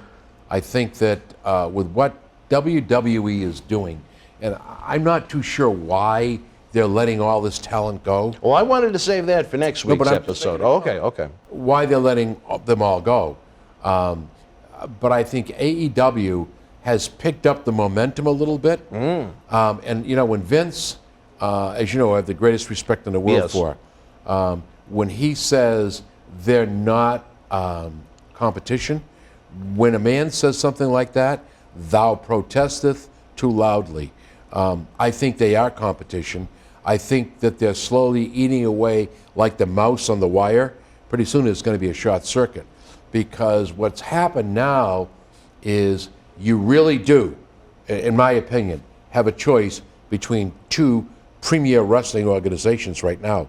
And the WWE is family.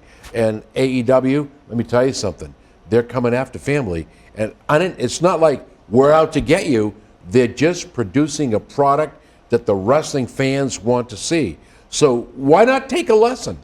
Why not learn? Why not learn from what you see? And we alluded to it earlier, this thing with Reigns and Cena. When you can sit here, and I'll probably get a phone call and get my ass chewed out, but when you can sit here and predict the end, that why even watch the match? Why do it? Well, and again, I've said to you before, usually if you go and see a Batman movie, you kind of know how that's going to culminate too, but you never know. They could throw you a surprise. John Cena's last date with WWE is not at SummerSlam, but like I said, we're going to talk much more in depth about that next week. Isn't it interesting, though, where you've seen declines in just about every aspect of WWE's business?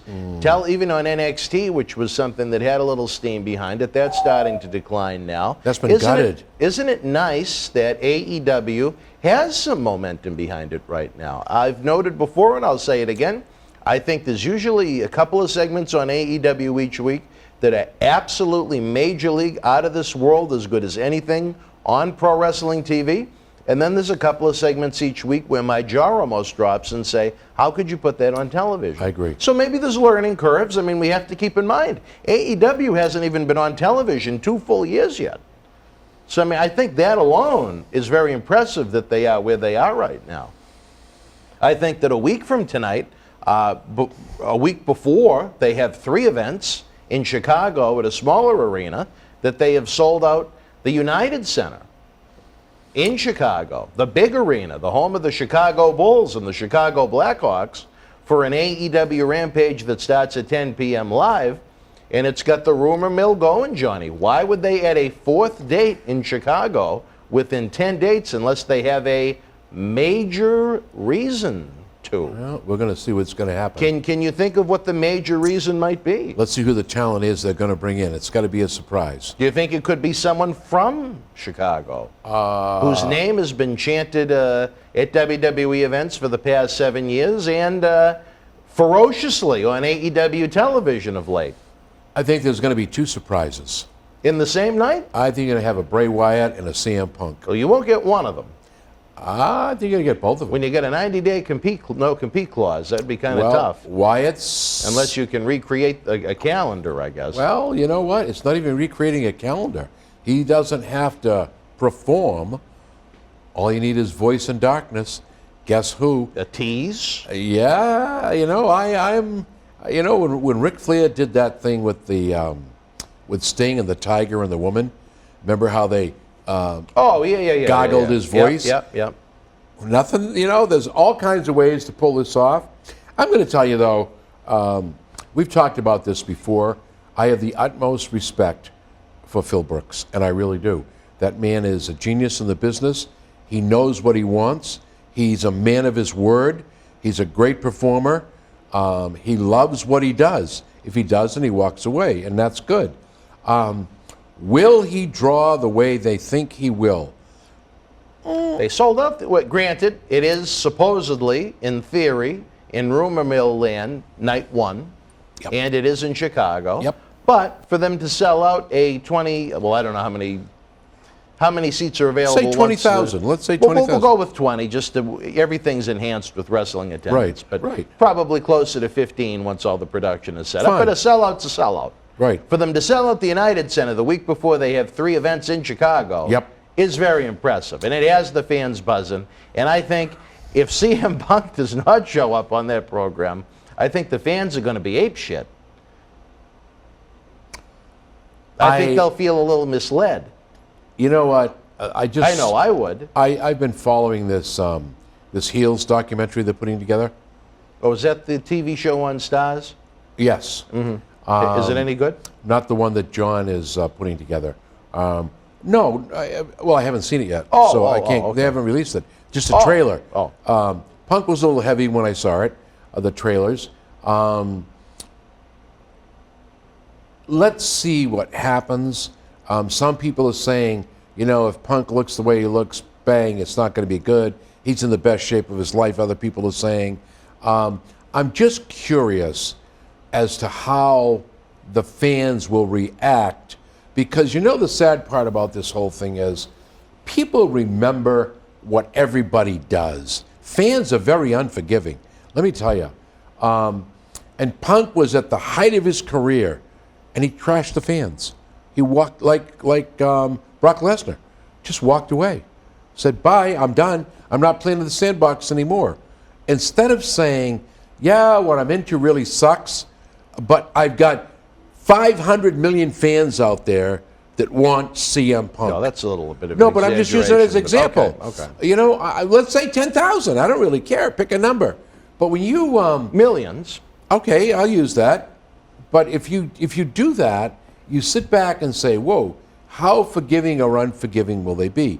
Will the debut of this man put them over the top? One, I'm going to tell you, it all depends on who he's wrestling.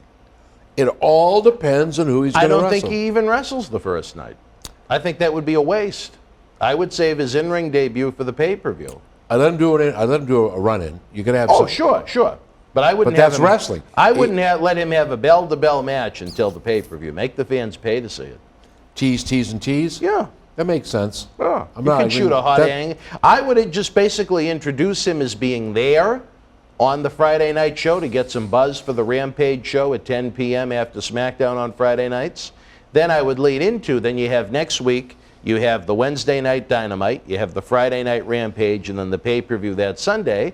Perhaps someone's angry, resentful of all the buzz that Punk is getting on the Wednesday night show, sets up a big angle on the Friday, which leads to a pay-per-view match on the Sunday. How would you book it then, brother? You've got to have him do something. The crowd isn't going to buy that anymore. What you've got, look. Well, what do? Just book a match at random? No. You don't have to book a match. I'm with you. Oh, all right. I'm with you with a teaser. But he's sitting in the front row. Somebody's giving a lot of shit about who he is and what he does. Over the barrier, inside. Maybe we start to go with a punch. The other guy leaves and goes, 0. Right? Okay. That sets it off. Punk, who's great on the stick, does one of his famous promos. We end. There's a teaser. There might be a match. Second week, maybe there's a run-in because the same guy that gave a woman or whoever that gave him this shit is now in a tag match. So now we get that same tease where all of a sudden somebody said, I'm the Johnny Fabulous John Cena Sr. is the GM for the night. Tonight, right here in this very ring, it'll be CM Punk versus Dan Marati in a no-holds-barred death match. Wouldn't that be something? Okay, but now I just made the match. The crowd's all drooling. All of a sudden, Khan comes out. I pay the bills. I decide when Punk wrestles. And you know what? Punk will wrestle, but it won't be tonight. But you have my word, there's a pay-per-view, and then you'll see Punk. Well, This Sunday night, live at there All you go. Out. There you go. So you see how you set it up? And I'm with you. Tease, tease, tease. But you just can't have this verbiage because it's not working. That's what WWE does. There's enough of this slinging back and forth. You know, you've got to really get some, I'm coming in and I'm going to get you. I am the CM Punk that everybody knows. You know, and we start and then it's like, I love that old gimmick. We swing, miss, I'm out of the ring. Well, in theory, you have 3 TVs, 3 potential television episodes with Punk before that pay-per-view. Yep. I think one has to be just a very simple introduction where he speaks, he says his piece, and I think the fans will be on fire. I think professional wrestling will be on fire. The question is, do you send out a heel that night and take away from the moment? You will never Or take... do you let him just have his moment in the sun at the United Center and let him say what he wants to say, and you end the show with him getting a big pop on Rampage? You've got to be careful what he says because you don't want him to trash WWE. You don't want him to trash where he came from. You want, I believe, that he comes out, he does his gimmick, does his thing, and you have that one heel that approaches that ring, makes that comment. Captain Lou doesn't want to go away, Johnny. Well, what can I say? Fruity Pebbles. Louie. Remember that song? Louie. But there you go. Louie, That's my Louie. train of thought. You just can't have him go out there with the stick and make a little speech because it means, yeah, hello, how are you? Are you going to get involved in anything?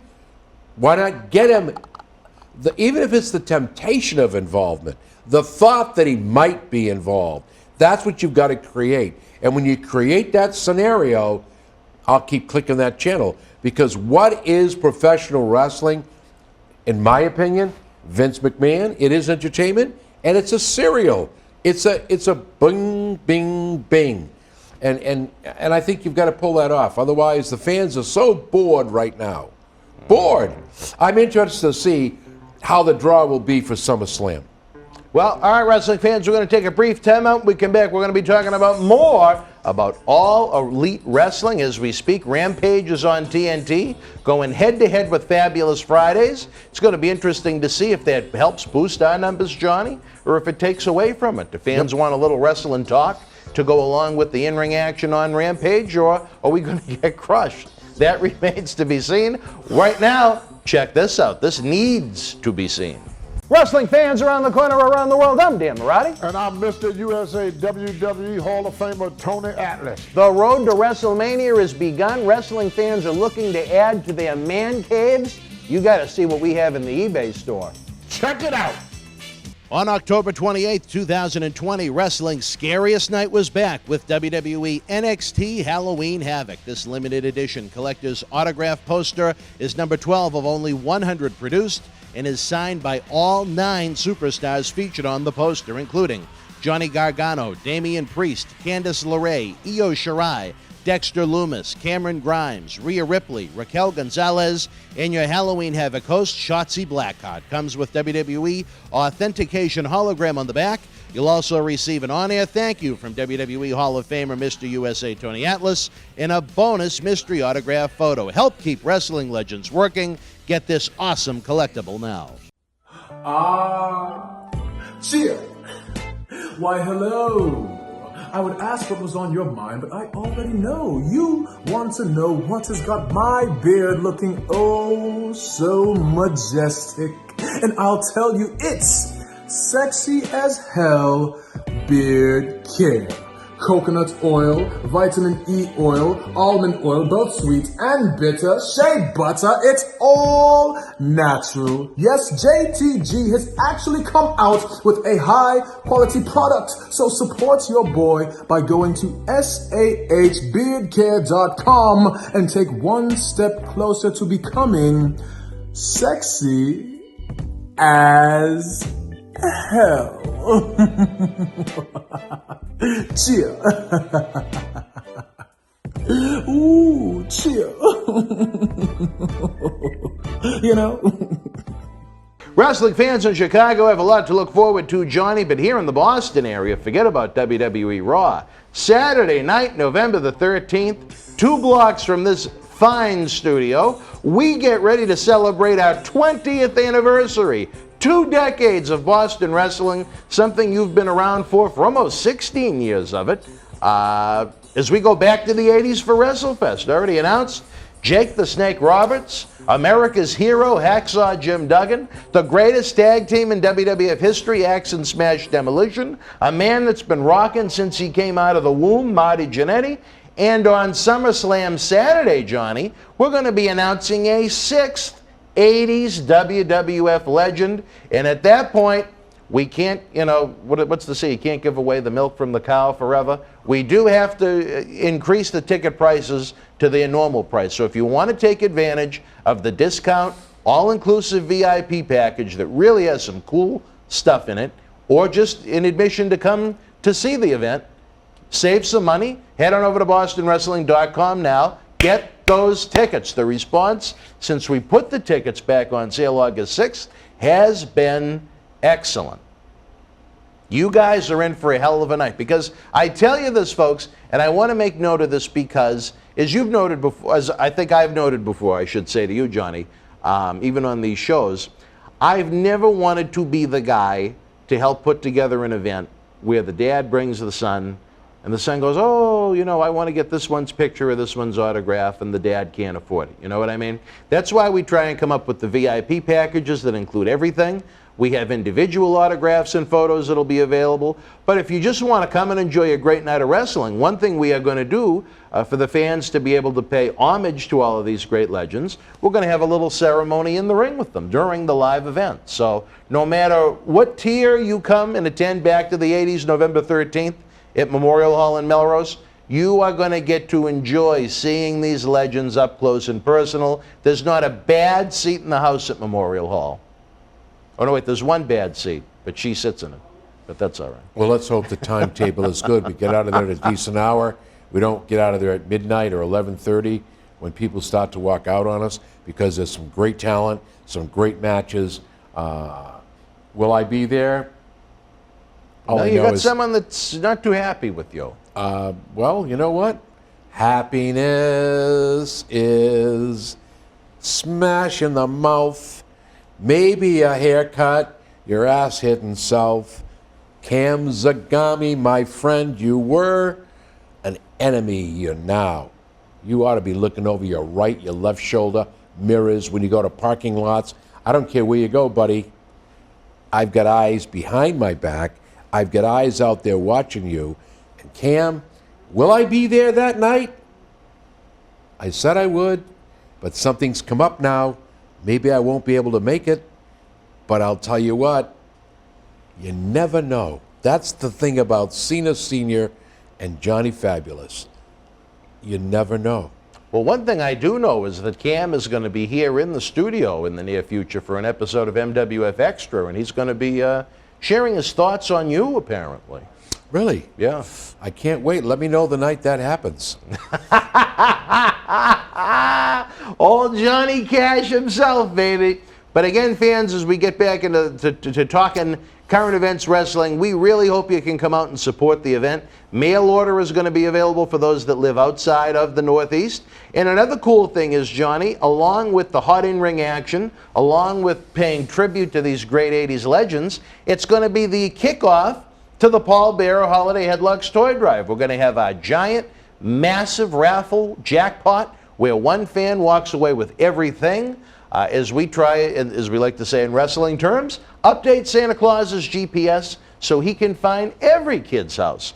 You know how technology can malfunction, even with Santa, the reindeer, and the GPS. Sometimes there's a few kids that he misses, and we want to make sure that he's got the best technology possible. It has meant a lot to us to continue to carry on this wonderful, great human being's name with the toy drive. Unfortunately, he was only around for one of that we started back in 2012, but the tradition carries on. And again, for the fans that can't join us live in Melrose, here's the fun part about it. Are we going to do something live at Back to the 80s WrestleFest? Absolutely. But we are also going to have a cyber version, very similar, sometime in December. Many more details on that to come. We're planning on having all of our featured 80s guests come down to the studio either the Friday, Saturday, or Sunday for an hour or so. So we're going to have a lot of fun. It is going to be not just a day, but just a weekend of just great wrestling fun, memories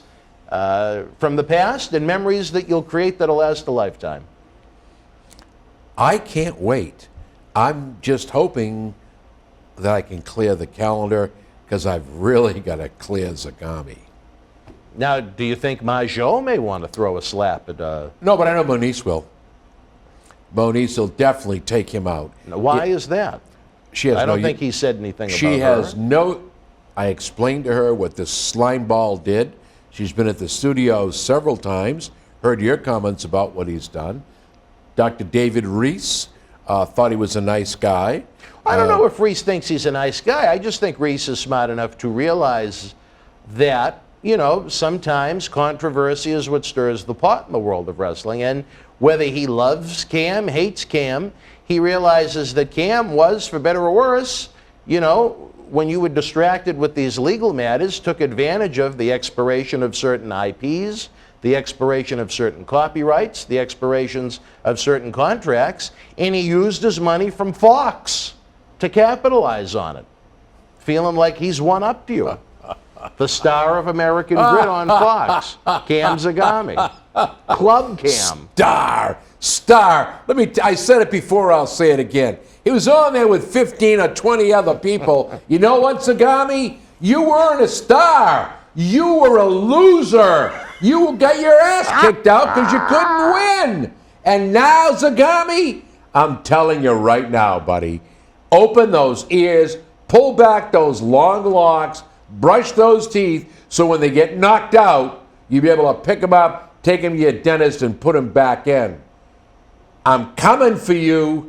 You've said a lot of nasty things about me. You stabbed me in the back. I'm not saying you're not a pro. I'm not saying you're not good at what you do. I'm just saying you're a dumbass. What about the little Johnny video that he made? Little Johnny. You know, all I'm going to do is sit back and say this. Karma is a bitch. I thought she was a good woman. Karma? Yeah. Linda Moratti?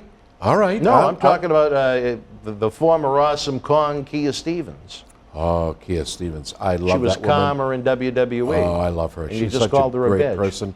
No, I didn't.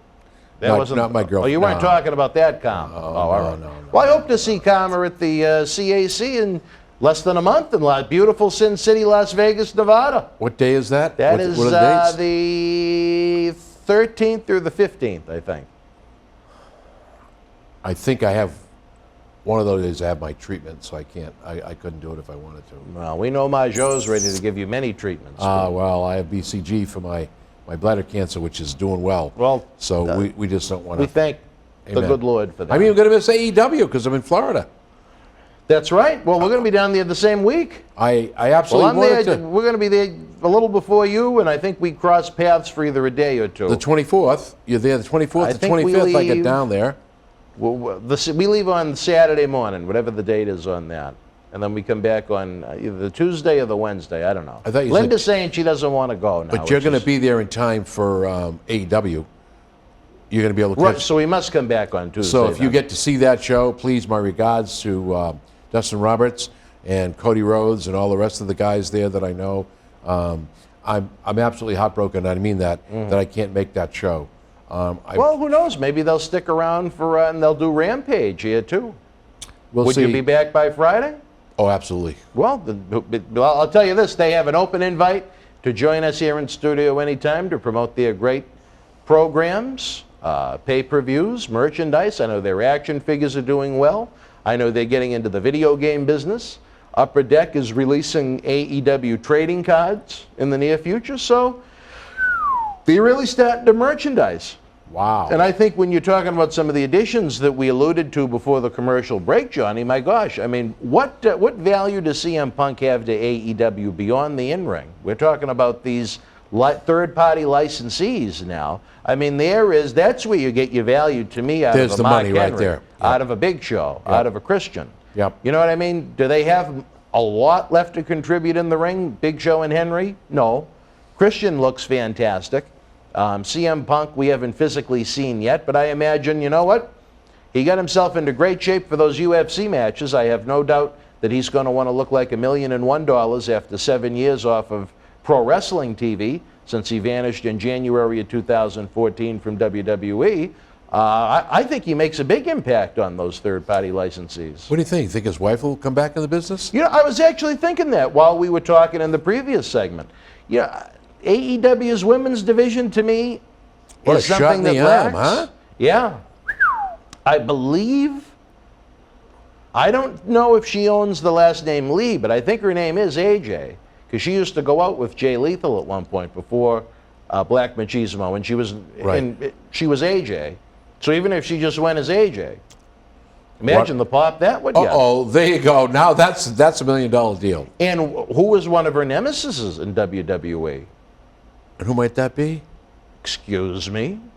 Oh, no. Really? Excuse me? Oh, my very good friend, Vicky Guerrero. Well, I don't know. Now that she's associated with the senior advisor for Club Cam, I don't know how close you two are anymore, but I think the Guerrero and AJ, you know, and you know my thoughts on women's wrestling, they've been well stated, but, you know, interesting.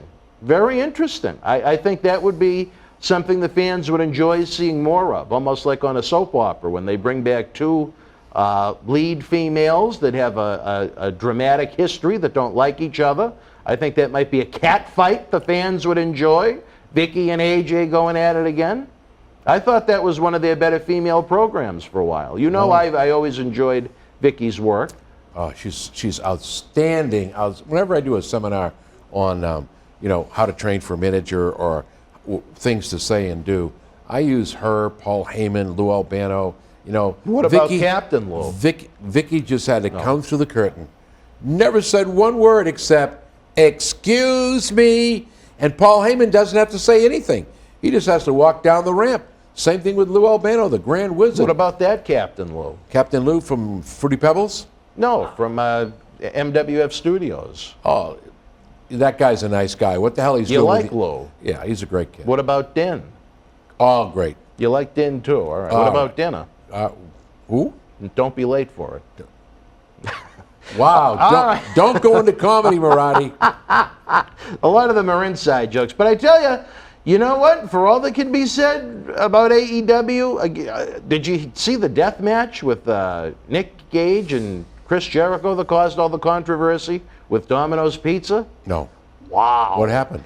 They did a death match on TV with light bulbs and it was Were they throwing pizza? They used a pizza cutter at one point. It was a bloodbath. And let me tell you something again. In extreme moderation, I love it. I wish there was a little bit more of a build to it. Jericho is going through this series where he has to win X amount of matches to be able to face MJF on the next pay-per-view, and MJF picks the opponent in the stipulation, but they really put on a violent match. Little Marati put it on, and he had never seen a death match like that before, and he was in shock at the amount of blood and what they were doing to each other. I think he thought it was cool, but the thing is you can't overdo it or it has no value whatsoever. Correct. I liked what they did. Domino's Pizza, I guess they said they were going to, evaluate things and so on and so forth, where they're a sponsor of AEW and TNT. They don't want to get to the point where they risk losing sponsors this early on. They've got to be very, very careful That's about... their money in the bag. Yes. And TNT, I'm sure, doesn't want to have that either, where TNT is paying out that guaranteed money each week for the AEW television program. But you have to give Chris Jericho credit, my gosh. If he's not 50, he's pretty close to it. To go through a death match like that with those, I mean, check it out on YouTube. I don't know if you're a fan of hardcore style wrestling. No, like that. I used to like it, but like I say, I'm an advocate of bleeding and juicing and those kinds of things when it needs to happen. Like I said, you can't have a steel cage match where you drag a man's head and they always say, it's razor sharp. Well, why is there no blood? So there's a case where it adds to it. But don't make it to the point. Like I told you before, I did a show with Abdul the Butcher. Man, Gino Martino, this guy was covered in blood. You couldn't tell you couldn't tell the race. It was red, blood red. That's just too much. That's pretty much what we had on Dynamite with that death match. Too much. So, no, too much. check it out and see what you think. We can talk about it on a I'll let future you show. know, sure. Running out of time here, Johnny. Before we go, I guess the one other big rumor, the Bray Wyatt issue is one I think it's going to take some time to get to, if they get to that point. But Daniel Bryan, I mean, the rumor mill is that he's in, all in, all out. No pun intended on their pay-per-view. What do you think Daniel adds to AEW if he joins? Maybe that's your surprise in Chicago. But why would you disappoint the fans? No, think about this. At one point, CM Punk and Daniel Bryan were enemies. Just think about it. That's all I'm asking you to do. I think you got to separate them. I wouldn't have them anywhere near each other for a long time. I would, if it was me, if I had the magic pencil, I would debut Punk on August 20th in Chicago for that Rampage that they sold out the United Center for, doing everything but advertising that he's going to be there. And I would save a Bryan debut for either the pay-per-view to do something very special or a future episode post. Well, they have, you got to remember, they have a big, their big New York debut coming up in September. They have almost 20,000 seat Arthur Ashe Stadium that they are pretty close to filling. Would you wait that long to debut Bryan? Would you bring in his wife? The Bellas are done, finished. They just need to know that. They need to know that they now contribute nothing to professional wrestling. Do you think Kathy might decide she had enough of the ace in the bank and might have eyes for Tony Khan? It seems like that ace in the bank is doing a lot of cutting at WWE. Well, forget about the pizza cutter from Domino's. But we're going to talk more about that next week, folks, for SummerSlam weekend. I tell you, we got a lot going on. Interested in your thoughts in the premiere chat to my right. Give your thoughts on AEW Rampage as it premieres, as we're talking right now. Would love to know what you think of the show. If you're not watching us live, if you're checking us out later in the night or later in the week, leave your thoughts in the comment section below. We love to interact with you guys, because without you, there's no us. That's how it goes. Don't forget, we're going to try again, because it was such a great success last Sunday when we did a SummerSlam 88 watch-along, which Lou snuck into the camera for, which I thought was unusual for someone that is not a wrestling fan, but Lou wanted to add to the enjoyment. We had a heck of a lot of fun with the SummerSlam 89 watch-along. We were encouraged by our great fan Joey, who went above and beyond to make the night a success. We're going to do SummerSlam 89 watch-along this Sunday night. With food? At 7 p.m. I'll tell you this, if you want to line up the calendar, Johnny, Saturday night, August the 21st, in the unusual slot for SummerSlam, we are going to have a spread and a half, I'm told, from our dear friend Jack Sy, if you and either Majo or Moniz can make it. And you know the spread that man delivers. So again... and Gonna have fans here too? I don't know about that. Gotta have masks. Well, I think for the watch-along would be tough with fans. I think they'd be bored with that. But not only SummerSlam on Saturday, but NXT TakeOver on the Sunday, at least until we head to Las Vegas. My goal is I want to try and see if we can do those Sunday night watch-alongs every week. The fans really like them. I love to engage with them live. And you know what? There was one guy, I think you'll like this story, Johnny. Those two sunglasses at night individuals I mentioned, they've attempted to send people into our premieres and cause disruption and so on. And a man named Larry came in trying to insult me and degrade me. And our good friend up in Maine, Slick Rick B., one of the Boston Wrestling family member icons, I think he was ready to ban him and toss him from the room, but I said, Rick, let him stay. And you know what? This Larry individual and I, we had as much of a conversation as we can have, as he typed and I spoke into the camera. But at the end of the day, we made peace. And I said, you know what, Larry? I consider you a friend of the show, and you're welcome to come back. Larry from Maine? No, just, I think, I have no idea where he was from. But he was sent by Sunglasses at Night.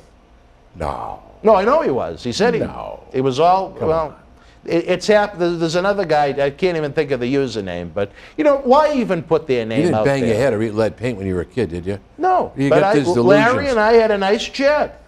And we, you know what, at the end of the day, maybe if we didn't agree on everything, at least there was mutual respect. So you made peace with Larry. Why don't you make peace with these two guys? Because they continue this barrage of videos trying to make us look bad, and I don't like that. Then I guess one of the purpose things they need to do is get a life. No, is to call Get you rid and of put their you on their sunglasses. podcast. What's that now? Put you on their podcast.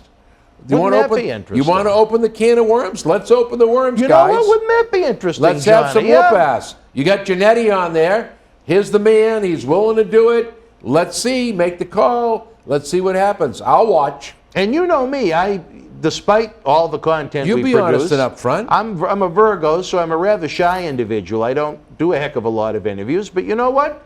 For Sunglasses at Night, if they ever really wanted to do an unedited version, unedited version, I'd consider that. Well, they go live. But see, here's the thing. They You know go what live. irritates me? I would not want one fan to think, this is a quote-unquote work or an angle, because it is not. It is a life irritation that I am tired of.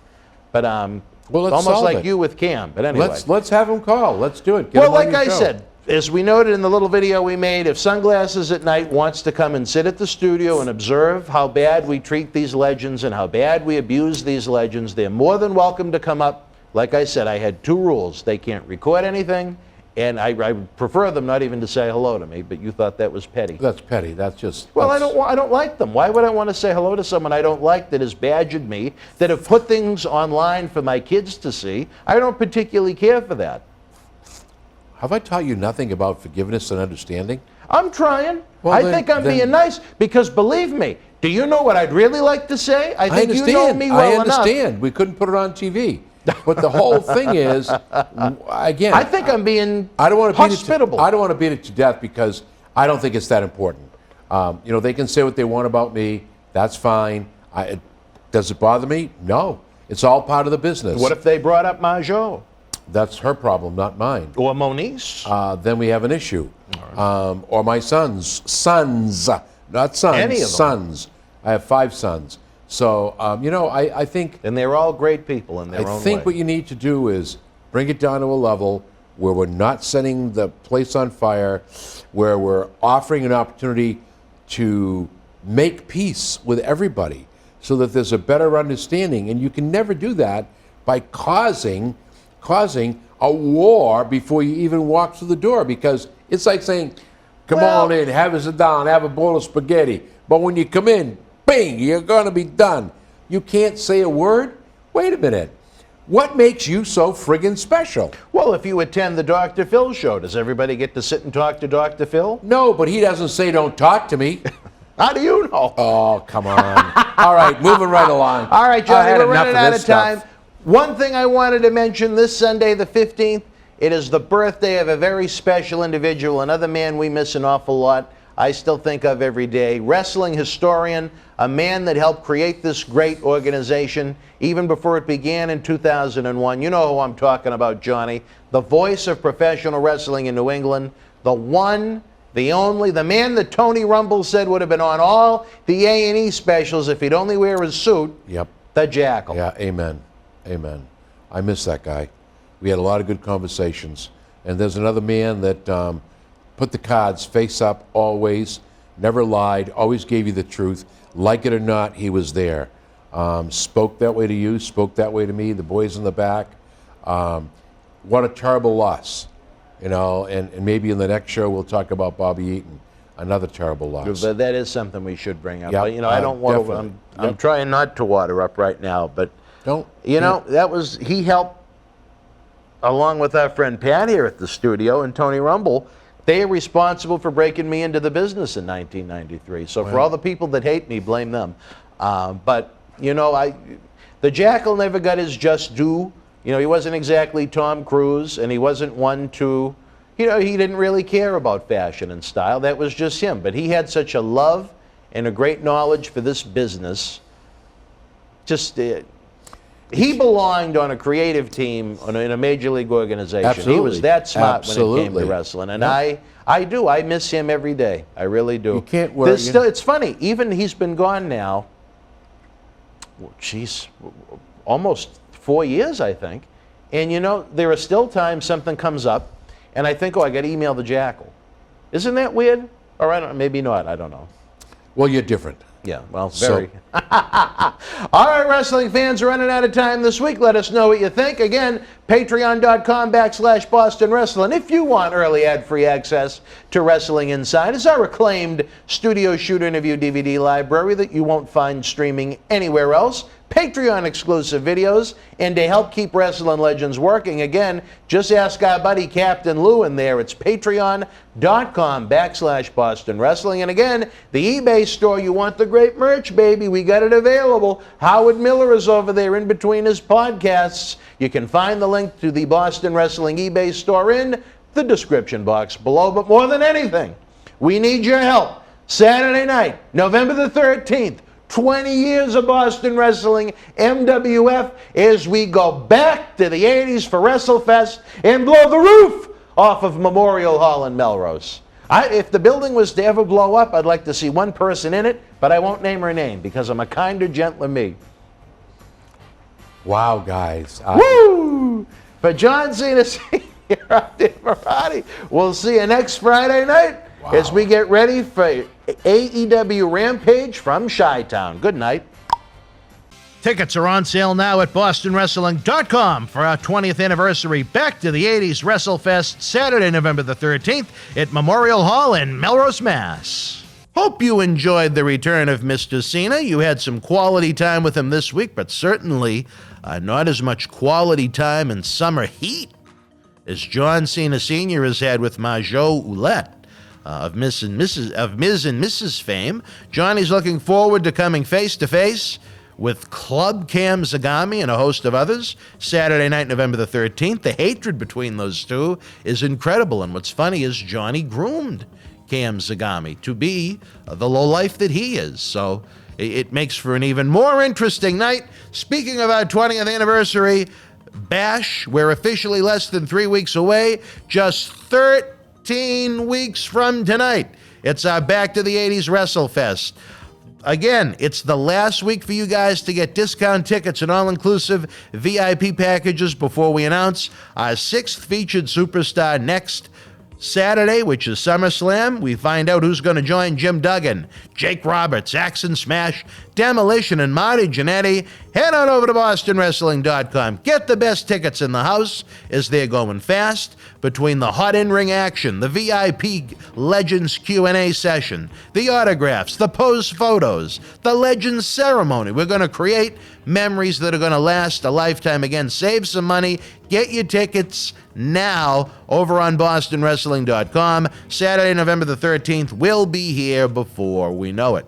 Again, fans, the proof is in the pudding. Keeping Wrestling Legends working is a great passion of ours, which is why we implore you to join the Boston Wrestling MWF family at patreon.com/Boston Wrestling. Again, I like to use this analogy because he's with us so much, but imagine when Marty's here. It turns into 3 very long days of tapings, as it's the only affordable way we can do it. It's very expensive beyond appearance fees when you have airfare, hotel, studio costs, printing, and so on and so forth. Imagine if we could do it every month and make it a much more relaxed environment for Marty and even myself. My body is not in great shape after 3 days of sitting in the chair under those hot lights taping. My back is usually on fire. But I know you guys don't worry about me. You guys are worried about Marty. That's fine. I understand. He's the star of the show. I just feed him the questions. That's all. But again, imagine if we could have him in once a month. It would make great programs even better. Let's make these wrestling greats lives even easier with a platform like this where they can fly in, talk, fly home, make some easy money. Life is good, and you guys get great content to enjoy. So if you want early, full-screen, ad-free access to Wrestling Insiders, access to our acclaimed studio shoot interview DVD library is seen by millions online and millions more on The Howard Stern Show. If you want Patreon-exclusive videos in the knowledge that you are helping keep wrestling legends working. Again, the place to be is patreon.com/Boston Wrestling. You'll have the streaming time of your life with hundreds of studio shoot interviews with dozens of guests. Again, if you can't remember the link, patreon.com/Boston Wrestling. You can find it in the description box below. If you had fun tonight, and I know you did if you're still with us, again, folks, I'm down on my hands and knees, begging, pleading, give us a big time thumbs up. Subscribe to that YouTube channel, absolutely free. It lets YouTube know how much you love us, and then they'll showcase our video to more and more great wrestling fans out there, past and present, that don't know we exist. They need to know we exist because we got to keep growing the family, baby. Again, there's millions of fans that don't know us, but I think they will love us once they come across these shows. Again, like any high-quality human being, if you had fun tonight, like you're out at a bar or a restaurant, don't forget to tip the waiter or the bartender using the amazing Super Chat button here on YouTube, that little gray $sign under the premiere box, or, as Captain Lou says, use the Venmo at Boston Wrestling. If you use Venmo, apparently you know what that means. Or if you want to use the PayPal, that's available as well, using the email address don'ttellgramps@yahoo.com. That is not a joke. That is the actual PayPal address. We have a big week of news ahead and truly need your help. If everybody helps a little, instead of just a couple people doing a lot, it'll go a long, long way. Our eBay store is open 24/7 with great rare items from superstars of every era. Every purchase in the Boston Wrestling eBay store not only helps keep wrestling legends working, but it gets you an on-air shout-out for helping the team. And again, the knowledge that you're doing the wrestling gods' work, trying to keep these guys with paydays in their pocket, trying to keep them active, trying to share their stories and give you great content. You are part of the foundation of what makes this work, folks. The link to the Boston Wrestling eBay store can be found in the description box below. I couldn't even begin to share that with you, as it is not as easy as patreon.com/Boston Wrestling. It's about 200 characters long. Fans, I've said it before, I'll say it again. This time of night, this time of the program, it feels like the ending of those old Saturday night main events on NBC. We hate to say goodnight. We'd love to talk all night long. It makes us a little sad, but at the end of the day, it makes us look forward to all of our other episodes even more so, because again, as I noted, we got some big things cooking. I would love your feedback on all of this week's episodes before we get into next week's big week, because we can't produce these shows without you. I know we can grow what we do because we got the best wrestling fans in the world hanging out with us. We just have to find more of them. So, until we speak again, enjoy these summer weekends. Again, as I've noted before, there aren't too many of them, and we've already hit mid-August. We'll be back tomorrow night at 7 p.m.